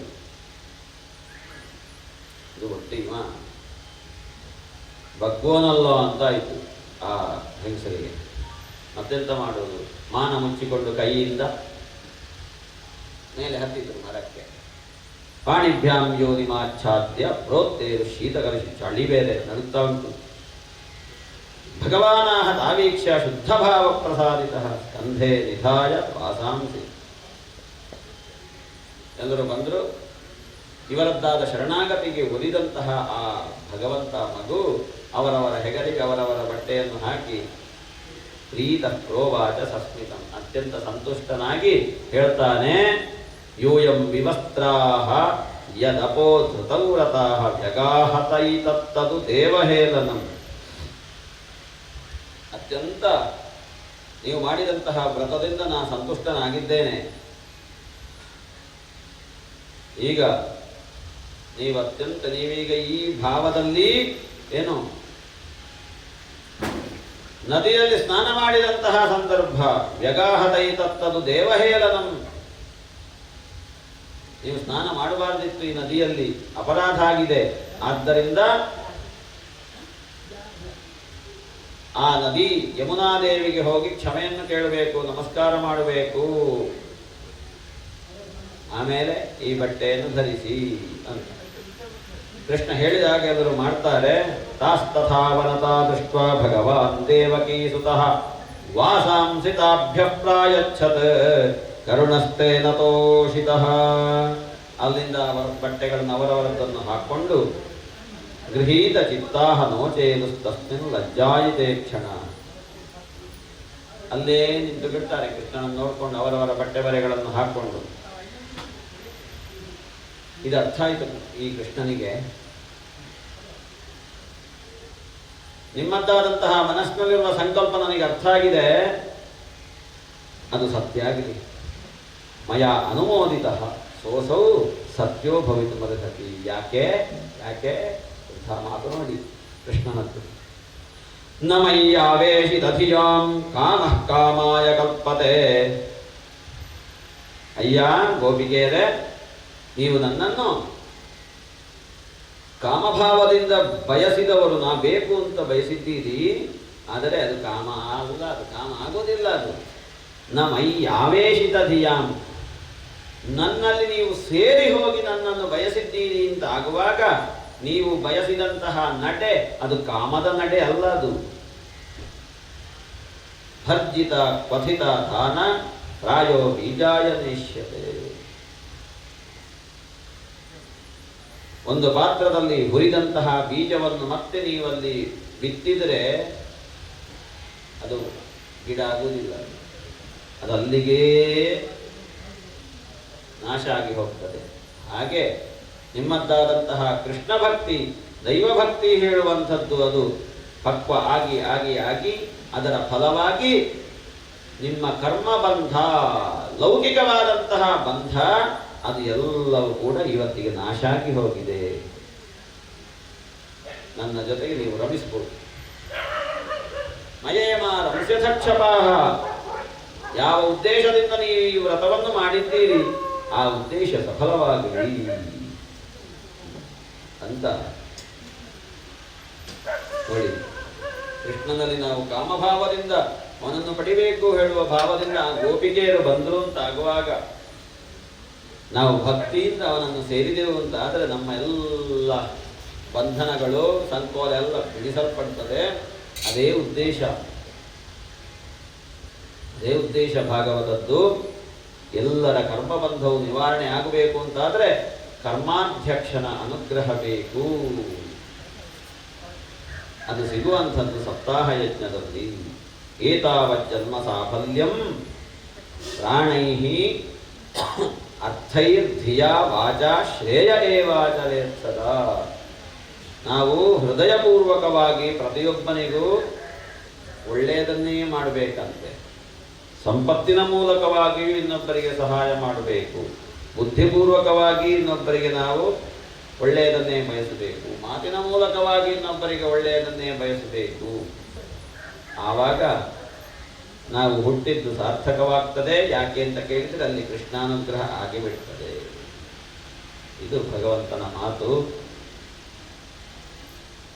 ಹಾಗೆ ಆ ಗೋಪಿಕೆಯರ ಜೊತೆಗೆ ಅವ ರಮಿಸುವುದಕ್ಕೆ ತೊಡಗ್ತಾನೆ. ಆ ಮಧ್ಯದಲ್ಲಿ ವೃಂದಾವನದಲ್ಲಿ ಇದ್ದಂತಹ ಗೋಪಾಲಕರು, ನಂದಗೋಪನೆ ಮೊದಲಾದವರು ಸಕಾಲಕ್ಕೆ ಮಳೆ ಬರಬೇಕು, ಅದಕ್ಕೇನು ಮಾಡಬೇಕು, ಮಳೆಯನ್ನು ಕೊಡುವಂತಹ ಇಂದ್ರನನ್ನು ಪೂಜೆ ಮಾಡಬೇಕು ಅಂತ ನಿಶ್ಚಯಿಸಿ ಇಂದ್ರಯಾಗವನ್ನು ಮಾಡುವುದಕ್ಕೆ ಮನ ಮಾಡ್ತಾರೆ, ನಿಶ್ಚಯ ಮಾಡ್ತಾರೆ. ಕೃಷ್ಣನಿಗೆ ಗೊತ್ತಾಯಿತು, ಏನಿದೆಲ್ಲ ಸಿದ್ಧತೆ, ಯಾವ ಹೋಮ ಎಂಥದ್ದು ಅಂತ ಕೇಳ್ತಾನೆ ಕೃಷ್ಣ. ಹೀಗೆ ನಮಗೆ ಕಾಲಕಾಲಕ್ಕೆ ಯೋಗ್ಯ ರೀತಿಯಲ್ಲಿ ಮಳೆ ಬರಬೇಕು, ಆ ಮಳೆಯನ್ನು ಕೊಡುವಂತಹ ಇಂದ್ರನನ್ನು ನಾವು ಪೂಜೆ ಮಾಡಬೇಕು ಅಂತ. ಅದಕ್ಕೋಸ್ಕರ ಇಂದ್ರಯಾಗವನ್ನು ಮಾಡುವುದಕ್ಕೆ ನಾವು ಹೊರಟಿದ್ದೇವೆ. ಬುದ್ಧಿಯುಂಟ ನಿಮಗೆ? ಎಂಥದ್ದು ಇಂದ್ರಯಾಗ? ನಾವು ಕಾಡಿನಲ್ಲಿರುವವರು, ನಮಗೆ ಕಾಡಿನಲ್ಲಿರುವಂತಹ ಮರಗಳೇ ಪೂಜ್ಯ ವಸ್ತುಗಳು, ನಮ್ಮ ಜೊತೆಗಿರುವಂತಹ ಗೋವುಗಳೇ ಪೂಜ್ಯ ವಸ್ತುಗಳು. ಸುಮ್ಮನೆ ಅವ ಇಂದ್ರ, ಅವನನ್ನು ನೀನು ನಂಬಿಕೊಂಡು ನೀವು ಅಲ್ಲಿ ವ್ಯರ್ಥ ಸಮಯ ಹಾಳು ಮಾಡಬೇಡಿ. ಹಾಗಾಗಿ ಇಂದ್ರಯಾಗಕ್ಕೆ ಅಂತ ನೀವು ಈಗ ಸಿದ್ಧಗೊಳಿಸಿದಂತಹ ಯಾವ ದ್ರವ್ಯಾದಿಗಳು ಸಾಮಗ್ರಿಗಳುಂಟು, ಆ ಸಾಮಗ್ರಿಯಿಂದ ತಸ್ಮಾತ್ ಗವಾಂ ಬ್ರಾಹ್ಮಣಾನ ಮತ್ರೇಶ್ಚಾರಭ್ಯತಾಂ ಮತಃ. ಇಲ್ಲಿದ್ದಂತಹ ಗೋವುಗಳನ್ನೇ, ಇಲ್ಲಿದ್ದಂತಹ ಮರಗಿಡಗಳನ್ನೇ ನೀವು ಪೂಜೆ ಮಾಡಿ ಆಜ್ಞೆ ಮಾಡ್ತಾರೆ. ಅದು ಇಂದ್ರನಿಗೆ ಗೊತ್ತಾಯಿತು. ಇಂದ್ರನಿಗೆ ಗೊತ್ತಾಗಿ ಬಹುದೊಡ್ಡದಾದಂತಹ ಮಳೆಯನ್ನು ಬೀಳುವ ಹಾಗೆ ಮಾಡ್ತಾನೆ. ಇಂದ್ರಸ್ತದಾತ್ಮನಃ ಪೂಜಾಂ ವಿಜ್ಞಾಯ ವಿಹತಾನ್ ನೃಪ ಗೋಪೇಭ್ಯ ಕೃಷ್ಣನಾಥೇಭ್ಯೋ. ವಿಪರೀತವಾದ ಕೋಪಗೊಂಡ ದೇವೇಂದ್ರ ಸಾಂವರ್ತಕ ಹೇಳುವಂತಹ ಹೆಸರಿನ ಮೇಘಗಳನ್ನು ಸೃಷ್ಟಿ ಮಾಡಿ ಭಯಾನಕವಾದಂತಹ ಮಳೆ ಆ ಗೋಕುಲದಲ್ಲಿ, ವೃಂದಾವನದಲ್ಲಿ ಬೀಳುವ ಹಾಗೆ ಮಾಡ್ತಾನೆ. ಹಾಕ್ಕೊಳ್ಳಿಕ್ಕಾಗುವುದಿಲ್ಲ. ಇಡೀ ಊರಿಗೆ ಊರು ಮುಳುಗಿ ಹೋಗುವಂತಹ ಮಳೆ. ಏನು ಮಾಡುವುದು, ಏನು ಮಾಡುವುದು, ಇದಕ್ಕಿಂತ ಕೃಷ್ಣನೇ ಇದಕ್ಕೆ ದಾರಿ ತೋರಿಸಬೇಕಷ್ಟೇ ಅಂತ ಹೇಳಿ, ಕೃಷ್ಣ ಕೃಷ್ಣ ಮಹಾಭಾಗ ತ್ವನ್ನಾಥಂಗೋ ಕುಲಂ ಪ್ರಭ ತ್ರಾತುಮರ್ಹಸಿ ದೇವಾನ್ನಃ ಕುಪಿತಾತ್ ಭಕ್ತವತ್ಸಲ. ಊರಿಗೆ ಊರೇ ಮುಳುಗಿ ಹೋಗಿದೆ, ನಮಗೆ ಉಸಿರಾಡುವುದಕ್ಕೆ ಸಾಧ್ಯ ಇಲ್ಲ. ನಮ್ಮದ್ದಾದಂತಹ ಗೋವುಗಳೆಲ್ಲ ಆಕ್ರಂದನವನ್ನು ಮಾಡ್ತಾ ಇವೆ. ಕೃಷ್ಣ, ನೀನೇ ರಕ್ಷಣೆ ಮಾಡಬೇಕು ಅಂತ ಶರಣಾಗತರಾಗಿ ಬೇಡಿಕೊಳ್ತಾರೆ. ಆವಾಗ ರಕ್ಷಣೆ ಮಾಡ್ತೇನೆ ಅಂತ ಸಂಕಲ್ಪಿಸಿ, ಇತ್ಯುಕ್ತೈಕೇನ ಹಸ್ತೇನ ಕೃತ್ವಾ ಗೋವರ್ಧನಾಚಲಂ ದಧಾರ ಲೀಲಯ ಕೃಷ್ಣ ಛತ್ರಾಕಮಿವ ಬಾಲಕಃ. ಕೂಡಲೇ ಅಲ್ಲಿಯೇ ಇದ್ದಂತಹ ಗೋವರ್ಧನ ಪರ್ವತವನ್ನು ತನ್ನ ಒಂದೇ ಕೈಯಲ್ಲಿ ಎತ್ತಿ ಹಿಡಿತಾನೆ. ಎಲ್ಲರೂ ಬನ್ನಿ ಇದರ ಒಳಗಡೆ. ನತ್ರಾಸ ಇಹವಹ್ಕಾರಿಯೋ, ಎಲ್ಲರೂ ಕೂಡ ಬಂದು ಸೇರಿ, ಗೋವುಗಳು ಬರಲಿ. ಮಳೆ ನಿಲ್ಲುವಲ್ಲಿ ಯಾಕೆ ನಿಲ್ಲುವುದಿಲ್ಲ ನೋಡ್ತೇನೆ ನಾನು. ಎಲ್ಲ ಬಂದು ಇದರೊಳಗಡೆ ಸೇರಿ ಯಥಾವಕಾಶಂ, ಎಲ್ಲೆಲ್ಲಿ ಜಾಗ ಉಂಟು ಅಲ್ಲೆಲ್ಲ ಬಂದು ಸೇರಿ, ನೀವು ನಿಮ್ಮ ಹಸಿವು ಬಾಯಾರಿಕೆಲ್ಲವೂ ಕೂಡ ಇದರೊಳಗಡೆ ನಿವಾರಣೆ ಆಗ್ತದೆ. ಎಲ್ಲ ಬಂದು ಹೀಗೆ 1 ವಾರಗಳ ಕಾಲ ಅದನ್ನು ಕೈಯಲ್ಲಿ ಹಿಡಿದು ನಿಂತಾನೆ, ಒಂದೇ ಕೈಯಲ್ಲಿ. ಕೆಲವು ನಮ್ಮಲ್ಲಿ ಪರಿಪಾಟಿ ಉಂಟು, ಕಿರುಬೆರಳಿನಲ್ಲಿ ಹಿಡಿದಂತ. ಕಿರುಬೆರಳಿನಲ್ಲಿ ಹಿಡಿದದ್ದಲ್ಲ, ಕೈಯಲ್ಲಿ ಹೇಗೆ ಹಿಡಿದದ್ದು. ಹಾಗೆ ಗೋವರ್ಧನ ಪರ್ವತ ಕೈಯಲ್ಲಿ ಹಿಡಿದು ಅದರೊಳಗಡೆಲ್ಲ ಬಂದು ಸೇರಿದ್ರು. ಒಂದು ವಾರ ಆಗಿ ಅಷ್ಟೊತ್ತಿಗೆ ಇಂದ್ರನಿಗೆ ಮರ್ಯಾದೆ ಹೋದಾಗಾಯಿತು. ಮಳೆ ನಿಂತು ಹೋಯಿತು. ಎಲ್ಲರೂ ಕೂಡ ಅಲ್ಲಿಂದ ಹೊರಗೆ ಬಂದರು. ಈ ಗೋವರ್ಧನ ಪರ್ವತವನ್ನು ಎಲ್ಲಿಂದ ತೆಗೆದಿದ್ನೋ ಅಲ್ಲೇ ಪುನಃ ಹೋಗಿ ಸ್ವಸ್ಥಾನೆ ಪೂರ್ವತ್ ಪ್ರಭು ತೆಕ್ಕೊಂಡೋಗಿ ಇಟ್ಟಾನೆ. ಈ ಕೃಷ್ಣನ ಈ ಎಲ್ಲ ಚರ್ಯೆಗಳನ್ನು ನೋಡುವಾಗ ನಂದಗೋಪನಿಗೆ ಎಂಥದ್ದಿದು ಗೊತ್ತಾಯಿತು, ಏನೋ ಒಂದು ವಿಶೇಷ ಉಂಟಿದಲ್ಲಿ ಅಂತ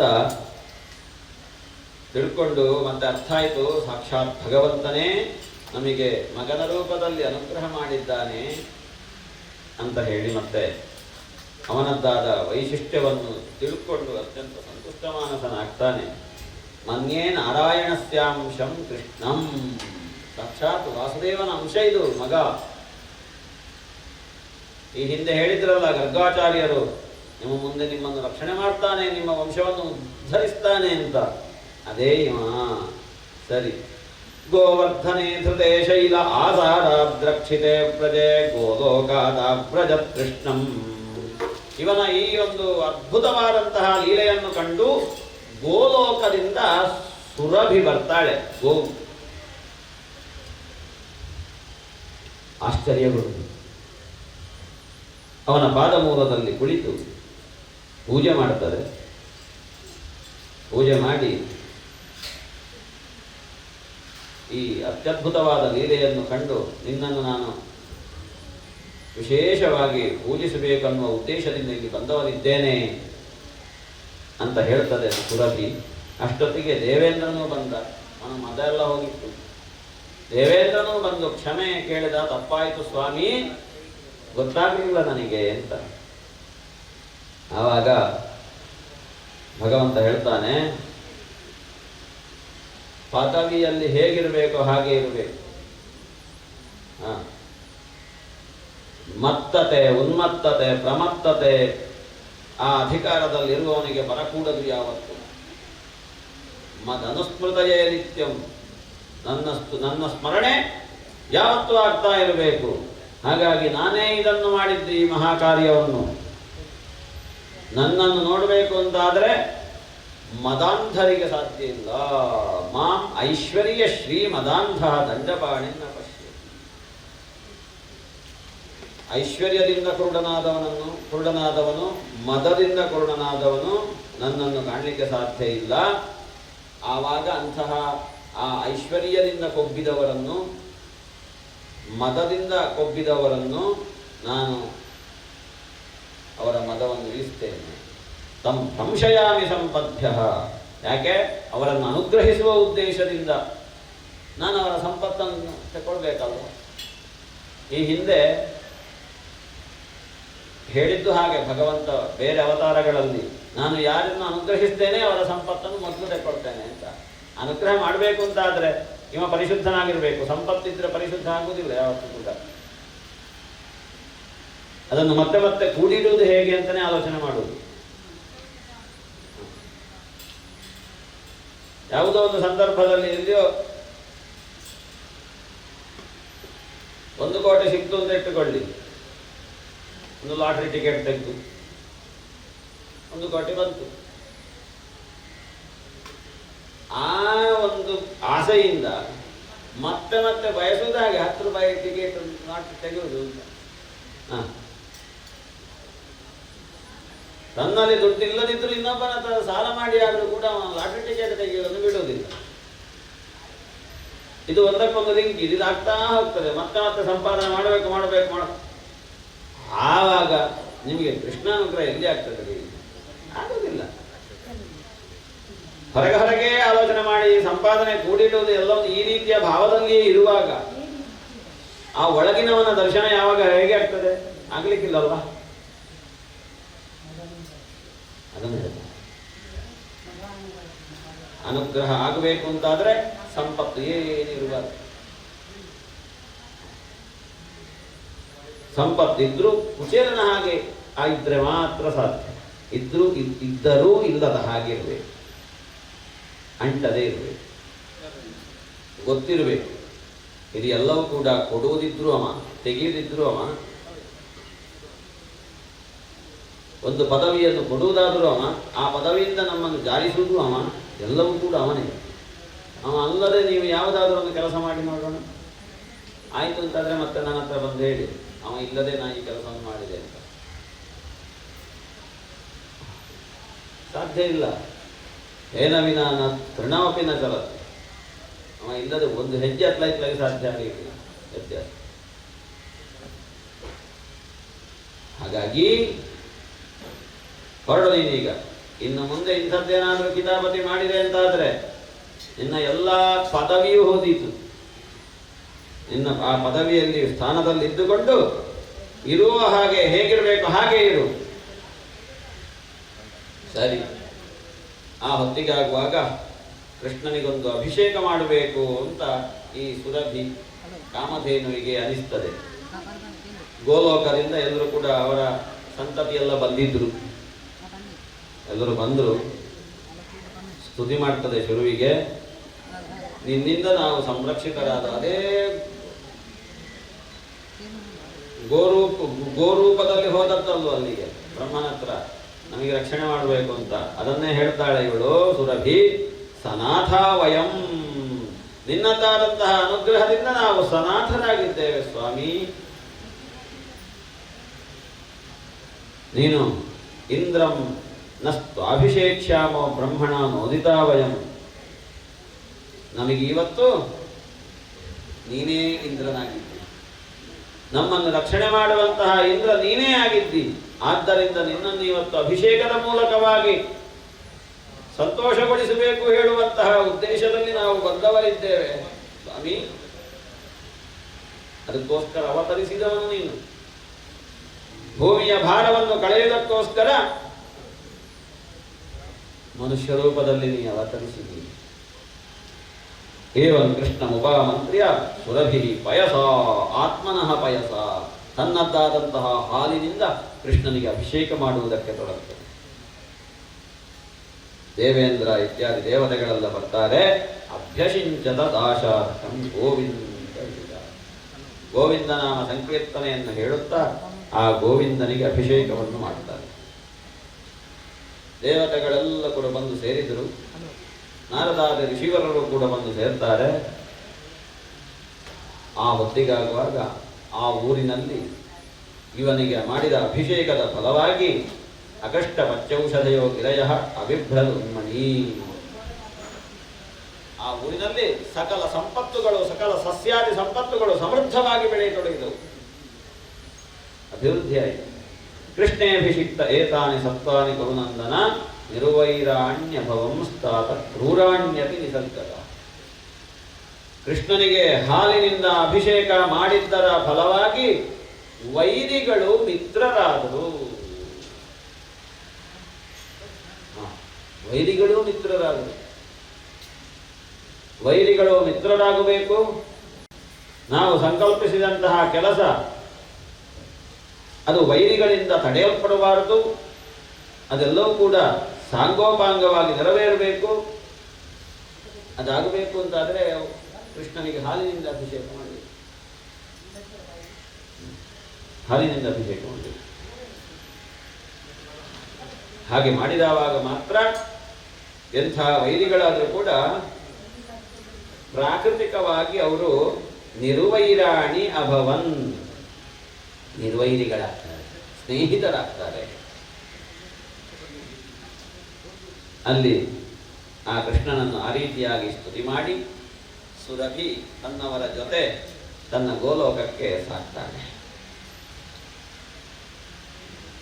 ಗೋವಿಂದಾಭಿಷೇಕ ಅಂತ ಅತ್ಯಂತ ಪುಣ್ಯಪ್ರದವಾದಂತಹ ಗೋವರ್ಧನೋದ್ಧಾರ, ಗೋವಿಂದಾಭಿಷೇಕ ಹೇಳುವ ಭಾಗ. ಆಮೇಲೆ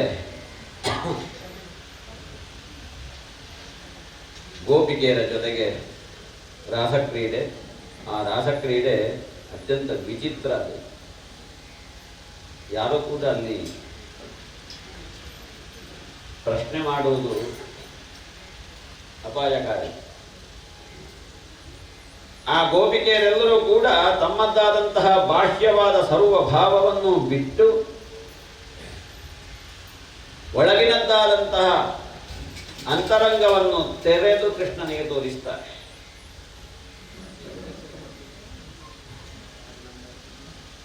ತಮ್ಮ ಮನೆಯ ಎಲ್ಲ ಸಾಂಸಾರಿಕವಾದ ಬಂಧವನ್ನು ಮರೆತು, ತಲೆಬಿಸಿಯನ್ನು ಮರೆತು, ಕೃಷ್ಣ ಬೇಕು ಹೇಳುವ ಭಾವದಲ್ಲಿ, ಕೃಷ್ಣನನ್ನು ನಾ ಪಡಿಬೇಕು ಹೇಳುವ ಭಾವದಲ್ಲಿ ಬಂದು ಕೃಷ್ಣನ ಜೊತೆಗೆ ರಮಿಸ್ತಾರಲ್ಲ,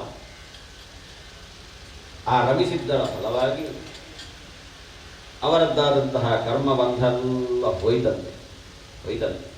ಯಾವುದೂ ಉಳಿದಿಲ್ಲ. ಅದರಲ್ಲಿ ರಾಧೆಯೂ ಒಬ್ಬಳು. ಎಷ್ಟರ ಮಟ್ಟಿಗೆ ಅಂತ ಕೇಳಿದರೆ, ಕೃಷ್ಣ ಹೋದಲ್ಲಿ ಬಂದಲ್ಲಿ ಎಲ್ಲ ಅವನ ಬೆನ್ನ ಹಿಂದೆ, ಅವನ ನೆರಳಿನ ಹಾಗೆ.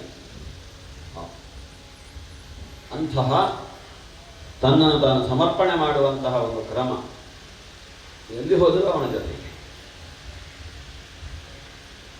ಇವರನ್ನು ಸ್ವಲ್ಪ ಅಲ್ಲಲ್ಲಿ ಕೆಲವೊಂದು ಸಲ ಆಟ ಆಡಿಸ್ತಾ ಇದ್ದ, ರಮಿಸ್ತಾ ಇದ್ದ ಹಾಗೆ ಅಲ್ಲಿನ ಮಾಯ ಆಗುವುದು. ಇವರು ಅಲ್ಲಿ ಬೊಬ್ಬೆ ಹೊಡೆಯುವುದು, ಕೂಗುವುದು, ಕೃಷ್ಣ ವಿರಹ, ಎಲ್ಲಿದ್ದಾನೆ ಅಂತ ಹುಡುಕುವುದು. ಸಮವೇತ ಜಗು ಕೃಷ್ಣಂ ತದಾಗಮನ ಕಾಣಿಸುತ್ತ, ಮತ್ತೆ ಅವನನ್ನು ಸ್ತುತಿ ಮಾಡುವುದು. ತನ್ಮನಸ್ಕಾಹ, ನೋಡಿ, ಕಾಮದಿಂದ ದೇವರನ್ನು ಗೆಲ್ಲಬಹುದು, ಕೃಷ್ಣನನ್ನು ಪಡಿಬಹುದು ಅಂತಂದ್ರೆ ಹೇಗೆ? ತನ್ಮನಸ್ಕಾಹ, ಅವನಲ್ಲಿಯೇ ಮನಸ್ಸನ್ನು ಕೊಡುವುದು. ತದಾಲಾಪ, ಅವನ ಬಗ್ಗೆಯೇ ಮಾತಾಡುವುದು, ಅವನ ಕಥೆಯನ್ನೇ ಹೇಳೋದು. ತದ್ವಿಚೇಷ್ಟ, ಅವ ಏನೇನು ಮಾಡಿದ್ನೋ ಅದನ್ನು ಮಾಡುವುದಂತೆ ಒಂದು. ಇನ್ನೊಂದು, ಅವನಿಗೆ ಪ್ರೀತಿಕರವಾದಂತಹ ಕೆಲಸಗಳನ್ನು ಮಾಡುವುದು. ತದಾತ್ಮಿಕಾಹ, ಅವನಿಗೆ ನಮ್ಮನ್ನು ನಾವು ಸಮರ್ಪಣೆ ಮಾಡುವುದು ಅಂದರೆ ತನ್ಮಯರಾಗುವುದು. ಪೂಜೆಯಲ್ಲಿ ತನ್ಮಯತೆ ಬರಬೇಕ್ರಿ. ಯಾವ ಪೂಜೆಯನ್ನು ನಾವು ಮಾಡುವ, ಅದು ಕೃಷ್ಣ ಪೂಜೆ ಇರ್ಬೋದು, ಅಥವಾ ದೈವದ ಪೂಜೆ ಇರ್ಬೋದು, ಸತ್ಯನಾರಾಯಣ ಪೂಜೆ ಇರ್ಬೋದು, ತನ್ಮಯರಾಗಬೇಕು. ತದಾತ್ಮಿಕ ಅಂತೆ ಸುಮ್ಮನೆ ಅಕ್ಷರ ಬಿಸಾಡುವುದು, ತುಳಸಿಯನ್ನು ಬಿಸಾಡುವುದು, ಒಟ್ರಾಸಿ ಒಟ್ಟು ಚಂದ ಕಂಡ್ರೆ ಆಯ್ತು ಬಂದವರಿಗೆ. ನಿಮ್ಮ ಚಂದ ಹೋದಿತ್ತು, ನನಗೆ ಬಿಟ್ಟುಬೋದು.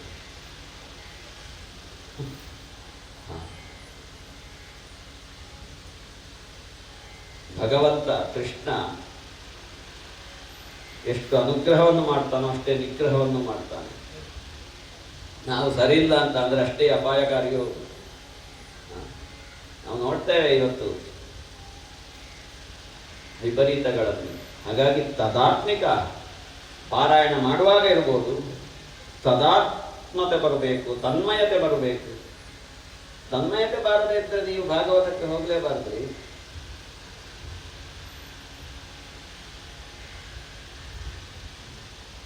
ತನ್ಮಯತೆ ಬಂದಾಗ ಗಮನಿಸಿರ್ಬೋದು, ಮೊನ್ನೆಯಿಂದ ನಾವು ಅಲ್ಲಿಯೇ ಭಾವುಕರಾಗಿ ಬಿಡ್ತೇವೆ. ಆ ತನ್ಮಯತೆ ನಮ್ಮ ನಿತ್ಯ ಜೀವನದಲ್ಲಿ ಬರಬೇಕು. ಕೃಷ್ಣನ ವಿಷಯದಲ್ಲಿ ಊಟ ಮಾಡುವಾಗ ತನ್ಮಯತೆ ಬರಬೇಕು. ಒಳಗಿನ ಯಜ್ಞನಾರಾಯಣನಿಗೆ ಸಮರ್ಪಣೆ ಮಾಡುವಂತಹ ಆಹುತಿ ಅದು. ಪೂಜೆ ಮಾಡುವಾಗ, ದೈವಗಳಿಗೆ ದೀಪ ಇಡುವಾಗ ತನ್ಮಯತೆ ಬರಲಿ. ನಿಮ್ಮ ಮನಸ್ಸಲ್ಲಿ ಆ ದೈವಾಕೃತಿ ಬರಲಿ. ಒಂದು ಸತ್ಯನಾರಾಯಣ ಪೂಜೆಯೋ ಗಣಪತಿ ಹೋಮ ಮಾಡುವಾಗ ಆ ಸ್ವರೂಪ ಬರಲಿ, ತನ್ಮಯತೆ ಬರಲಿ. ಅದೇ ನೀವಾಗಿ ಬಿಡಿ.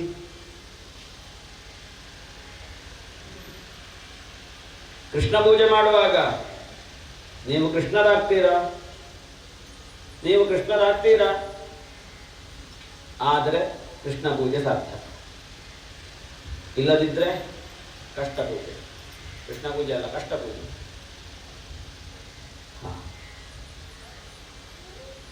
ಆ ಕೃಷ್ಣನನ್ನು ಒಂದು ಬಿಂಬದಲ್ಲಿ ಕಾಣಬೇಕು, ಒಂದು ವಿಗ್ರಹದಲ್ಲಿ ಕಾಣಬೇಕು ಅಂತ ಆಗುವಾಗ ನಾ ಕೃಷ್ಣನಾಗದೆ ಕೃಷ್ಣನನ್ನು ಪೂಜೆ ಮಾಡೋದು ಹೇಗ್ರಿ?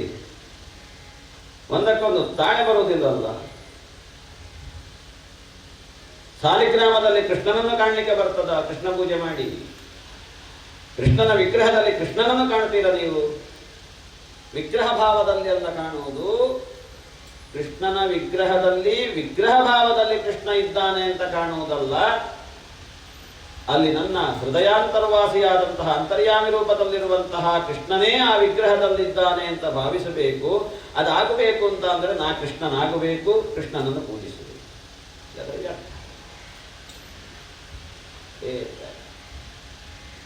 ಇದನ್ನು ಮಾಡದೇ ಇರೋದು ಯಾವ್ದು? ಪಾರಾಯಣ ಮಾಡುವಾಗ, ಪ್ರವಚನ ಮಾಡುವಾಗ ಆ ಭಾವ ಬರ್ತದ? ಪಾರಾಯಣ ಮಾಡು. ಆ ಕೃಷ್ಣ ಭಾವ ಬರ್ತದ? ಆಯಾಯ ಸಂದರ್ಭದಲ್ಲಿ ಆಯಾಯ ಪ್ರಕರಣದಲ್ಲಿ ಆಯಾಯ ಭಾವ ಬರ್ತದ? ಪ್ರವಚನ ಮಾಡು.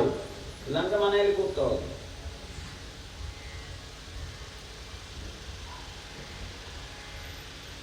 ಗೋಪಿಕೆಯರ ಕೈಯಿಂದ ಕಲಿಯೋಣ ಇದನ್ನು. ತದಾತ್ಮಿಕಾ ತದ್ಗುಣಾನೇವ ಗಾಯಂತ್ಯ. ಎಂಥ ಒಂದು ವಿಶೇಷತೆ ನೋಡಿದು. ಅವನ ಗುಣಗಳನ್ನೇ ಹಾಡುತ್ತಾ ಹಾಡುತ್ತಾ ಹಾಡುತ್ತಾ ಅವನಾಗಿ ಬಿಟ್ರಲ್ವ ಗೋಪಿಕೆಯರು. ಇದು ಜೀವನ ಶಿಕ್ಷಣ. ಇದು ಜೀವನ ಶಿಕ್ಷಣ. ಇದು ದೇವರ ಪೂಜೆಯನ್ನು ಸುಲಭ ಇಲ್ಲ. ಮಾಡುವವರಿಗೂ ಸುಲಭ ಇಲ್ಲ, ಮಾಡಿಸುವವರಿಗೂ ಸುಲಭ ಇಲ್ಲ. ಕಷ್ಟ ಉಂಟು.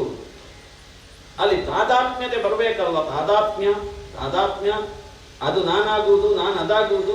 ಇಲ್ಲಿ ನಾನು ಅದು ಎರಡು ಕೂಡ ಎರಡಾಗಬಾರದು, ಒಂದೇ ಆಗಬೇಕು. ನಮ್ಮಲ್ಲಿ ತಾರತಮ್ಯ ಭೇದ ಭಾವ ಇರಬಾರದು. ಅಷ್ಟು ಸುಲಭ ಇಲ್ಲ. ಪ್ರಯತ್ನ ಮಾಡಬೇಕು. ಬೇಕು ಬೇಕು ಬೇಕು ಬೇಕು ಹೇಳುವಂತಹ ಭಾವ ಬರಬೇಕು ಗೋಪಿಕೆಯರ ಹಾಗೆ. ತದ್ಗುಣಾನೇವ ಗಾಯಂತ್ಯ ನಾತ್ಮಾಗಾರಾಣಿ ಸಸ್ಮರುಹು. ಮನೆಯೇ ಮರ್ತೋಯ್ತಂತೆ ಅವರಿಗೆ, ಗೋಪಿಕೆಯರಿಗೆ. ಆಗ್ತದಲ್ಲ ಇದು? ಇದು ಭಾಗವತ. ಇದು ಸಮಾಧಿ ಭಾಷೆ. ಇದು ಅವರ ವೇದವ್ಯಾಸರ ಅಂತರಂಗಕ್ಕೆ ಹೊಳೆದಂತಹ ಶಾಶ್ವತ ಸತ್ಯಗಳು. ಶಾಶ್ವತ ಸತ್ಯಗಳಿದು. ಇದು ಯಾವತ್ತೂ ಕೂಡ ಸುಳ್ಳಾಗಲಿಕ್ಕಿಲ್ಲ. ಈ ಹಿಂದೆಯೂ ಸುಳ್ಳಾಗಲಿಲ್ಲ, ಇಂದೂ ಸುಳ್ಳಾಗುವುದಿಲ್ಲ, ನಾಳೆಯೂ ಸುಳ್ಳಾಗುವುದಿಲ್ಲ. ಇದನ್ನೇ ತ್ರಿಕಾಲಾಬಾಧಿತ ಸತ್ಯ ಅಂತ ಹೇಳ್ತಾರೆ. ಇದಕ್ಕೆ ಶಬ್ದ ಪ್ರಯೋಗ.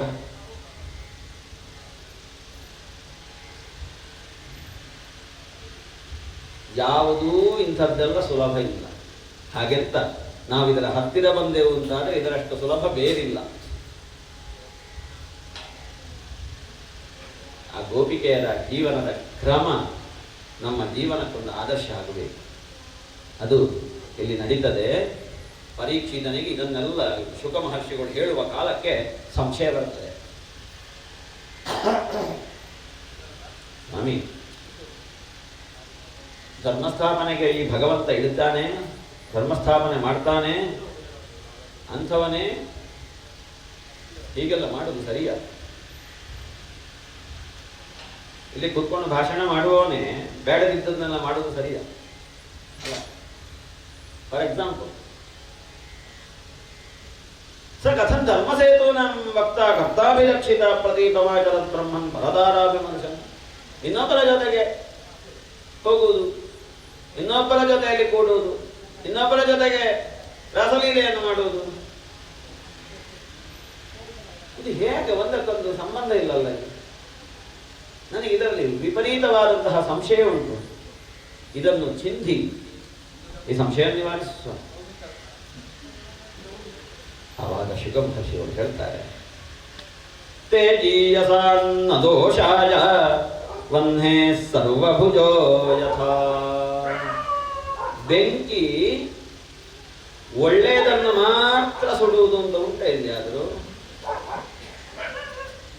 ಒಳ್ಳೆಯದನ್ನು ಮಾತ್ರ ಸುಡ್ತದ ಬೆಂಕಿ? ಕೆಟ್ಟದ್ದನ್ನು ಸುಡ್ತದಲ್ವ? ಕೆಟ್ಟದ್ದನ್ನು ಸುಟ್ಟ ಕಾಲಕ್ಕೆ ಬೆಂಕಿ ಕೆಟ್ಟದ್ದು ಅಂತ ಆಗ್ತದೆ ಅಂದ್ರೆ, ಒಳ್ಳೆಯದನ್ನು ಸುಟ್ಟ ಕಾಲಕ್ಕೆ ಬೆಂಕಿ ಒಳ್ಳೆಯದು ಅಂತ ಆಗ್ತದ? ಯಾವ ಅಡಿಗೆ ಮನೆಯಲ್ಲಿ ಅನ್ನವನ್ನು ಬೇಯಿಸುವ ಕಾಲಕ್ಕೆ ಯಾವ ಬೆಂಕಿ ಕೆಲಸ ಮಾಡ್ತದೋ ಅದೇ ಬೆಂಕಿಯನ್ನಲ್ವ ನಮ್ಮ ದೇಹವನ್ನು ಕೊನೆಗೆ ಅದೇ ಬೆಂಕಿಯನ್ನೆಲ್ಲ ಸುಡುವುದು. ಅದೇ ಬೆಂಕಿಯಲ್ವ ಸ್ನಾನ ಮಾಡುವಾಗ ಬಿಸಿನೀರಿಗೆ ಬೇಕಾಗುವುದು. ಅದೇ ಬೆಂಕಿಯಲ್ವ ಅಲ್ಲಿ ಗಣಪತಿ ಹೋಮಕ್ಕೆ ಬೇಕಾಗುವುದು. ಹಾಗೆಂತ ಆ ಬೆಂಕಿಗೆ ಶುದ್ಧಾಶುದ್ಧತೆ ಇದೆಯಾ? ಅಗ್ನಿ ಶುಚಿ. ಅಗ್ನಿ ಯಾವತ್ತೂ ಶುಚಿ. ಎಂಥದನ್ನು ಸುಡ್ಲಿ ಅದು. ಸೂಟು ಮಣ್ಣನ್ನು ಸುಟ್ಟರು, ಗಣಪತಿ ಹೋಮದಲ್ಲಿದ್ರು, ಅಡಿಗೆ ಮನೆಯಲ್ಲಿದ್ರು, ಶವವನ್ನು ಸುಟ್ಟರು, ಅದು ಯಾವತ್ತೂ ಶುದ್ಧ ಅಗ್ನಿ. ಅದಕ್ಕೆ ಲೇಪ ಇಲ್ಲ. ಶವವನ್ನು ಸುಟ್ಟು ಬಂದಿದೆ ಅಗ್ನಿ, ನಾ ಮಾಡಿಕೊಡುವ ಹೋಗು ಅಂತ ಅಗ್ನಿಯನ್ನು ಕಳಿಸ್ತೀರ?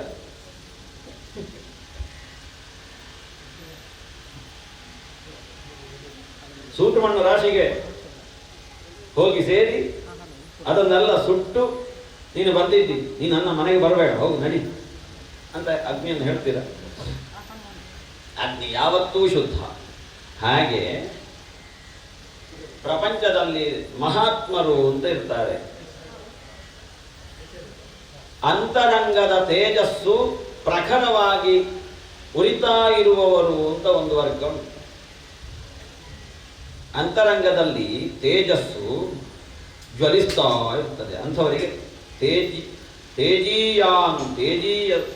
ತೇಜೋವಂತರು ಅಂತ ಹೆಸರು. ತೇಜೋವಂತರು ಮಹಾತ್ಮರು. ಆ ಮಹಾತ್ಮರು ಅವರನ್ನು ನಮಗೆ ಅಳಿಯುವುದಕ್ಕೆ ಸಾಧ್ಯ ಇಲ್ಲ. ನಾವು ಎಷ್ಟೇ ಆದರೂ ಕೂಡ ಆಲೋಚನೆ ಹೇಗೆ? ನಮ್ಮ ಮೂಗಿನ ನೇರಕ್ಕಲ್ವ ನಾವು ಆಲೋಚನೆ ಮಾಡೋದು, ಅದಕ್ಕಿಂತ ಮೇಲೆ ಆಲೋಚನೆ ಮಾಡಲಿಕ್ಕೆ ಬರ್ತದ? ನಮ್ಮ ಮೂಗಿನ ನೇರಕ್ಕೆ ಆಲೋಚನೆ ಮಾಡೋದು, ಆಲೋಚನೆ ಮಾಡಿ ಇದನ್ನಿಟ್ಟು ನಾವೆಂತ ಅಂತ ಹೇಳ್ತೇವೆ. ಅದಕ್ಕಿಂತ ಆಚೆಗಿದ್ದು ಅದು ನಮಗೆ ತಲೆಗೆ ಹೋಗುವುದಿಲ್ಲ.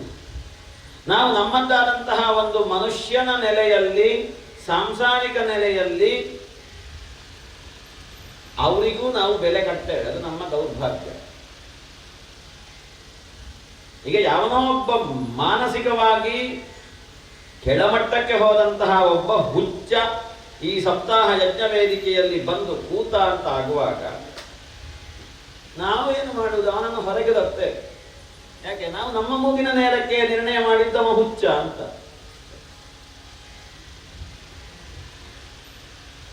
ಉಮಿಯಲ್ಲಿರುವ ಬೆಂಕಿ, ಉಮಿಯಲ್ಲಿರುವ ಕಿಚ್ಚು ಅಂತ ನಮಗೆ ಅರ್ಥ ಆಗುದಿಲ್ಲ. ಯಾಕೆ? ಅದು ನಮ್ಮ ಮೂಗಿನ ನೇರಕ್ಕೆ ಕಾಣುವುದಿಲ್ಲ. ಉಮಿಯಲ್ಲಿರುವ ಕಿಚ್ಚು ಅದು ಒಳಗಡೆ ಯಾವುದೋ ಒಂದು ಪ್ರಖರವಾದ ತೇಜಸ್ಸು ಉರಿತಾ ಇದೆ ಅಂತ ನಮಗೆ ಅರ್ಥ ಆಗುದಿಲ್ಲ. ಹೊರಗಡೆ ಅದೆಂಥದೋ ಒಂದು ಆವರಣ ಹುಚ್ಚನ ಹಾಗೆ ಕಾಣ್ತದೆ. ಭರತನ ಬಗ್ಗೆ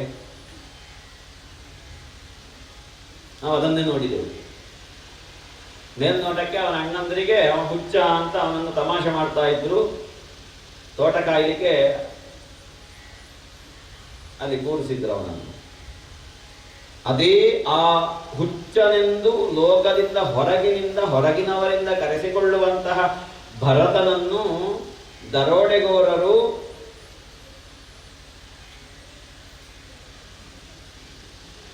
ನರರನ್ನು ಬಲಿ ಕೊಡುವಂತಹ ದುಷ್ಟರು ನರಬಲಿಗೆ ಅಂತ ಅವನನ್ನು ಕರ್ಕೊಂಡು ಹೋದ ಕಾಲಕ್ಕೆ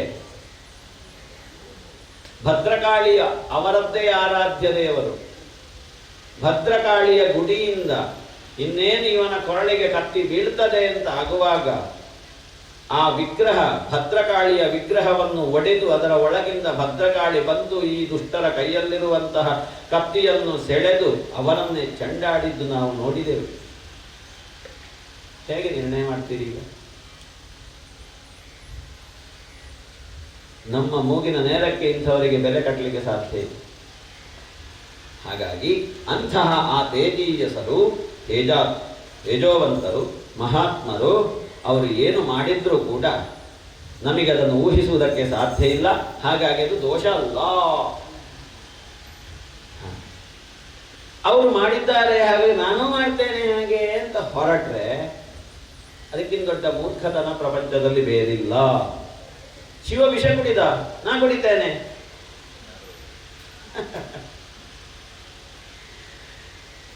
ನೈತತ್ ಸಮಾಚರೇಜ್ಜಾದು ಮನಸ್ಸಿನಿಂದಲೂ ಆಲೋಚನೆ ಮಾಡಲಿಕ್ಕಿಲ್ಲ ಅಂತ. ಅಂಥದ್ದನ್ನು ಒಬ್ಬರು ಏನೋ ಬಹುದೊಡ್ಡ ಸ್ಥಾನದಲ್ಲಿದ್ದಾರೆ ಮಹಾತ್ಮರು, ಅವರನ್ನು ನಮಗೆ ಅರ್ಥ ಮಾಡಿಕೊಳ್ಳುವುದೇ ಕಷ್ಟ. ಅಂಥವರು ಏನು ಮಾಡಿದ್ರು ಕೂಡ ನಾವು ಅದನ್ನು ಟೀಕೆ ಮಾಡುವಾಗಿಲ್ಲ. ಯಾಕೆ? ಅವರು ಯಾವ ಅರ್ಥದಲ್ಲಿ ಯಾವ ಹಿನ್ನೆಲೆಯಲ್ಲಿ ಅದನ್ನು ಆಚರಿಸಿದರು ಅಂತ ನಮಗೆ ಗೊತ್ತಾಗುವುದಿಲ್ಲಲ್ಲ. ನಮ್ಮ ಈ ಕೇವಲವಾದಂತಹ ಚರ್ಮಚಕ್ಷುವಿಗೆ, ಇದಕ್ಕೆ ಚರ್ಮಚಕ್ಷು ಅಂತ ಹೆಸರು. ಹೌದು, ಚರ್ಮಚಕ್ಷು, ಅದರ ಒಳಗಿರುವುದು ನಿಜವಾದ ಕಣ್ಣು. ಆ ಕಣ್ಣು ಮುಚ್ಚಿಕೊಂಡೇ ಇರುವಂತಹ ನಮಗೆ, ಈ ಚರ್ಮಚಕ್ಷು ತೆರೆದುಕೊಂಡೇ ಇರುವ ನಮಗೆ ಅದಕ್ಕೆ ಅರ್ಥ ಕಲ್ಪನೆ ಮಾಡಲಿಕ್ಕೆ ಆಗುವುದಿಲ್ಲ. ಹಾಗಾಗಿ ಮನಸ್ಸಿನಿಂದಲೂ ಕೂಡ ಇಂಥದ್ದನ್ನು ನಾವು ಎಣಿಸಬಾರದು. ಕೃಷ್ಣ ಹಾಗೆ ಆ ಗೋಪಿಕೆಯರ ಜೊತೆಗೆ ಹುಡುಗಿಯರ ಜೊತೆಗೆ ರಾಸಲೀಲೆ ಮಾಡಿದ್ದು ಸರಿಯೋ ಅಂತ ಪ್ರಶ್ನೆ ಮಾಡಲಿಕ್ಕಿಲ್ಲ. ಅದು ಅವನಿಗೆ ಮಾತ್ರ, ಅದು ಪ್ರಪಂಚದಲ್ಲಿ ಬ್ರಹ್ಮಾಂಡದಲ್ಲಿ ಅವನಿಗೆ ಮಾತ್ರ ಸಾಧ್ಯ. ಹೇಗೆ ಮಾಡಿದ? ಯೋಗಮಾಯಾಮುಪಾಶ್ರಿತ. ನನಗೆ ಸಾಧ್ಯ ಉಂಟ ಯೋಗಮಾಯೆಯನ್ನು ಆಶ್ರಯಿಸಿ ನಾನು ಸಿಕ್ಕಿದವರೊಟ್ಟಿಗೆ? ನಾನು ಸಂಸಾರಿ, ನಾನು ಸಂಸಾರದಲ್ಲಿರುವವನು. ನಾನು ಏನು ಮಾಡಿದ್ರೂ ಕೂಡ ಲೋಕ ನನ್ನನ್ನು ಗಮನಿಸ್ತದೆ. ಲೋಕ ಗಮನಿಸುವಾಗ ಉಪ್ಪು ಹುಳಿ ತಿನ್ನುವವನು. ಆವಾಗ ನಾನು ಅಂಥದ್ದು ಕೆಲಸ ಕಾರ್ಯಗಳನ್ನು ಮಾಡುವಾಗ ಆಲೋಚನೆ ಮಾಡ್ತೇನೆ. ಆದರೆ ಕೃಷ್ಣನ ವಿಷಯದಲ್ಲಿ, ಮಹಾತ್ಮರ ವಿಷಯದಲ್ಲಿ, ತೇಜೋವಂತರ ವಿಷಯದಲ್ಲಿ ಇಂಥದ್ದು ಯಾವುದೂ ಕೂಡ ಲೋಪ ಅಲ್ಲ. ಕೃಷ್ಣ ಅವರ ಜೊತೆಗೆ ರಾಸಲೀಲೆಯನ್ನು ಮಾಡಿದ್ದಾನೆ ಅಂತಾದ ತಕ್ಷಣ ಅದು ಯೋಗಮಾಯೆಯಿಂದ ಕೂಡಿದಂತಹ ರಾಸಲೀಲೆ. ವಿಪರೀತವಾದಂತಹ ಪ್ರವಾಹ, 4 ಜನ ಬೆಳ್ಳಕ್ಕೆ ಹೋಗ್ತಾ ಇದ್ದಾರೆ ಅಂತ ಹೇಳಿದ್ನ. ಅದನ್ನು ಅವರನ್ನು ಎತ್ತುವುದಕ್ಕೆ ಒಬ್ಬ ನೀರಿಗೆ ಹಾರ್ತಾನೆ, ಈಜು ಬರುವವನು. ನಾನು ಹೇಳುವುದು ಹಿಂಗೆ, ನೀರಿಗೆ ಹಾರಿದ್ಯಾಕೆ ಅವನು ಕೂಡ ಸಾಯ್ತಾನ ಅಂತ. ಹಾಗೆಂತ ಅವರನ್ನು ರಕ್ಷಣೆ ಮಾಡುವುದಕ್ಕೆ ಹಾರಿದ್ದು, ಅಲ್ಲಿಂದ ತರುವುದಕ್ಕೆ ಹಾರಿದ್ದು. ಒದ್ದೆ ಆದರೂ ಕೂಡ ಅವನಿಗೆ ಯಾವ ಸಮಸ್ಯೆ ಆಗುವುದಿಲ್ಲ. ಒದ್ದೆ ಆದರೂ ಕೂಡ ಅವನಿಗೆ ಯಾವ ಸಮಸ್ಯೆ ಆಗುವುದಿಲ್ಲ. ಹಾಗೆಂತ ನನಗೆ ಈಜು ಬರುವುದಿಲ್ಲ, ನಾ ಹಾರಿದ್ದ ನಾ ಪ್ರಾಣ ಕಳ್ಕೊಳ್ಬೇಕಷ್ಟೇ.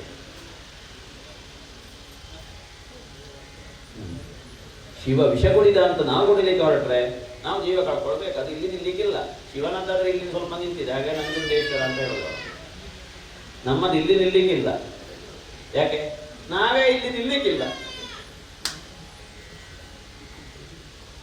ಅವನಿಗೆ ವಿಷ ಇಲ್ಲಿಯೇ ನಿಂತು ನಾವು ವಿಷ ಕೊಡಿದ್ರೆ ನಾವೇ ಇಲ್ಲಿ ನಿಲ್ಲಿಕ್ಕಿಲ್ಲ.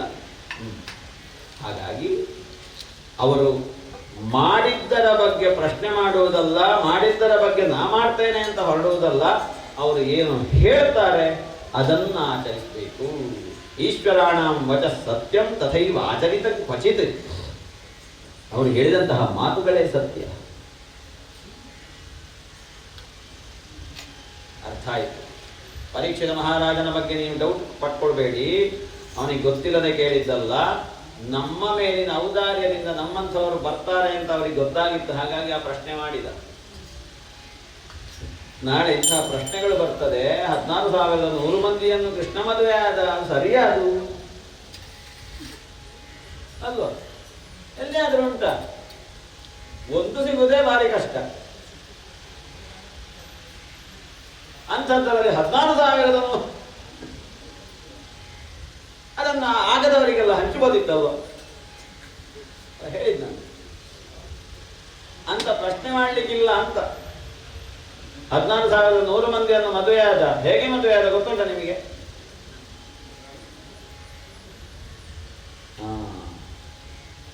ಅದು ಅರ್ಥವೂ ಆಗ್ಲಿಕ್ಕಿಲ್ಲ ಹೇಳಿದ್ರೆ. ಹಾಗಾಗಿ ನಾವು ಅಂಥದ್ದೆಲ್ಲ ಪ್ರಶ್ನೆ ಮಾಡಲಿಕ್ಕಿಲ್ಲ. ಪ್ರಶ್ನೆ ಮಾಡಲಿಕ್ಕಿಲ್ಲ ಅಂತ ಹೇರುವುದಲ್ಲ, ಹಾರಿಸಿಕೊಂಡು ಹೋಗುವುದೂ ಅಲ್ಲ. ಇದು ಫ್ಯಾಕ್ಟ್. ಇದು ಭಗವಂತನ ಕುರಿತಾದಂತಹ ಒಂದು ವೈಶಿಷ್ಟ್ಯ. ಅದನ್ನು ಪರೀಕ್ಷಿತ ಅರ್ಥ ಮಾಡಿಕೊಂಡ. ತನ್ಮೂಲಕವಾಗಿ ನಮಗೆ ಆ ಸಂಗತಿಗೆ, ಆ ಪ್ರಶ್ನೆಗೆ ಉತ್ತರವನ್ನು ಕೊಟ್ಟ. ಮುಂದೆ ಈ ವೃಂದಾವನದಲ್ಲಿ ಕೃಷ್ಣ ಬಲರಾಮರು ಬೆಳೀತಾ ಇದ್ದಾರೆ ಅಂತ ಕಂಸನಿಗೆ ಗೊತ್ತಾಯಿತು. ಇವರನ್ನು ಏನಾದರೂ ಮಾಡಿ ಜೀವ ತೆಗಿಬೇಕು ಅಂತ ಸಂಕಲ್ಪಿಸಿದ. ತನ್ನ ಮಂತ್ರಿಯಾದಂತಹ ಕ್ರೂರನನ್ನು ಕರೆದು ಹೇಳಿದ, ನೋಡಪ್ಪ, ನಮ್ಮಲ್ಲಿ ನೀನೊಂದು ಸರಿಯಾಗಿ ಸಭ್ಯನಾಗಿರುವವನು ನೀನು ಮಾತ್ರ. ಹಾಗಾಗಿ ನೀನೀಗ ಹೋಗಿ ಕೃಷ್ಣ ಬಲರಾಮನನ್ನು ಕರ್ಕೊಂಡು ಬರಬೇಕು. ನಾಡಿದ್ದು ಚತುರ್ದಶಿ ತಿಥಿಗೆ ನಮ್ಮಲ್ಲಿ ಒಂದು ಧನುರ್ಯಾಗ ಅಂತ ಒಂದು ಬಿಲ್ಲ ಹಬ್ಬವನ್ನು ನಾವು ಏರ್ಪಾಡು ಮಾಡ್ತೇವೆ. ಅಲ್ಲಿಗೆ ಈ ಕೃಷ್ಣ ಬಲರಾಮರು ಬರಬೇಕು. ಅಲ್ಲಿ ಅವರನ್ನು ನಾವು ಕೊಲ್ಲಬೇಕು.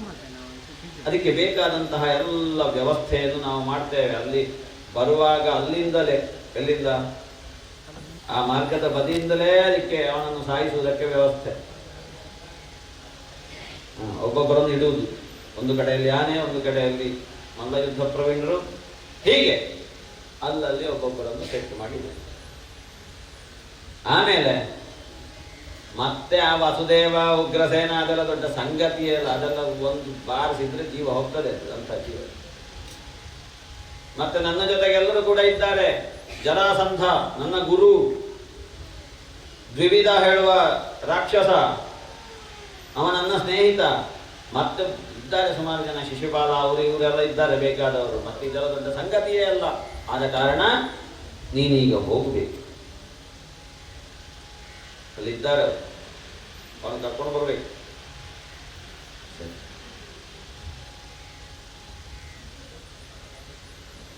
ಅಕ್ರೂರ ಅವನಷ್ಟಕ್ಕೆ ಆಲೋಚನೆ ಮಾಡ್ತಾನೆ. ಅಲ್ಲಿ ಆಯ್ತು ಅಂತಂದ, ಆಯ್ತು ಕರ್ಕೊಂಡು ಬರ್ತಾನೆ. ಆಮೇಲೆ ಹೇಳಿದ, ಮನಸ್ಸಲ್ಲಿ ಅಂದ್ಕೊಂಡ, ಇವನಿಗೆ ಹೋಗುವ ಕಾಲಕ್ಕೆ ಬಂದ ಬುದ್ಧಿ ಅಂತೂ ನನಗಂತೂ ಹೋಗುವ ಅವಕಾಶ, ಇವನಿಗೆ ಹೋಗುವ ಕಾಲಕ್ಕೆ ಬಂದ ಬುದ್ಧಿ, ನನಗೆ ಹೋಗುವ ಅವಕಾಶ. ಅಲ್ಲಿಗೆ ಕೃಷ್ಣನನ್ನು ಕಾಣುವುದಷ್ಟು ಸುಲಭ. ಒಳ್ಳೆಯದಾಯಿತು, ನೋಡಿ ಎಲ್ಲ ದೈವ ಚಿತ್ತ, ಏನಾಗ್ತದೆ ನೋಡುವ ಅಂತ ಹೇಳಿ ಅವನ ಮನೆಗೆ ಬಂದ. ಮರುದಿವಸ ಹೊರಟ. ಬೆಳಿಗ್ಗೆ ಬೇಗ ಹೊರಟ, ಸ್ವಲ್ಪ ದೂರ ಉಂಟದು, ನಂದಗೋಕುಲಕ್ಕೆ. ರಥದಲ್ಲಿ ಹೋಗುವಾಗ ಅವನಷ್ಟಕ್ಕೆ ಒಂದು ಲಹರಿಯಲ್ಲಿ ಮಾತಾಡ್ತಾ ಹೋಗು. ಚಂದ್ರ ಉಂಟು. ಏನಂತೆ, ಗಚ್ಚಲ್ಪಥಿ ಮಹಾಭಾಗೋ ಭಗವತ್ ಅಂಬುಜೇಕ್ಷಣೆ ಭಕ್ತಿ ಪರಾಮುಪಗತ. ಆ ರಥದಲ್ಲಿ ಹೋಗುವಾಗ ಕೃಷ್ಣನ ಮೇಲೆ ಅವನಿಗೊಂದು ಬಂದ ಭಕ್ತಿ ಅಂತಂದ್ರೆ ಹೇಳ್ತಾನವ, ಕಿಮ್ಮಯ ಚರಿತಂ ಭದ್ರಂ ಕಿಂತಪ್ತಂ ಪರಮಂತಪಃ ಕಿಂ ವಾಥಾಪ್ಯರ್ಹತೆ ದತ್ತಂ ಯದ್ರಕ್ಷ್ಯಾಮ್ಯದ್ಯ ಕೇಶವಂ. ಇವತ್ತು ನಾನೀಗ ಕೃಷ್ಣನನ್ನು ನೋಡ್ಲಿಕ್ಕೆ ಹೋಗ್ತಾ ಇರೋದು. ನಾನಂತ ಕೃಷ್ಣನನ್ನು ನೋಡುವಂತಹ ಸತ್ಕರ್ಮವನ್ನು ನಾನು ಮಾಡಿದ್ದೇನೆ. ನಾನು ಅಂಥದ್ದೇನಾದರೂ ತಪಸ್ಸು ಮಾಡಿದ್ದೇನ? ಅಥವಾ ನಾನು ಅಂಥದ್ದೇನಾದರೂ ಬೇರೆಯವರಿಗೆ ದಾನ ಮಾಡಿದ್ದಿದೆಯಾ? ಇಂಥದ್ದೆಲ್ಲ ಮಾಡಿದರೆ ಕೃಷ್ಣ ದರ್ಶನ ಆಗ್ತದೆ. ಇವತ್ತು ಇದು ಯಾವುದು ಕೂಡ ಇಲ್ಲದೇ ಇರುವಂತಹ ಈ ಅಕ್ರೂರನಿಗೆ ಕೃಷ್ಣನನ್ನು ನೋಡಲಿಕ್ಕೆ ನಾನು ಹೋಗ್ತಾ ಇದ್ದೇನೆ. ಇವತ್ತು ನಾನು ನೋಡ್ಲಿಕ್ಕೆ ಉಂಟವನನ್ನು ಇಲ್ಲ, ನನ್ನಿಂದ ಸಾಧ್ಯತೆ ಇವತ್ತು ಕೃಷ್ಣ ನನಗೆ ಸಿಕ್ಕಲಿಕ್ಕೆ ಇಲ್ಲ. ಯಾಕೆ? ಕೇವಲ ಹೊರಗೆ ಹೊರಗೆ ಹೊರಗೆ ಹೊರಗೆ ನಾನು ಆಲೋಚನೆ ಮಾಡ್ತಾ ಇರುವವನು. ಕೃಷ್ಣನನ್ನು ನೋಡುವಂತಹ ಸೌಭಾಗ್ಯ ನನ್ನ ಜೀವನದಲ್ಲಿ ಇಲ್ಲ.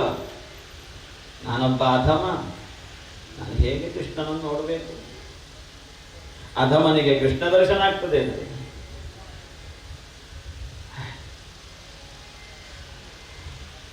ಇಲ್ಲ ಇಲ್ಲ, ನಾನು ಅಧಮಲ್ಲ, ನಾನು ನೀಚ ಜಾತಿಯಲ್ಲಿ ಹುಟ್ಟಿದವನಲ್ಲ. ಒಂದು ವೇಳೆ ಹುಟ್ಟಿದರೂ ಕೂಡ ಇವತ್ತು ಕೃಷ್ಣ ದರ್ಶನ ಆಗ್ತದೆ ಅಂತ ಆದ್ರೆ ನನ್ನ ಜೀವನದಲ್ಲಿ ನಾನು ಸಂಪಾದಿಸಿದಂತಹ ಎಲ್ಲ ಅಮಂಗಲಗಳು ಕೂಡ ಇವತ್ತು ನಷ್ಟವಾಗ್ತದೆ. ಯಾಕೆ? ಆ ಕೃಷ್ಣನ ದರ್ಶನವಾಗ್ತದೆ ನನಗೆ ಇವತ್ತು. ನಮಸ್ತೆ ಭಗವತೋ ಯೋಗಿ ಧ್ಯೇಯಾಗ್ರಿ ಪಂಕಜ.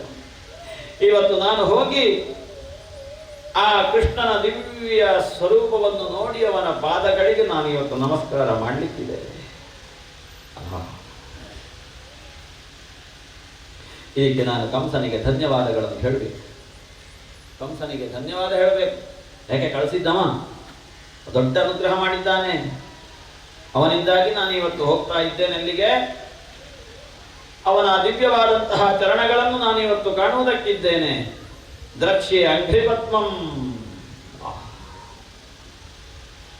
ಹಿಂದೆ ಆ ಯೋಗಿಗಳ ಅವಧೂತರೆಲ್ಲರೂ ಕೂಡ ಸಹಸ್ರ ಸಹಸ್ರ ವರ್ಷಗಳ ಕಾಲ ತಪಸ್ಸನ್ನು ಮಾಡಿ ಸಿಗದೆ ಇರುವಂತಹ ಕೃಷ್ಣನ ದಿವ್ಯ ಪಾದ ಇವತ್ತು ನನಗೆ ಸಿಗ್ತದೆ. ಬ್ರಹ್ಮಾದಿ ದೇವತೆಗಳಿಂದ ಅರ್ಚಿತವಾದಂತಹ ಪಾದ.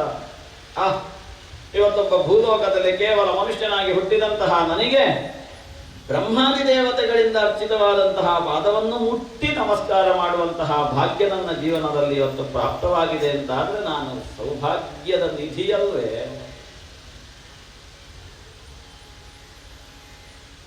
ಯಾವ ಗೋಪಿಕೆಯರ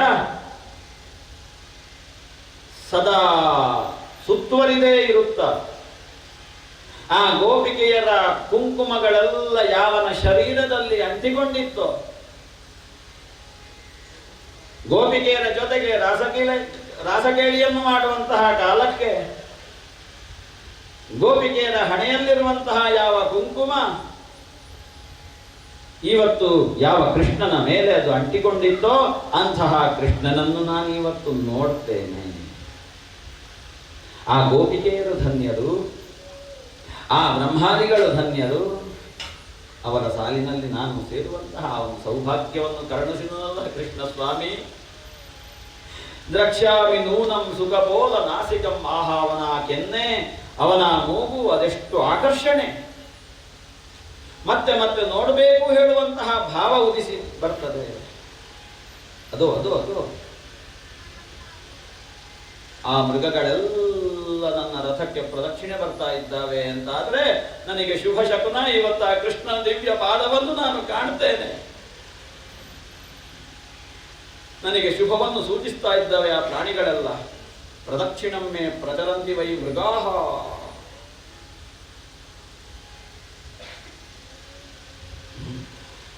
ಆಕಾರ ಇಲ್ಲದಂತಹ ಒಬ್ಬ ಭಗವಂತ ಇವತ್ತು ಭೂಲೋಕದ ಭಾರವನ್ನಿಡುವುದಕ್ಕಾಗಿ ಧರ್ಮಸ್ಥಾಪನೆಗೋಸ್ಕರ ಮಾನವನಾಗಿ ಮಾಯಾ ಮಾನವನಾಗಿ ಎಳೆದಿದ್ದಾನೆ.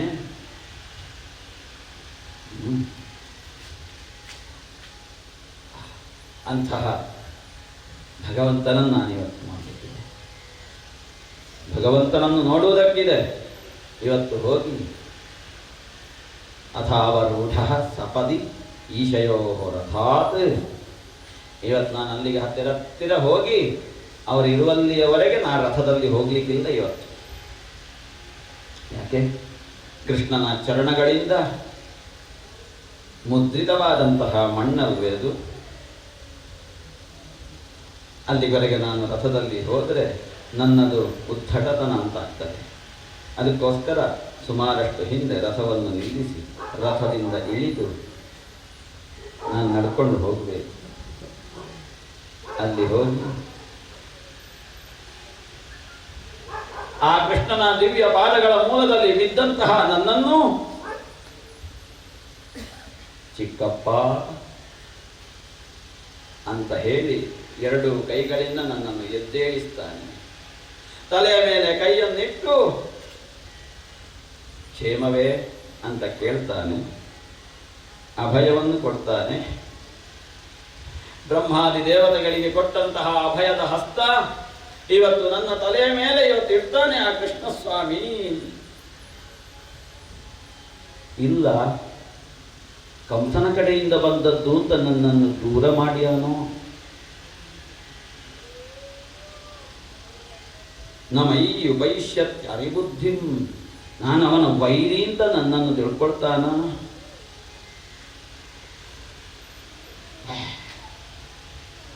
ದೇವರಿಗೆ ವೈರಿಗಳು ಅಂತ ಇದ್ದಾರೆ, ಮಿತ್ರರು ಅಂತ ಇದ್ದಾರೆ. ಯಾವ ಸಂಬಂಧ ಉಂಟು ದೇವರಿಗೆ? ನಾವು ತಿಳ್ಕೊಂಡ್ರೆ ಸಂಬಂಧ ಉಂಟು, ಅವನಿಗೆ ಯಾವುದೂ ಇಲ್ಲ. ಹಾಗಾಗಿ ಅಂಥದ್ದು ಯಾವುದೂ ಇಲ್ಲ. ನಾನು ಅವನ ಪಾದ ಮೂಲದಲ್ಲಿ ಕೈಗಳೆರಡನ್ನು ಜೋಡಿಸಿ ಅವನನ್ನು ನಾನು ನೋಡ್ತಾ ಇದ್ರೆ ನನ್ನ ಜೀವನದಲ್ಲಿ ಬಂದಂತಹ ಮಾಡಿದಂತಹ ಸಕಲ ಪಾಪಗಳು ಕೂಡ ಇವತ್ತು ನಿವಾರಣೆಯಾಗಿ ಬಿಡುವಂತಹ ಕಾಲ ಕೂಡಿ ಬಂದಿದೆ. ಯಾವ ಸ್ನೇಹವೂ ಇಲ್ಲ, ಯಾವ ಬಂಧುಗಳಿಲ್ಲ, ಕೇವಲ ಎಲ್ಲರನ್ನು ಸಮಾನ ಭಾವದಲ್ಲಿ ಕಾಣುವವನು ಕೃಷ್ಣ. ನಾನು ಹೋಗಿ ಅಲ್ಲಿ ಕೈ ಮುಗಿದು ಅವನ ಪಾದಮೂಲದಲ್ಲಿ ಬಿದ್ದಂತಹ ಕಾಲಕ್ಕೆ ಅವನ ಅಣ್ಣನಾದಂತಹ ಬಲರಾಮ ನನ್ನನ್ನು ಕೈಯಲ್ಲಿ ಅಪ್ಪಿ ಹಿಡ್ಕೊಂಡು ಗೃಹೀತ ಮಂಜಲು ಅಲ್ಲಿಂದ ಮನೆಯೊಳಗಡೆ ಕರ್ಕೊಂಡು ಹೋಗಿ ಬೇಕಾದಂತಹ ಉಪಚಾರಗಳನ್ನು ಮಾಡಿ ನನ್ನಲ್ಲಿ ಯೋಗಕ್ಷೇಮ ವಿಚಾರಣೆಯನ್ನು ಮಾಡುವನಿದ್ದಾನೆ. ಆ ಭಾಗ್ಯ ಬಂತು. ಅದೇ ಅಲ್ವೇ ನಂದಗೋಕುಲ. ರಥೇನ ಗೋಕುಲಂ ಪ್ರಾಪ್ತ ಸೂರ್ಯಶ್ಚ ಅಸ್ತಗಿರಿಂದು. ಸಾಯಂಕಾಲದ ಹೊತ್ತಿಗೆ ಅವ ನಂದಗೋಕುಲಕ್ಕೆ ತಲುಪಿದ್ದಾನೆ.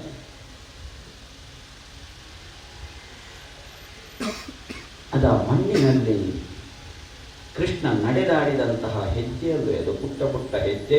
ಆ ಹೆಜ್ಜೆಯಲ್ಲಿ ಶಂಖ ಚಕ್ರ ಗದಾ ಪದ್ಮ ಆ ಲಕ್ಷಣ, ಆ ಚಿಹ್ನೆ ಕಾಣ್ತದೆ. ಅದು ಕೃಷ್ಣ ನಡೆದಾಡಿದ ಹೆಜ್ಜೆ. ಹಾಗಾದರೆ ನಾನಿನ್ನು ರಥದಲ್ಲಿ ಹೋಗಬಾರ್ದು, ರಥದಿಂದ ಇಳಿಬೇಕು. ಇಳಿದು ನಡೆದಾಡುವುದಲ್ಲ, ಕೃಷ್ಣ ನಡೆದಾಡಿದಂತಹ ಭೂಮಿಯಲ್ಲಿ ನಾ ಹೊರಳಾಡುತ್ತಾ ಹೋಗಬೇಕು. ಕೃಷ್ಣ ನಡೆದಾಡಿದಂತಹ, ಕೃಷ್ಣ ಮುಟ್ಟಿದಂತಹ ಆ ಮಣ್ಣು ನನ್ನ ಶರೀರಕ್ಕೆ ಲೇಪಿಸಿಕೊಳ್ಳುವುದು. ಕೂಡ್ಲೆ ರಥಾದವಸ್ಕಂದ್ಯ ಸತೇಶು ಅಚೇಷ್ಟತ. ಆಹಾ, ನನ್ನ ಕೃಷ್ಣ ನಡೆದಾಡಿದಂತಹ ಭೂಮಿ ಇದು. ಅವ ಸಂಚಾರ ಮಾಡಿದಂತಹ ಅವನ ಪಾದದ ಹೆಜ್ಜೆ, ಆಹಾ, ಅದನ್ನು ಮುದ್ದಿಸ್ತಾನೆ. ಆ ಹೆಜ್ಜೆ ಕೃಷ್ಣನ ಹೆಜ್ಜೆ. ಅದು ಅದರಲ್ಲಿ ಹೊರಳಾಡ್ತಾನೆ. ಜೀವನದ ಅದ್ಭುತವಾದಂತಹ ಕ್ಷಣ ಅದು.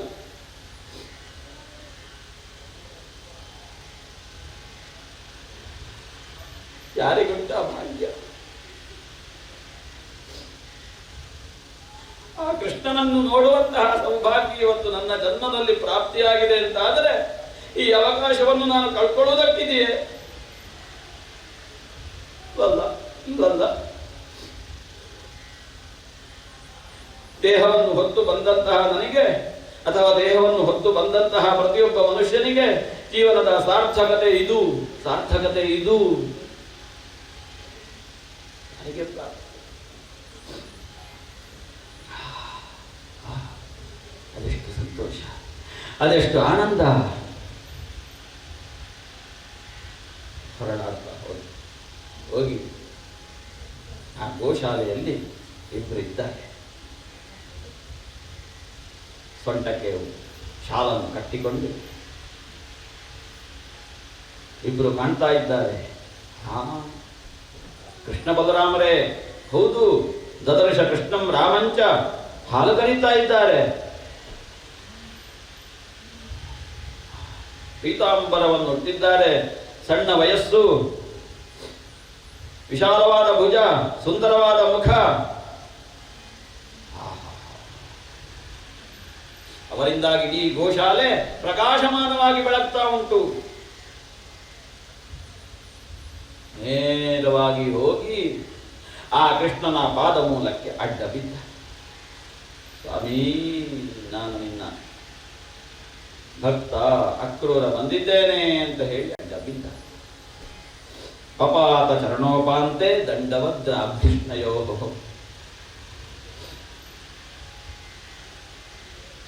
ಮಾತಾಡಲಿಕ್ಕೆ ಮಾತು ಬರುವುದಿಲ್ಲ, ಕಂಠ ಗದ್ಗದಿತವಾಗಿದೆ. ಅದು ಯಾವ ಜನ್ಮದಲ್ಲಿ ಮಾಡಿದಂತಹ ಪುಣ್ಯ ವಿಶೇಷವೋ ಗೊತ್ತಿಲ್ಲ. ಪಾದವನ್ನು ಮುಟ್ಟಿ ಅಡ್ಡ ಬಿದ್ದು ನಮಸ್ಕರಿಸುವಂತಹ ಸೌಭಾಗ್ಯವನ್ನು ನೀ ಕೊಟ್ಟೆಯಲ್ವಾ ಅಂತ ಹೇಳಿಕೊಂಡು ಮನಸ್ಸಿನಲ್ಲಿ ಭಾವಿಸಿ. ಅರ್ಥ ಆಯ್ತು ದೇವರಿಗೆ ಅರ್ಥ ಆಗದಿರ್ತದೆ. ಪರಿರೇಭೆ ವಿಭಾಷ್ ಅಪ್ಪಿ ಹಿಡ್ಕೊಳ್ತಾನೆ. ಅಕ್ರೂರನು. ಅವನ ಜೀವನದಲ್ಲಿ ಈವರೆಗೆ ನಾವು ಅನುಭವಿಸುತ್ತಿದ್ದಿಲ್ಲ ಅಂತಹ ಕ್ಷಣವನ್ನು. ಅಪ್ಪಿ ಹಿಡ್ಕೊಂಡ ಚಿಕ್ಕಪ್ಪ. ಸಂಕರ್ಷಣಶ್ಚ ಪ್ರಣತಂ ಉಪಗುಹ್ಯ. ಬಲರಾಮನ ಕೂಟ ಅಡ್ಡ ಬಿದ್ದಂತಹ ಆ ಅಕ್ರೂರನನ್ನು ಗಟ್ಟಿಯಾಗಿ ಅಪ್ಪಿ ಹಿಡ್ಕೊಳ್ತಾನೆ. ಪಾಡಿನ ಪಾಡಿನ ಅನಯತ್ ಸಾಂದು. ಚಿಕ್ಕಪ್ಪ ಬನ್ನಿ ಅಂತ ಹೇಳ್ಕೊಂಡು ಕೈ ಹಿಡ್ಕೊಂಡು ಕರ್ಕೊಂಡು ಹೋಗ್ತಾನೆ ಮನೆಯೊಳಗೆ. ಸ್ವಾಗತಾದಿ ಉಪಚಾರಗಳನ್ನು ಮಾಡಿ ಅವನ ಪಾದವನ್ನು ತೊಳೆದು, ಯಾರು ಕೃಷ್ಣ ಅಕ್ರೂರನ ಪಾದವನ್ನು ತೊಳೆದು ಬೇಕಾದ ಉಪಚಾರಾದಿಗಳನ್ನೆಲ್ಲ ಮಾಡಿ ಊಟ ಮಾಡಿಸಿ ಯೋಗಕ್ಷೇಮವನ್ನು ಕೇಳ್ತಾನೆ. ಕೃಷ್ಣ ಹೇಗಿದ್ದಾನೆ? ಕಂಸನ ದುರಾಡಳಿತದಲ್ಲಿ ಆ ಊರಿನ ಪ್ರಜೆಗಳು ಹೇಗಿದ್ದಾರೆ? ನಂದಗೋಪ ಹೇಗಿದ್ದಾನೆ? ಉಳಿದಂತಹ ಪ್ರಜೆಗಳೆಲ್ಲ ಕ್ಷೇಮವಾಗಿದ್ದಾರೆ. ಕ್ಷೇಮವಾಗಿರ್ಲಿಕ್ಕೆ ಸಾಧ್ಯ ಇಲ್ಲ, ಕಂಸನ ದುರಾಡಳಿತ ಗೊತ್ತು. ಆದರೂ ಕೂಡ ಹೇಗೆ ನಿನ್ನ ಅಭಿಪ್ರಾಯ? ಅಷ್ಟೆಲ್ಲ ಮಾತಾಡಿ ಆಗೋ ಈಗ ಅಲ್ಲಿಂದ ಇಲ್ಲಿವರೆಗೆ ಬಂದಂತಹ ಆ ಸುಸ್ತು ಅದೆಲ್ಲ ಹೋಯಿತು. ಸರಿ, ವಿಷಯವನ್ನು ಹೇಳಿದ. ಹೀಗೆ ಬರ್ಲಿಕ್ಕೆ ಹೇಳಿದ್ದಾನೆ ಕಂಸ, ನೀವಿಬ್ರು ಬರಬೇಕಂತೆ ಅಂತ. ಸರಿ, ಅದು ಗೋಪಿಕೆಯರಿಗೆ ಸುದ್ದಿ ಗೊತ್ತಾಯಿತು. ರಾಧ ಅಂತ ಮಾಡಿದ್ರು, ನಮ್ಮ ಕೃಷ್ಣನನ್ನು ಕರ್ಕೊಂಡು ಹೋಗೋದಕ್ಕೆ ಏನು ಬಂದಿದ್ಯಾ? ಯಾರು ನೀನು? ಅಕ್ರೂರ, ಮಹಾ ಕ್ರೂರ ನೀನು. ಹೆಸರಿಗೆ ಅಕ್ರೂರ, ಮಹಾಕ್ರೂರ. ಇಲ್ಲ, ಕರ್ಕೊಂಡು ಹೋಗ್ಲಿಕ್ಕೆ ನಾವು ಬಿಡೋದಿಲ್ಲ. ನಮಗೆ ಕೃಷ್ಣ ಬೇಕು. ಕೃಷ್ಣನನ್ನು ಬಿಡ್ಲಿಕ್ಕೆ ನಾವು ಬಿಡ್ಲಿಕ್ಕೆ ಅವನನ್ನು ಹಿಡ್ಕೊಂಡದ್ದಲ್ಲ, ನಾವು ಹಿಡ್ಕೊಂಡದ್ದು ಇಟ್ಕೊಳ್ಳಿಕ್ಕೆ. ಇಂಥದ್ದೆಲ್ಲ ಸಮಾಧಾನ ಮಾಡಿ ಆಯಿತು, ಬೇಗ ಬರ್ತೇನೆ ಅಂತಂದ ಕೃಷ್ಣ. ಸರಿ, ಬೆಳಿಗ್ಗೆ ನಾಳೆ ಹೊರಡುವುದು ಅಂತಾಯಿತು. ರಥದಲ್ಲಿ ಏರಿಸಿದ ಈ ಅಕ್ರೂರ ಇವರಿಬ್ಬರನ್ನು. ಏರಿಸಿ ಹೊರಟು ಮುಂದೆ ಹೋಗುವಾಗ ಯಮುನಾ ನದಿ ಮಧ್ಯಾಹ್ನದ ಹೊತ್ತಲ್ಲಿ ಅನುಷ್ಠಾನ ಮಾಡಬೇಕು. ನದಿಯಲ್ಲಿ ಮಾಧ್ಯಾಹ್ನಿಕ ಸಂಧ್ಯೆಯನ್ನು ಮಾಡಬೇಕು, ಸೂರ್ಯನಿಗೆ ಅರ್ಘ್ಯವನ್ನು ಬಿಡಬೇಕು ಅಂತ ಅಕ್ರೂರ ಕೃಷ್ಣ ಬಲರಾಮರ ಹತ್ರ ಹೇಳ್ತಾನೆ, ನೀವು ರಥದಲ್ಲೇ ಕೂತ್ಕೊಳ್ಳಿ, ನಾನು ಒಂದ್ಸಲ ಸ್ನಾನ ಮಾಡಿ ಬರ್ತೇನೆ, ಅರ್ಘ್ಯ ಪ್ರದಾನ ಮಾಡಿ ಬರ್ತೇನೆ.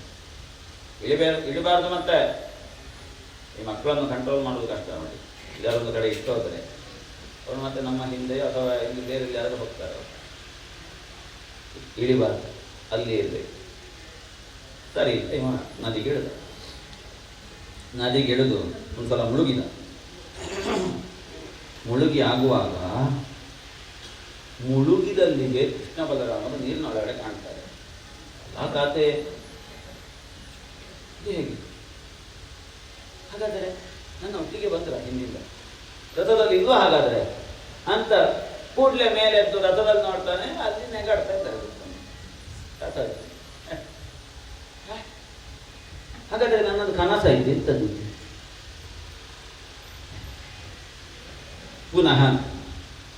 ಪುನಃ ನೀರಿನ ಒಳಗೆ ಇಳಿದು ಮುಳುಗಿದ. ಇವಾಗ ಅದೇ ಆ ಸ್ಥಳದಲ್ಲಿ ಯಾವ ಕೃಷ್ಣ ಬಲರಾಮರು ಕಂಡಿದ್ರೋ ಆ ಜಾಗದಲ್ಲಿ ಸಮಗ್ರ ಭಗವಂತನ ವಿಶ್ವರೂಪವೇ ಕಾಣ್ತದೆ ಅಕ್ರೂರನಿಗೆ ನೀರಿನ ಒಳಗಡೆ.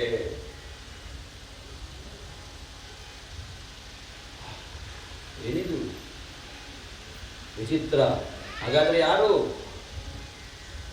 ನಾ ಕಂಡಿದ್ದು ಸಾರ್ಥಕವಾಯಿತು, ನನ್ನ ಜೀವನ ಸಾರ್ಥಕವಾಯಿತು. ಸಾಕ್ಷಾತ್ ಇವನನ್ನೇ ನಾನಲ್ಲಿ ಆ ಗೋಶಾಲೆಯಲ್ಲಿ ಕಂಡದ್ದು, ಈಗ ಕರ್ಕೊಂಡು ಬಂದು ರಥದಲ್ಲಿ ಕುಳ್ಳಿರಿಸಿದ್ದು ನಾನೇ, ಅಂಥವನನ್ನೇ. ಆಹಾ ಅಂತ ಹೇಳಿ ಅಲ್ಲಿ ತನ್ನ ಎಲ್ಲ ಕೆಲಸಗಳನ್ನು ಮುಗಿಸಿ ರಥಕ್ಕೆ ಏರ್ತಾನೆ. ಏರುವಾಗ ಕೃಷ್ಣ ಕೇಳಿದ, ಚಿಕ್ಕಪ್ಪ ನೀರಿನಲ್ಲಿ ಇರ್ತಾರೆ ಅಂತ. ಎಂಥ ಮಾತ್ರ ನೀರಿನಲ್ಲಿ ಇರ್ತಾದ್ರೆ ಖಂಡಿತ ನಿನಗೆ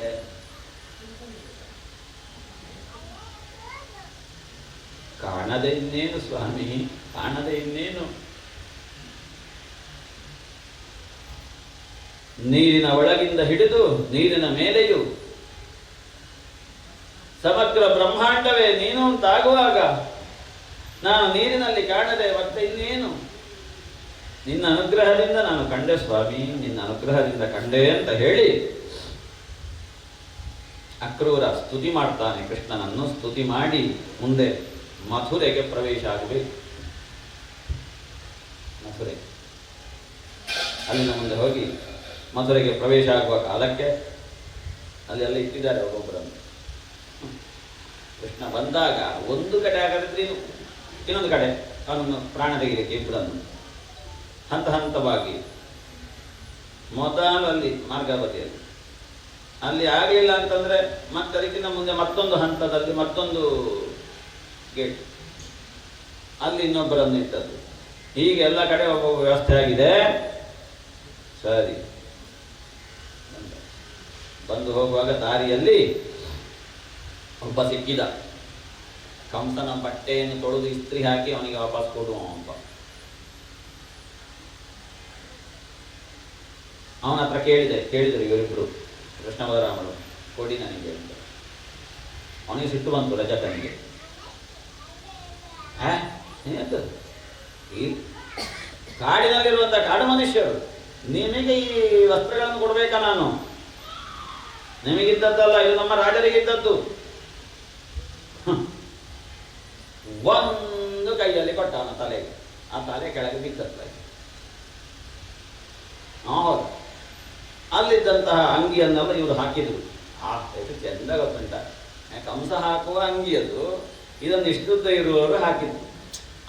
ಆ ಕಟ್ಟುವಲ್ಲಿ ಕಟ್ಟಿ ಅದನ್ನು ಚೆಂದ ನೋಡ್ಬೇಕಿತ್ತು ಅದು. ನೀವು ಅಷ್ಟು ಚೆಂದ ಹಾಕೊಂಡು ಹೋದ್ರು. ಶೇಷಾಣ್ಯ ಮತ್ತು ಅಲ್ಲಿ ಉಳಿದದ್ದನ್ನೆಲ್ಲ ಬಾಕಿ ಗೋಪಾಲ ಕಡೆಗೆಲ್ಲ ಕೊಟ್ಟರು ಅದನ್ನು. ನಾವೇ ಉಟ್ಕೊಳ್ಳೋದು ಬೇಡ ಅಂತ.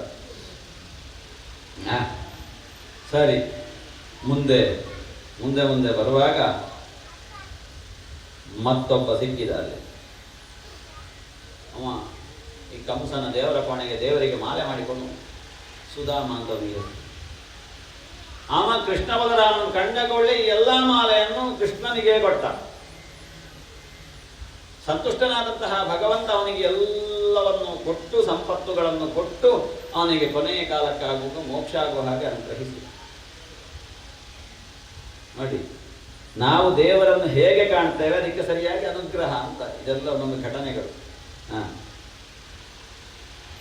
ಈಗೊಂದು ಸಂಕಲ್ಪ ಮಾಡಿದ್ದು ಸರಿಯಾಗಿ ಇಲ್ಲ, ಅದು ಪೂಜೆ ಅದು ಆಗ್ಲಿಕ್ಕಿಲ್ಲ, ಸತ್ಯನಾರಾಯಣ ಪೂಜೆ ಅಂತ ಹೇಳಿದ್ರೆ ಅದಕ್ಕೆ ಸರಿಯಾದ ಅನುಗ್ರಹ. ಹಾಗೆಂತ ಫಲ ಸಿಕ್ಕಿದೆ ಅಂತ ಮಾತ್ರಕ್ಕೆ ಅಷ್ಟರಲ್ಲಿಗೆ ನಾವು ಸತ್ಯನಾರಾಯಣ ಪೂಜೆ ಅದಕ್ಕೋಸ್ಕರ ಮಾಡುವುದು ಅಂತಲ್ಲ. ನಾವು ಅದರಲ್ಲಿ ಏನು ಭಾವಿಸ್ತೇವೆ, ಧನಾತ್ಮಕವಾಗಿ ಭಾವಿಸಿದರೆ ಅನುಗ್ರಹ, ಋಣಾತ್ಮಕವಾಗಿ ಭಾವಿಸಿದರೆ ನಿಗ್ರಹ. ನೆನಪಿಟ್ಟುಕೊಳ್ಳಿ, ಯಾವುದೇ ಪೂಜೆ ಅಲ್ಲಾದರೂ ಕೂಡ. ಸರಿ, ಮುಂದೆ ಬಂದಾಗುವಾಗ ಅಲ್ಲಿ ಒಬ್ಬಳು 3 ವಕ್ರತೆಯನ್ನು ಹೊಂದಿದಂತಹ ಒಂದು ಶರೀರವನ್ನು ಹೊಂದಿದ ಕುಬ್ಜೆ ಕಾಣ್ತಾಳೆ. ಏನಿದು ಯಾರಿಗೆ ಅಂತ ಕೇಳಿದ ಕೃಷ್ಣ. ಇದು ನಮ್ಮ ರಾಯರಿಗೆ ಗಂಧಚಂದನವನ್ನು ತಳೆದು ಕೊಡುವ ಕೆಲಸ, ನಾನು ಆ ಕೆಲಸದಲ್ಲಿ ಇದ್ದೇನೆ. ಆದರೆ ಈ ಗಂಧಚಂದನ ಇದನ್ನು ನಿಮಗಲ್ಲದೆ ನಾನು ಯಾರಿಗೆ ಕೊಡಲಿ? ಇದನ್ನು ಸ್ವೀಕಾರ ಮಾಡುವುದಕ್ಕೆ ನೀವಲ್ಲದೆ ಇನ್ಯಾರು ಅರ್ಹರು ಅಂತ ಹೇಳಿ ಕೃಷ್ಣನಿಗೆ ಸಮರ್ಪಣೆ ಮಾಡ್ತಾಳೆ ಅವಳು. ಆವಾಗ ಪ್ರಸನ್ನನಾದಂತಹ ಭಗವಂತ ಕೃಷ್ಣ ಕುಬ್ಜಾಂ ತ್ರಿವಕ್ರಾಂ ರುಚಿರಾನನಾಂ ಋಗ್ವೀಂ ಕರ್ತಂ ಮನಶ್ಚಕ್ರೆ, ಇವಳ ಶರೀರದಲ್ಲಿರುವ ವಕ್ರತೆಯನ್ನು ನಿವಾರಣೆ ಮಾಡಬೇಕು, ಇವಳಲ್ಲಿದ್ದಂತಹ ಕೂಣು ಬೆನ್ನು ಹೋಗಬೇಕು, ಇವಳಲ್ಲೊಂದು ಸೌಂದರ್ಯ ಬರಬೇಕು ಅಂತ ನಿಶ್ಚಯ ಮಾಡಿದಂತಹ ಭಗವಂತ ತನ್ನ ಕಾಲಿನಿಂದ ಅವಳ ಕಾಲನ್ನು ಒತ್ತಿ ಅವಳ ಗಲ್ಲಕ್ಕೆ ಕೈಯನ್ನು ಕೊಟ್ಟು ಹೀಗೆ ಮಾಡ್ತಾನೆ. ಅಷ್ಟೊತ್ತಿಗೆ ಆ ವಕ್ರತೆಲ್ಲ ಹೋಯಿತು, ಸೌಂದರ್ಯ ನೋಡಬೇಕಿತ್ತ. ಇದಂತೆ ನಿಮಿತ್ತ ಮಾತ್ರ. ಮುಟ್ಟಿದಲ್ಲಿಗೆ ಆ ವಕ್ರತೆ ಹೋಗಿದೆ, ಗೂನು ಬೆನ್ನು ಹೋಗಿದೆ, ಮೋಹಿನಿಯಾಗಿ ಕಾಣ್ತಾ ಉಂಟು, ಲಕ್ಷ್ಮೀದೇವಿಯಾಗಿ ಕಾಣ್ತಾ ಉಂಟು. ಅಂಥ ಸೌಂದರ್ಯ. ಅವಳನ್ನು ಕೃಷ್ಣನನ್ನು ಬಯಸ್ತಾಳೆ ಈ ಸೈರಂಧ್ರಿ. ಒಂದು 4 ದಿವಸ ಇದ್ದು ಹೋಗು ಅಂತ ಕೇಳಿದ್ರು. ಅಲ್ಲಿಗೆ ಹೋಗಿ ಬರ್ತೇನೆ, ಕೆಲಸ ಉಂಟು, ಕಂಸನ ಹತ್ರ ಮಾತಾಡ್ಲಿಕ್ಕುಂಟು, ಆಮೇಲೆ ಬರ್ತೇನೆ ಅಂತ ಹೋದ. ಸರಿ, ಹಾಗೆ ಮುಂದೆ ಹೋಗಿ ಆಗುವಾಗ ವಲಯಾಪೀಡ ಹೇಳುವಂತಹ ಆನೆ ಸಿಗ್ತದೆ. ಅದರಲ್ಲಿ ಇಟ್ಟದ್ದು ನೆಕ್ಸ್ಟ್ ಸ್ಟೆಪ್ ಅಲ್ಲಿ ಈ ಆನೆಗೆ ಮಾಗುತ ಆಜ್ಞೆ ಕೊಡ್ತಾನೆ ಅಂತ. ಅದು ಮೇಲೆ ರಗುವುದಕ್ಕೆ ಬರ್ತದೆ. ಇವರು ಹೆಗಲಲ್ಲಿದ್ದ ಶಾಲನ್ನು ಸೊಂಟಕ್ಕೆ ಕಟ್ಟಿ ಒಂದು ಆ ಆನೆಯ ದಾಡೆಯನ್ನು ಕೈಯಲ್ಲಿ ಹಿಡಿದು ಗರ ಗರ ಗರ ಗರ ಅಂತ ತಿರುಗಿಸಿ ಒಂದು ಎಸೆದಲ್ಲಿ ಆ ವಲಯಾಪೀಡ ಆನೆಯ ಪ್ರಾಣ ಹೋಗುತ್ತೆ.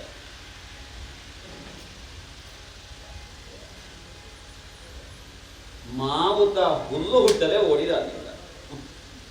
ಬದುಕಿದ್ರೆ ಬೇಡಿ ಆದ್ರೂ ತಿನ್ಬೋದು.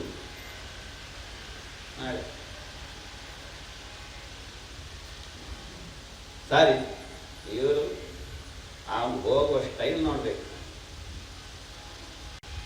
ಎಂಟ್ರಿ ಆದ್ರು ಒಳಗಡೆ ಹೋಗುವಾಗ ಒಬ್ಬೊಬ್ಬರಿಗೆ ಒಂದೊಂದು ರೀತಿ ಕಂಡ್ರಂತೆ ಇವರು. ಈ ಕೃಷ್ಣ ಅಣ್ಣನೊಟ್ಟಿಗೆ ಯಾರ್ಯಾರಿಗೆ ಹೇಗೆ ಹೇಗೆ ಕಂಡ? ಮಲ್ಲಾನಾಂ ಅಶನಿರ್ನೃಣಾನ್ ನರವರ ಸ್ತ್ರೀಣಾಂ ಸ್ಮರೋ ಮೂರ್ತಿಮಾನ್. ಅಲ್ಲಿದ್ದಂತಹ ಮಲ್ಲರು, ಚಾಣೂರ ಮುಷ್ಟಿಕರು, ಅವರಿಗೆ ಗುಡುಗಿನ ಹಾಗೆ ಕಣ್ಣಂತೆ ಕೃಷ್ಣ. ನೃಣಾಂ ನರವರಃ, ಅಲ್ಲಿದ್ದಂತಹ ಮನುಷ್ಯರಿಗೆಲ್ಲ ಎಂಥ ಸುಂದರವಾದಂತಹ ಒಬ್ಬ ಮನುಷ್ಯ ಬರ್ತಾ ಇದ್ದಾನೆ. ಸ್ತ್ರೀಣಾಂ ಸ್ಮರೋ ಮೂರ್ತಿಮಾನ್, ಸ್ತ್ರೀಯರಿಗೆಲ್ಲ ಮನ್ಮಥ ಬಂದಾಗ ಕಾಣ್ತಾ ಇತ್ತಂತೆ. ನೋಡುವ, ಮನ್ಮಥ ಬರ್ತಾ ಇದ್ದಾನೆ ನಡ್ಕೊಂಡು ದಾರಿಯಲ್ಲಿ, ಮಾರ್ಗದಲ್ಲಿ, ರಥಬೀದಿಯಲ್ಲಿ. ಗೋಪಾನಾಂ ಸ್ವಜನೋ ಸತಾಂ ಕ್ಷಿತಿಭುಜಾಂ ಶಾಸ್ತಾ ಸ್ವಪಿತ್ರೋ ಶಿಶು. ಅವನ ಕಡೆಯ ಗೋಪಾಲ ಕಡೆಗೆಲ್ಲ ನಮ್ಮವನು ಅನ್ನೋ ಭಾವ. ಅಸತಾಂ ಕ್ಷಿತಿಭುಜಾಂ ಶಾಸ್ತಾ, ದುರ್ಜನರಾದಂತಹ ರಾಜರುಗಳಿಗೆಲ್ಲ ಇವ ಬರ್ತಾ ಇರುವಾಗ ನಮ್ಮನ್ನು ನಿಯಂತ್ರಣ ಮಾಡುವುದಕ್ಕೆ, ನಮ್ಮನ್ನು ಶಿಕ್ಷಿಸುವುದಕ್ಕೆ ಬರ್ತಾ ಇದ್ದಾನೆ ಅಂತ ಅನ್ಕೊಂಡ್ರಂತೆ. ಸ್ವಪಿತ್ರೋ ಶಿಶು, ತನ್ನ ತಂದೆಗೆ ಮಗನೇ ಬರ್ತಾ ಇದ್ದಾನೆ ಅಂತ ಅನಿಸಿತಂತೆ. ನನ್ನ ಮಗ ಬರ್ತಾ ಇದ್ದಾನೆ, ಸುಮಾರು ದಿನ ಆಯ್ತು ಬಾರದೆ ಅಂತ. ಮೃತ್ಯುರ್ಭೋಜಪತೆ, ಭೋಜಪತಿಯಾದಂತಹ ಕಂಸನಿಗೆ ತನ್ನ ಮೃತ್ಯು ಬರ್ತಾ ಇದೆ ಅಂತ. ಮೃತ್ಯುರ್ಭೋಜಪತೇರ್ ವಿರಾಟ ವಿದುಷಾಂ ತತ್ವಂ ಪರಯೋಗಿನಾಂ. ಏನೂ ಗೊತ್ತಿಲ್ಲದ ನಮ್ಮ ಹಾಗಿರುವವರಿಗೆ ವಿರಾಟ್ ಪುರುಷ ಬರ್ತಾ ಇದ್ದಾನೆ ಅಂತ ನಾವು ಕಂಡೇವಂತೆ. ವೃಷ್ಣೀನಾಂ ಪರದೇವತೇತಿ ವಿದಿತೋ ರಂಗಂಗತಸ್ಸಾಗ್ರಜಃ. ವೃಷ್ಣಿಗಳು ಅವನ ಕುಲದವರು, ಅವರಿಗೆ ಹೇಗೆ ಕಂಡ ಅಂತಂದ್ರೆ, ನಮ್ಮ ಕುಲದೇವರು ಬರ್ತಾ ಇದ್ದಾರೆ. ಹೀಗೆ ಒಳಗಡೆ ಆಯ್ತು. ಬಂದ ಹಾಗೆ ಈ ಚಾಣೂರ ಮುಷ್ಟಿಕರು ಎದುರಾದರು. ಅಲ್ಲಿ ಯುದ್ಧ ಆಯಿತು. ಎಂದಿಲ್ಲ, ಯುದ್ಧ ಅಂತ ಹೆಸರಿಗೆ ಮಾತ್ರ, ಅದು ತೆಗ್ದಾಯ್ತು. ಅಲ್ಲಿ ಚಾಣೂರ ಮುಷ್ಟಿಕರು ಹೋದ್ರು. ಹೋಗಿ ರಂಗಕ್ಕೆ ಪ್ರವೇಶ ಮಾಡಿದ. ಒಂದು ಸ್ಟೇಜ್ ವ್ಯವಸ್ಥೆ ಎಲ್ಲ, ಮೇಲೆ ಕೆಳಗೆ ಕೂತುಕೊಳ್ಳುವವರಿಗೆ ಕೆಳಗಿನ ವ್ಯವಸ್ಥೆ, ಮೇಲಿನ ಬಾಲ್ಕನಿ ಎಲ್ಲ ವ್ಯವಸ್ಥೆ ಉಂಟಲ್ಲಿ. ಅದಲ್ಲಿ ಮೇಲೆ ಕಂಸ, ಅವನಿಗೆ ವ್ಯವಸ್ಥೆ. ಅಲ್ಲಿ ಹೋಗಿ ಕಂಸ ಇದ್ದಾನೆ. ಇಲ್ಲಿ ಬಂದು ಈಗ ಚಾಣೂರ ಮುಷ್ಟಿಕರು ಹೋದ್ರು. ಅವರನ್ನೆಲ್ಲ ಇನ್ನು ಮತ್ತೆ ಯಾರೆಲ್ಲ ಅಡ್ಡ ಸಿಕ್ಕಿದ್ರು ಕಾಲಿಗೆ, ಆಗ್ತಲ್ಲ ಕಾಲಿಗೆ ತಾಂಟು ನಾವು, ಅದೆಲ್ಲ ಹೋಯ್ತಲ್ಲ ಕಸ. ಇದ್ದಕ್ಕಿದ್ದಾಗೆ ಈ ಕೃಷ್ಣ ಒಂದ್ಸಲ ಮೇಲೆ ನೋಡಿದ, ನನಗೆ ಬೇಕಾದ ಅಲ್ಲಿದ್ದಾನಲ್ಲ ಸೋದರ ಮಾವ, ಈಗ ಅವ ಹೋದರೆ ಸಾಕು, ಸೋದರ ಮಾವ ಹೋದರೆ ಸಾಕು. ರಪ್ಪ ಅಲ್ಲಿಗೆ ಹಾರಿದ ಮಂಚಕ್ಕೆ ಮೇಲೆ. ಹಾರಿ ಅವನ ತಲೆಯಲ್ಲಿ ಕೂತು ಅವನ ಕಿರೀಟವನ್ನು ಎಳೆದು ಬಿಸಾಡಿ ಅವನನ್ನು ತೆಗೆದು ಹೋಗಿ ರಂಗಮಂಟಪಕ್ಕೆ ಎಸೆದ. ಬಿದ್ದ ಡಪ್ಪ ಅಂತ ಬಿದ್ದಲ್ಲಿಗೆ ಮೇಲ್ಮುಖವಾಗಿ ಬಿದ್ದಲ್ಲಿಗೆ ಇವ ಹೋಗಿ ಕೃಷ್ಣ ಅವನ ಎದೆ ಮೇಲೆ ಕೂತಲ್ಲಿಗೆ ಜೀವ ಹೋಯ್ತು. ಅಷ್ಟೇ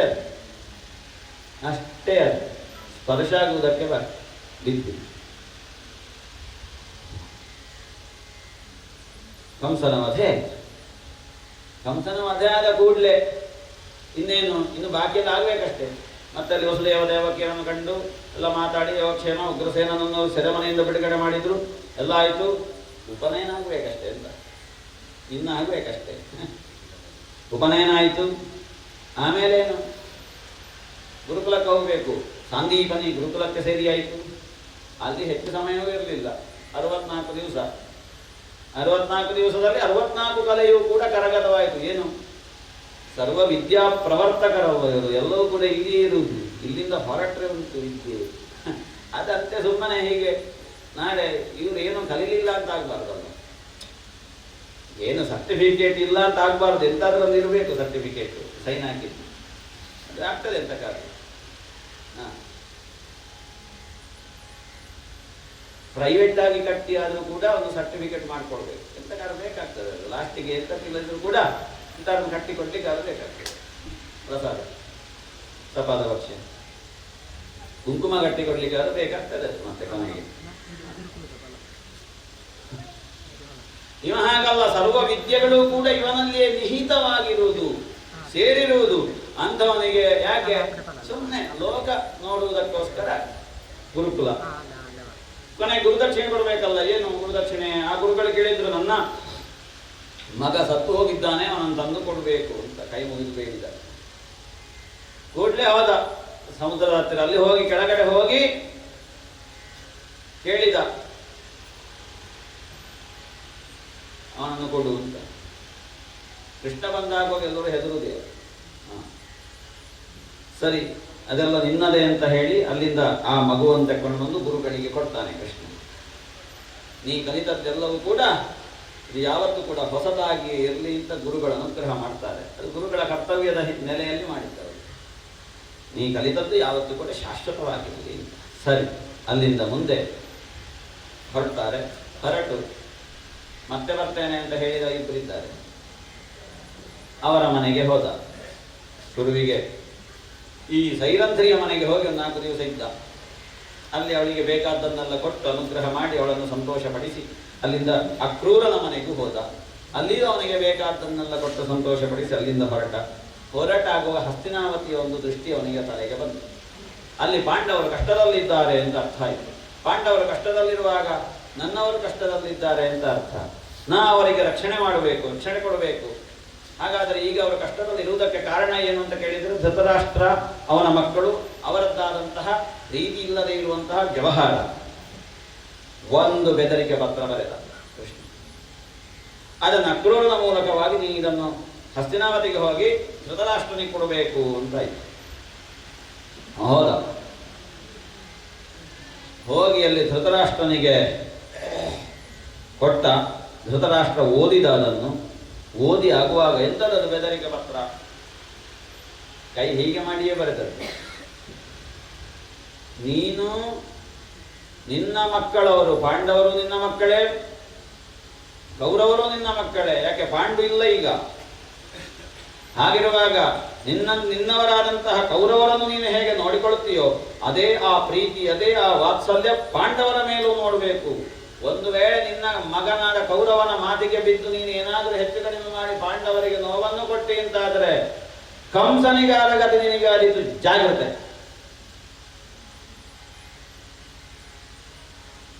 ನಮಗೆ ಓದಲಿಕ್ಕೆ ಸಾಧ್ಯ ಇಲ್ಲ ಆ ಪತ್ರವನ್ನು ಹೀಗೆ ಕೈ ದಪ್ಪುದರನ್ನು. ಅಂತಹ ಪತ್ರ ಅವನಿಗೆ ಎಂಥದ್ದು ಅನಿಸಲಿಲ್ಲ, ಕೆಲವರಿಗೆ ಎಂಥದ್ದು ಅನಿಸುವುದಿಲ್ಲ ಅಂತ. ಏನಂತೆ, ಏನು ಹೇಳಿದ ಧೃತರಾಷ್ಟ್ರ? ಏನು ಮಾಡುವುದು, ಎಲ್ಲವೂ ಕೂಡ ದೈವಚಿತ್ತ, ನಮ್ಮದೇನು ಇಲ್ಲ ಅಂತ ಹೇಳ್ತಾನೆ ಅವ ಧೃತರಾಷ್ಟ್ರ. ಇಲ್ಲಿ ನೋಡ್ಲಿಕ್ಕೆ ಚಂದ ಉಂಟು ಈ ಮಾತುಗಳು, ವಾಕ್ಯಗಳೆಲ್ಲ. ಪುತ್ರಾನುರಾಗ ವಿಷಮೇ, ಪುತ್ರರ ಮೇಲಿರುವಂತಹ ಈ ಪ್ರೀತಿ ಇದು ಅತ್ಯಂತ ವಿಷಮಯವಾಗಿದೆ. ಎಲ್ಲವೂ ಸರಿಯೇ, ಆದರೆ ಭಗವತ್ ಸಂಕಲ್ಪ, ಭಗವತ್ ಚಿತ್ತವನ್ನು ಯಾರಿಗೆ ತಪ್ಪಿಸುವುದಕ್ಕೆ ಸಾಧ್ಯ ಆಗ್ತದೆ? ಭೂಮಿಯ ಮೇಲೆ ಇರುವಂತಹ ಭಾರವನ್ನು ಕಳೆಯುವುದಕ್ಕೆ ಭಗವಂತ ಅವತರಿಸಿದ್ದಾನೆ ಅಂತ ಆಗುವಾಗ ಯಾರಿಂದ ತಪ್ಪಿಸ್ಕೊಳ್ಳಿಕ್ಕೆ ಆಗ್ತದೆ? ಹಾಗಾಗಿ ಎಲ್ಲವೂ ದೈವಚಿತ್ತ ಅಂತ ನಾವು ಅದನ್ನು ಹಾಗೆ ಜಾರಿಸಿದ. ದೈವಚಿತ್ತ, ಇವರು ಹೋಗಬೇಕು ಎಂಬುದೇ ದೈವಚಿತ್ತ. ಸರಿ, ಅದನ್ನು ಹಾಗೆ ಬಂದು ಅಕ್ರೂರ ಹೇಳಿದ ಕೃಷ್ಣನಿಗೆ. ಅಂತ ಅಂದ. ಒಂದು ದೃಷ್ಟಿ ಅಲ್ಲಿ ಉಂಟು ಅವರ ಪಾಂಡವರ ಮೇಲೆ. ಸರಿ, ಇಲ್ಲಿ ಕಂಸ ಸತ್ತು ಹೋದ, ಅವ ಹೊರಟ. ಅವನಿಗೆ ಮದುವೆಯಾಗಿತ್ತು 2 ಜನ ಹೆಂಡತಿಯರು, ಅಸ್ಥಿ ಮತ್ತು ಪ್ರಾಪ್ತಿ ಅಂತ ಅವರ ಹೆಸರು. ಅವರ ಅಪ್ಪನ ಮನೆ ಮಗಧ ದೇಶ. ಜರಾಸಂಧ ಅಪ್ಪ, ಜರಾಸಂಧನ 2 ಮಕ್ಕಳು. ಈ ಜರಾಸಂಧನಿಗೆ 90 ವರ್ಷ ಮೇಲೆ ಆಗಿರ್ಬೋದು. ಅಂತಹ ಜರಾಸಂಧನ ಅಪ್ಪನ ಮನೆಗೆ ಇವರು ಬರ್ತಾರೆ. ಈ ಅಸ್ಥಿ ಮತ್ತು ಪ್ರಾಪ್ತಿ ಅಂತ ಹೇಳುವ ಈ 2 ಕಂಸನ ಹೆಂಡತಿಯರು ವಿಧವೆಯರಾಗಿ ತಮ್ಮ ಅಪ್ಪನ ಮನೆಗೆ ಬಂದರು, ಜರಾಸಂಧನ ಮನೆಗೆ ಬಂದರು. ಬಂದು ವಿಷಯವನ್ನೆಲ್ಲ ಹೇಳಿದ ಕಾಲಕ್ಕೆ ಕೃಷ್ಣನ ಮೇಲೆ ವಿಪರೀತವಾದಂತಹ ಸಿಟ್ಟು ಬಂತು. 23 ಅಕ್ಷೌಹಿಣಿ ಸೇನೆಯನ್ನು ಸೇರಿಸಿಕೊಂಡು ಕೃಷ್ಣನ ಮೇಲೆ ಅಭಿಯೋಗವನ್ನು ಮಾಡ್ತಾನೆ ಜರಾಸಂಧ. 17 ಬಾರಿಯೂ ಅಭಿಯೋಗ ಮಾಡಿ ಯುದ್ಧ ಮಾಡುವುದಕ್ಕೆ ಬಂದಾಗ ಇವನ ಜೊತೆಗೆ ಜರಾಸಂಧನ ಜೊತೆಗೆ ಬಂದಂತಹ ಎಲ್ಲಾ ಸೈನಿಕರನ್ನು ಕೂಡ ನಾಶ ಮಾಡ್ತಾನೆ. 1000 ಲಕ್ಷಗಟ್ಟಲೆ ಸೈನಿಕರು. ಅಷ್ಟು ಭೂಭಾರ ಹರಣ ಆಯ್ತಲ್ಲ. ಅವ ಎಷ್ಟೆಲ್ಲ ಬರ್ತದೆ ಅದೆಲ್ಲ ಬರಲಿ, ಮತ್ತೆ ಜರಾಸಂಧನ ನೋಡುವ. ಈಗ ಒಂದೇ ಸಲಕ್ಕೆ ತಲೆ ಕಡಿಬೇಕು ಅಂತ ಹೇಳಿಲ್ಲ, ಬರಲಿ ಅವನಿಗೆ. ಸರಿ, ಕೃಷ್ಣ ಪ್ರತಿಯೊಂದು ಸಲವೂ ಕೂಡ ತಪ್ಪಿಸುವುದು. 17 ಬಾರಿಯೂ ತಪ್ಪಿಸಿದ. ಅವರನ್ನು ಕೊಂದು ಮತ್ತೆ ಓಡಿ ಹೋಗುದು, ಅವರನ್ನು ಕೊಂದು ಮತ್ತೆ ಓಡಿ ಹೋಗುದು. 18ನೇ ಬಾರಿ ಬರುವ ಕಾಲಕ್ಕೆ ನಾರದರು ಒಬ್ಬರಿಗೆ ಸ್ವಲ್ಪ ಹುಳ ಬಿಟ್ರು. ನೀನೀಗ ಅವನನ್ನು ಹೋಗಿ ಎದುರಿಸಬೇಕು ಅಂತ. ಕಾಲಯವನ ಅಂತ ಅವನಿಗೆ ಹೆಸರು. 3 ಕೋಟಿ ಸೈನಿಕರನ್ನು ಸೇರಿಸಿಕೊಂಡು ಅವನನ್ನು ಕೃಷ್ಣನ ಮೇಲೆ ಬೀಳುವ ಹಾಗೆ ನಾರದರು ಪ್ರೇರಣೆ ಕೊಡ್ತಾರೆ. ಈಗಿನ ಇದ್ದಾರಲ್ಲ ಅವರೇ ಯವನದಂದ್ರೆ ಕಾಲಯವನ. ಅದಕ್ಕೆ ಮುಕ್ರಿ ಈಗಿನ ಅವರೇ ಆವಾಗಲೇ ಇದ್ರು ಅವರು ಅಂತ. 3 ಕೋಟಿ ಅದನ್ನು ಅಂತ ಕೃಷ್ಣ ತೆಗಿತಾರೆ. ಆ ಹಂತಕ್ಕಾಗುವಾಗ ಕೃಷ್ಣ ಆಲೋಚನೆ ಮಾಡಿದ, ಇದೀಗ 18ನೇ ಬಾರಿಯೂ ಬಂದಾಗ ಇದು ಒಟ್ಟು ಉಪದ್ರ ಆಗ್ತದೆ, ನಮ್ಮವರು ಪ್ರಾಣ ಕಳ್ಕೊಳ್ತಾರೆ, ಜೀವಹಾನಿ ಆಗ್ತದೆ, ಹೀಗೆ ಆಗಬಾರದು ಅಂತ ನಿಶ್ಚಯ ಮಾಡಿ ಸಮುದ್ರ ಮಧ್ಯದಲ್ಲಿ ಒಂದು ಬಹುದೊಡ್ಡದಾದ ದುರ್ಗ, 12 ಯೋಜನೆ ವಿಸ್ತಾರವಾದಂತಹ ಭವನವನ್ನು, ಅರಮನೆಯನ್ನು ಕಟ್ತಾರೆ.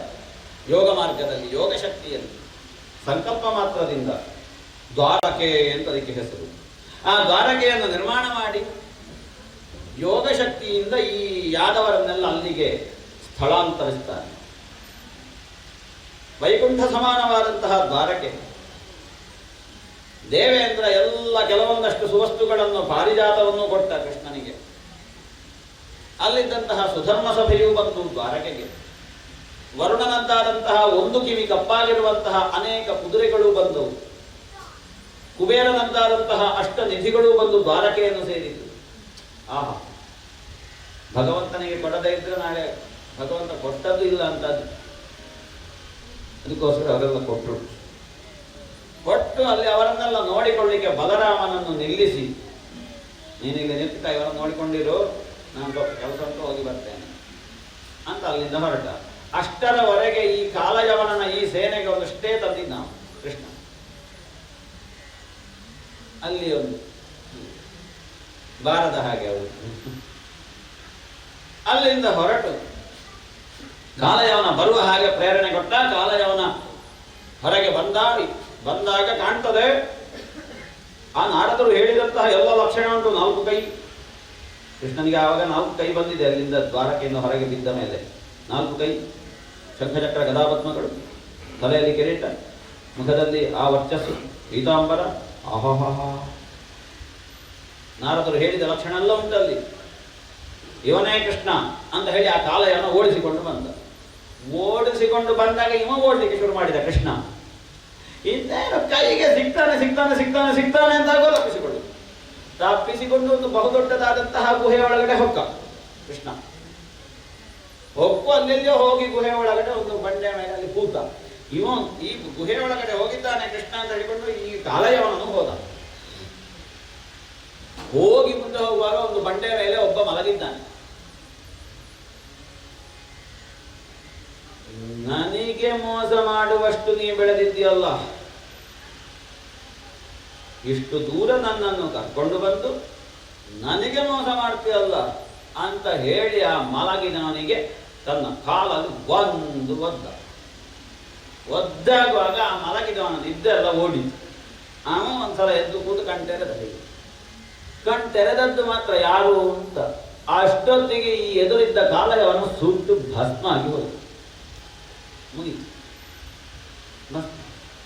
ಅಷ್ಟೊತ್ತಿಗೆ ಅಲ್ಲಿಯೋ ಒಳಗಡೆ ಕಲ್ಲ ಮೇಲೆ ಕೂತಂತಹ ಕೃಷ್ಣ ಮೆಲ್ಲ ಇತ್ತಾಗಿ ಬಂದು ಇವನ ಎದುರು ನಿಂತು ನೆಗಡ್ತಾನೆ. ಎಲ್ಲ ಸಾತೆ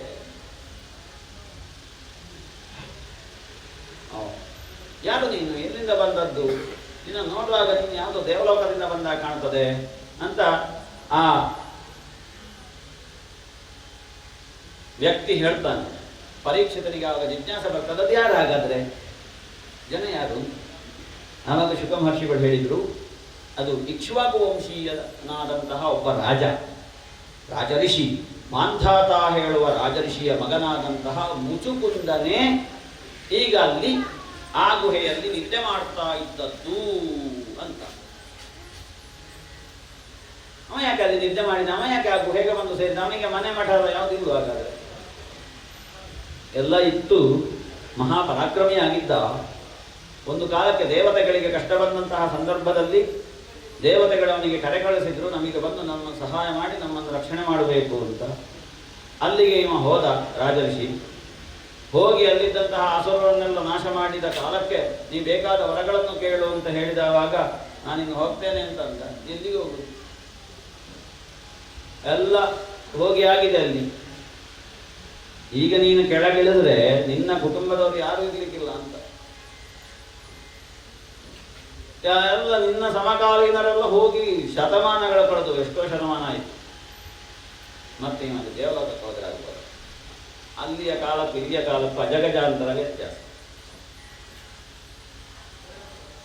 ನೋಡಿ. ಇಷ್ಟು ವ್ಯತ್ಯಾಸ ನೋಡಿ. ನಾವಲ್ಲಿ ಹೋಗಿ ವಾಪಸ್ ಬರ್ತೇವೆ ಅಂತ ಹೇಳಿದ್ರೆ ನಮಗೆ ನಮ್ಮ ಕುಟುಂಬದವರು ಯಾರು ಸಿಗ್ಲಿಕ್ಕಿಲ್ಲ. ಮತ್ತೆ ಬಂದ್ರೆ ಮತ್ತೆ ಇರುವವರ ಪರಿಚಯವೂ ಆಗ್ಲಿಕ್ಕಿಲ್ಲ. ಅವರು ಹೆದರಿಯಾರು, ಇದು ದೇವಲೋಕದಿಂದ ಬಂದದ್ದು ಯಾವುದೋ ಹಾಗೆ. ಸರಿ, ಹಾಗಾದ್ರೆ ಏನು ಮಾಡುವುದು? ನೀನೀಗ ಕೆಳಗೆ ಹೋಗಿ ಭೂಲೋಕದಲ್ಲಿ ಒಂದು ಗುಹೆಯಲ್ಲಿ ವಿಶ್ರಾಂತಿಯನ್ನು ಪಡಿತಾ ಇರು. ಮುಂದೆ ಒಬ್ಬ ಮಹಾತ್ಮ ಬರ್ತಾನೆ, ಆವಾಗ ನಿನಗೆ ಬೇಕಾದ ದಾರಿಯನ್ನು ತೋರಿಸ್ತಾನೆ, ಅನುಗ್ರಹ ಮಾಡ್ತಾನೆ. ಅಲ್ಲಿವರೆಗೆ ನೀನು ನಿದ್ರೆ ಮಾಡ್ತಾ ಇರುವಲ್ಲಿ ಭೂಲೋಕದಲ್ಲಿ ಆ ಗುಹೆಯಲ್ಲಿ ಆ ನಿದ್ರೆ ಮಾಡ್ತಾ ಇರುವ ಕಾಲಕ್ಕೆ ನಿನ್ನನ್ನು ಯಾರಾದರೂ ನಡುವಿನಲ್ಲಿ ಬಂದು ಎಬ್ಬಿಸಿದರು ಅಂತ ಆದರೆ ನೀ ಕಣ್ತೆರೆದ ತಕ್ಷಣದಲ್ಲಿ ಆ ಎಬ್ಬಿಸಿದ ಭಸ್ಮವಾಗಿ ಹೋಗ್ತಾನೆ, ನಾಶವಾಗ್ತಾನೆ. ಆ ವರವನ್ನು ಈ ದೇವತೆಗಳನ್ನು ಗ್ರಹಿಸಿದೆ. ಸರಿ ಅಂತ ಹೇಳಿ ಅವನು ಕೆಳಗೆ ಬಂದು ಇಲ್ಲಿ ವಾಸ ಮಾಡ್ತಾ ಇದ್ದ, ನಿದ್ರೆ ಮಾಡ್ತಾ ಇದ್ದ ಈ ಗುಹೆಯಲ್ಲಿ. ಕೃಷ್ಣನ ಹತ್ರ ಈ ಭಗವಂತ ಅಲ್ಲಿ ಬಂದು ಎದುರು ನಿಂತಾಗ ನೀ ಯಾರು ಅಂತ ಕೇಳಿದಾಗ ಅವ ಹೇಳಿದ, ನಾನು ಹೀಗೀಗೆ ನನ್ನನ್ನು ಕೃಷ್ಣ ಅಂತ ಕರೀತಾರೆ, ವಸುದೇವನ ಮಗನಾದಂತ ಕಾರಣ ವಾಸುದೇವ ಅಂತ ಕರೀತಾರೆ. ಮತ್ತೆ ನನಗೆ ಸುಮಾರಷ್ಟು ಹೆಸರುಗಳುಂಟು. ನಾನು ಭೂಮಿಯ ಭಾರವನ್ನು ಇಳುವುದಕ್ಕಾಗಿ ಈ ಕಾಲದಲ್ಲಿ ನಾನು ಕೃಷ್ಣಾಭಿಧಾನದಿಂದ ಅವತರಿಸಿದ್ದೇನೆ ಅಂತ ಹೇಳುವಾಗ ಮುಚುಕುಂದನಿಗೆ ಅತ್ಯಾಶ್ಚರ್ಯವಾಗ್ತದೆ. ಆ ದೇವತೆಗಳು ಹೇಳಿದಂತಹ ಮಾತು ಸತ್ಯವಾಯಿತು. ಗರ್ಗರು ಹೇಳಿದಂತಹ, ಗರ್ಗಾಚಾರ್ಯರು ಹೇಳಿದಂತಹ ಮಾತು ಸತ್ಯವಾಯಿತು. ಮುಂದೆ ಈ ಗುಹೆಯೊಳಗಡೆ ನಿನಗೆ ಕೃಷ್ಣನ ದರ್ಶನ ಆಗ್ತದೆ, ಆವಾಗ ಮುಕ್ತಿ ಆಗ್ತದೆ ಅಂತ. ಆಹಾ ಸ್ವಾಮಿ, ಧನ್ಯನಾದೆ, ನೀನೇ ಬಂದು ದರ್ಶನವನ್ನು ಕೊಟ್ಟಿಯಲ್ಲ ಅಂತ ಸ್ತುತಿ ಮಾಡ್ತಾನೆ ಮುಚುಕುಂದ. ಸ್ತುತಿ ಮಾಡಿ ಅವನಿಗೆ ಪೂರ್ಣವಾಗಿ ಅನುಗ್ರಹಿಸ್ತಾನೆ ಕೃಷ್ಣ. ಅಲ್ಲಿಂದ ಕೃಷ್ಣ ಹೊರಗೆ ಬರ್ತಾನೆ. ಬಂದು ಈ 3 ಕೋಟಿ ಸೇನೆ ಎದುರಾಗ್ತದೆ ಅಷ್ಟೊತ್ತಿಗಾಗುವಾಗ. ಆ 3 ಕೋಟಿ ಸೇನೆಯನ್ನು ಕೂಡ ನಾಶ ಮಾಡಿ ಮುಂದೊತ್ತಿ ಹೋಗ್ತಾನೆ.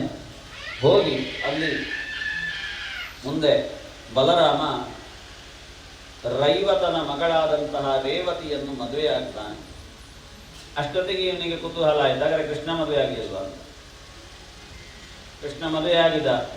ಆ ಭೀಷ್ಮಕ ಕುವರಿಯಾದಂತಹ ರುಕ್ಮಿಣಿಯನ್ನು ಮದುವೆಯಾಗಿದ್ನಲ್ಲ, ಆ ಕಥೆಯನ್ನು ನೀವು ಹೇಳಬೇಕು, ವಿವರಿಸಿ ಹೇಳಬೇಕು. ಈಗ ನಾವೀಗ ಸೂಕ್ಷ್ಮವಾಗಿ ಹೇಳಬೇಕಾಗ್ತದೆ. ಶುಕ ಮಹರ್ಷಿಗಳಲ್ಲಿ ಪರೀಕ್ಷಿತ ವಿವರಿಸಿ ಹೇಳು ಅಂತ ಹೇಳಿದ ಕಥೆಯನ್ನು ನಾವೀಗ ಸೂಕ್ಷ್ಮವಾಗಿ ಹೇಳಿ ಮುಗಿಸ್ತೇವೆ. ಕೆಲವರ ಮುಖವನ್ನು ನೋಡಿದಾಗ ಬೇರೊಂದು ಮದುವೆ ಉಂಟು ಅಂತ ಕಾಣ್ತದೆ.